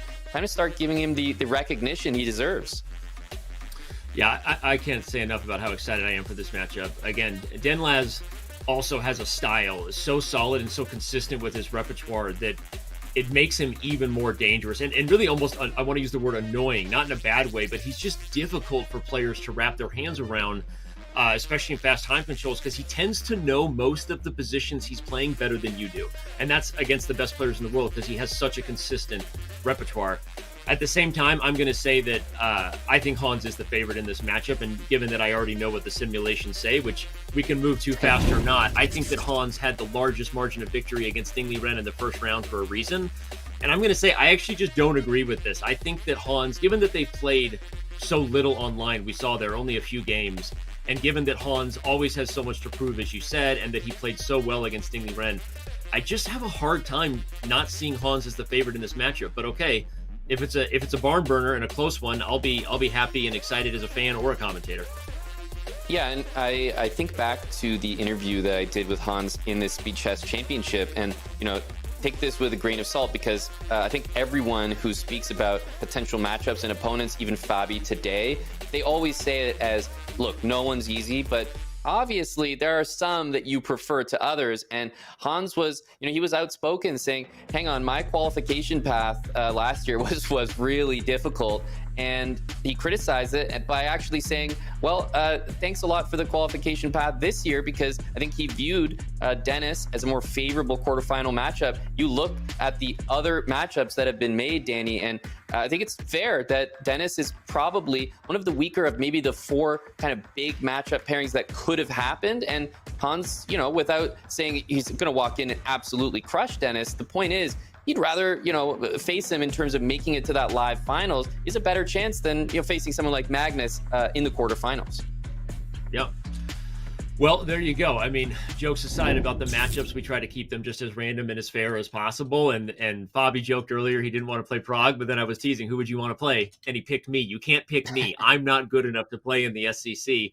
It's hard to develop, the brackets, and obviously the players bring such incredible pedigrees, all of them, to the table. But I think as far as a matchup of 2 young rising stars who I think we're going to see in the SEC for many, many years to come, Denlaz and Hans, again, I think Hans is the favorite. Fascinating to see that our model slightly favors Denlaz, but either way, can't wait for that one. Agree. I guess, moving on in the quarterfinal, kind of doing the look around here at all of them, Danny, moving on, taking a look at the bracket once again. We talked about the left side, moving over to the right side. Alireza Firouzja against Jan Nepomniachtchi. This is going to be a very exciting matchup, and I say that with more enthusiasm, having seen Jan Nepomniachtchi's form that he brought to that match.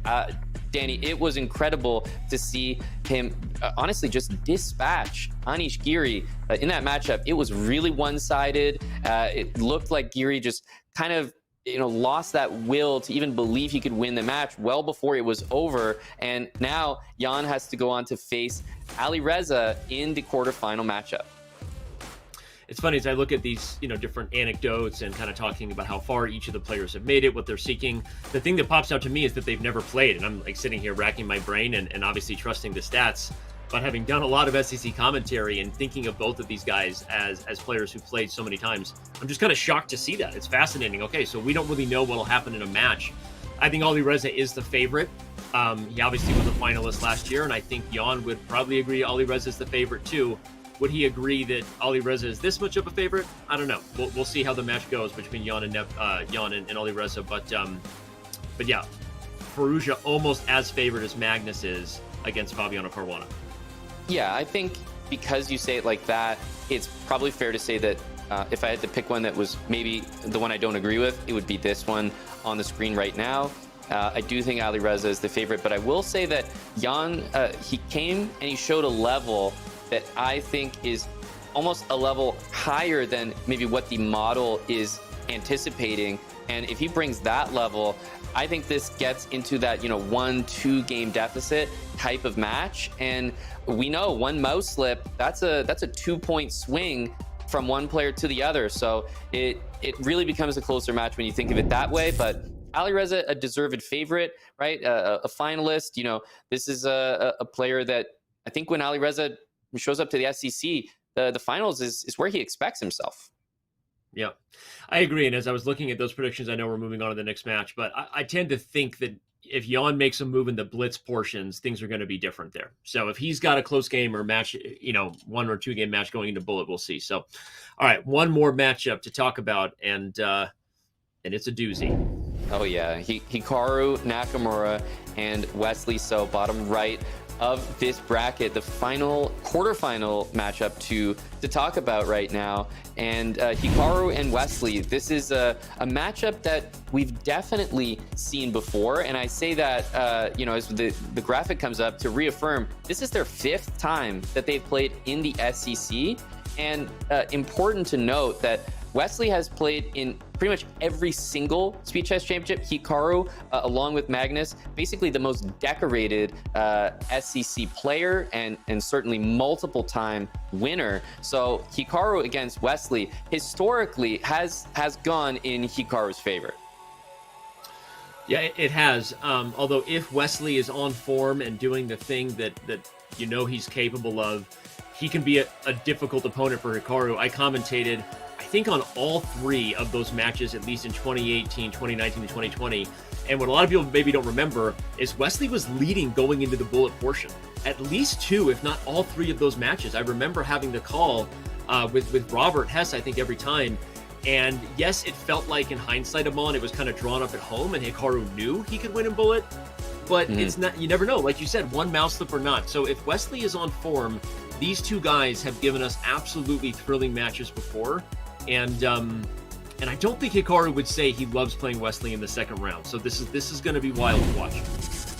Yeah, it's going to be very competitive between the 2 of them. We're looking at the pre-match prediction, and I have to say this is very fair, and it's because you have to factor in results. Like, you have to factor in what has already happened, and the truth is Hikaru has beaten Wesley 4 times in the SEC. This is their 5th matchup. That has to give you that extra advantage in terms of the pre-match prediction model. 84% to 16, that's a better chance of winning, than Magnus is predicted in his match. But it's because there's history between these 2, and the stats are all in Hikaru's favor. I think that Wesley is probably coming to the table here with maybe some of his better levels in terms of the the history of them matching up. Hikaru sort of really in that prime 2018 to 2021. But Hikaru, his first round matchup, you don't want to read into it too much in terms of the bullet segment, but against Lei Kwang Liam, it did trickle away, and it was actually a really close final score. Those that watched know that the score kind of got away because it was already over. but still, you know, points were dropped in the bullet, and just has me wondering, you know, is Hikaru's bullet still at that like unbeatable level, or is it just extremely good, right? It's good enough regardless, but where is that bullet level at? In fact, it's a bit of a question mark that he's left there, maybe working in his favor, because we don't really know what bullet to expect from him. I think it's a good point. And again, if we look at the match history, as I was talking about, that Hikaru was kind of relying on bullet to make sure he beat Wesley. I remember at least one match he was down 2 games going into the bullet. And if you add that to what I said earlier about Fabiano versus Magnus, what could possibly be the recipe to prove that pre-match prediction wrong? I think if somehow the blitz isn't going well, and if Hikaru is not who he once was in bullet, we'll find out. That's where things could get dicey. Again, I say that again, ending in the same way I did with Magnus versus Fabiano. I make no apology in saying Hikaru was obviously the heavy favorite for a reason, and you made a point that their history, having played so many matches, makes the psychological factor also go Hikaru's way, because Wesley has to overcome not just the present but the past demons and really try to be at his best and make sure he doesn't think about the fact that Hikaru has outed him 4 times in the SCC already. That's right. It's kind of a big redemption match, and obviously one that we look forward to, along with the 3 other quarterfinal matchups. And it also allows us to, Danny, take a look at the standings to get a lay of the land for this event, what it means in terms of qualification, right? The EWC is kind of the ultimate goal for a lot of these competitors, as we've lost half the field, right? So we know where we stand here, and you can see the earnings of these players so far, as now we're starting to place people in the top half of the bracket. Yeah, and those guys are taking some cash home. Remember, SCC splits half the money to the winner, the rest of the money based on win percentage. So every game matters. But we're really getting into a big spot, because if you can punch your ticket to London as one of the 8 players remaining, you get yourself into the realm of a massive payday. Don't underestimate how much the EWC matters to these players, and how much it has literally changed at least the financial face online for what has been a thriving ecosystem for many years. But with this sort of big carrot waiting at the end of the new online cycle we have here, with Title Tuesdays and the Speed Chess Championship and the Chess.com Global Championship coming back, these guys have their eyes on qualifying to the EWC, because there's a big payday potentially if you can get there. Yeah, absolutely. It should be noted that the top 3, right, from this SCC qualified directly. So what I always found interesting is that if you think about the live finals in London, and, you know, I'm just going to go ahead and say it, you think about the likelihood of Magnus Carlsen making it there, who has already punched his ticket, it sort of means that if you make it to London, assuming Magnus is there, you know, welcome to the EWC. Yeah, no, it's actually huge. In fact, okay, Magnus has to play Fabiano, and we're not going to overlook the chance for an upset, but you're right. There is a lot at stake for these guys. Talk about setting up your 2026 in a great way. If you get to London, you are feeling really good about everything that's happening next year as far as online esports chess goes. So, all right.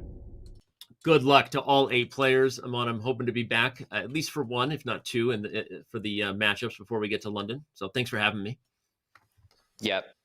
And yeah, I think the last thing to think about, Danny, is just that, you know, we've wrapped up the round of 16 matchups. The quarterfinals are upcoming, and the caliber of some of those quarterfinal matchups could be a final, and in some cases actually literally has been a final in previous years. So I think that we always talk about, oh, the SCC is getting stronger, the young players are getting stronger, the even getting an invite or qualifying is becoming more difficult, but we literally have quarterfinal matchups that you've called, you've commentated as a final before. It's crazy. Yeah. And then we have matchups that might be previews of finals in future years to come with so many young players, right? So it is absolutely wild. I cannot wait. The SCC continues to deliver as my favorite event. I know I speak for you. I know it's your favorite too. You you speak for me. Let's say only on this. I have to vet some of the other opinions, but for this one, you're fair to say that, Danny. Absolutely concur. And I guess that brings the end to this show, to this match. Fabiano was victorious today in a truly epic finale to this round of 16. And we have very exciting matches to look forward to. And everyone should stay tuned when those get scheduled and announced, as everyone is trying to make their journey onwards to London. So, Danny, you've been good luck for great, exciting matchups. So I hope that we bring you back on the show to continue that good karma going forward.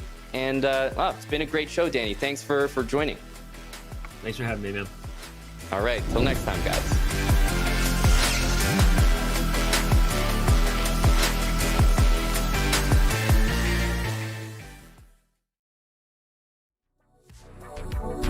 Wow.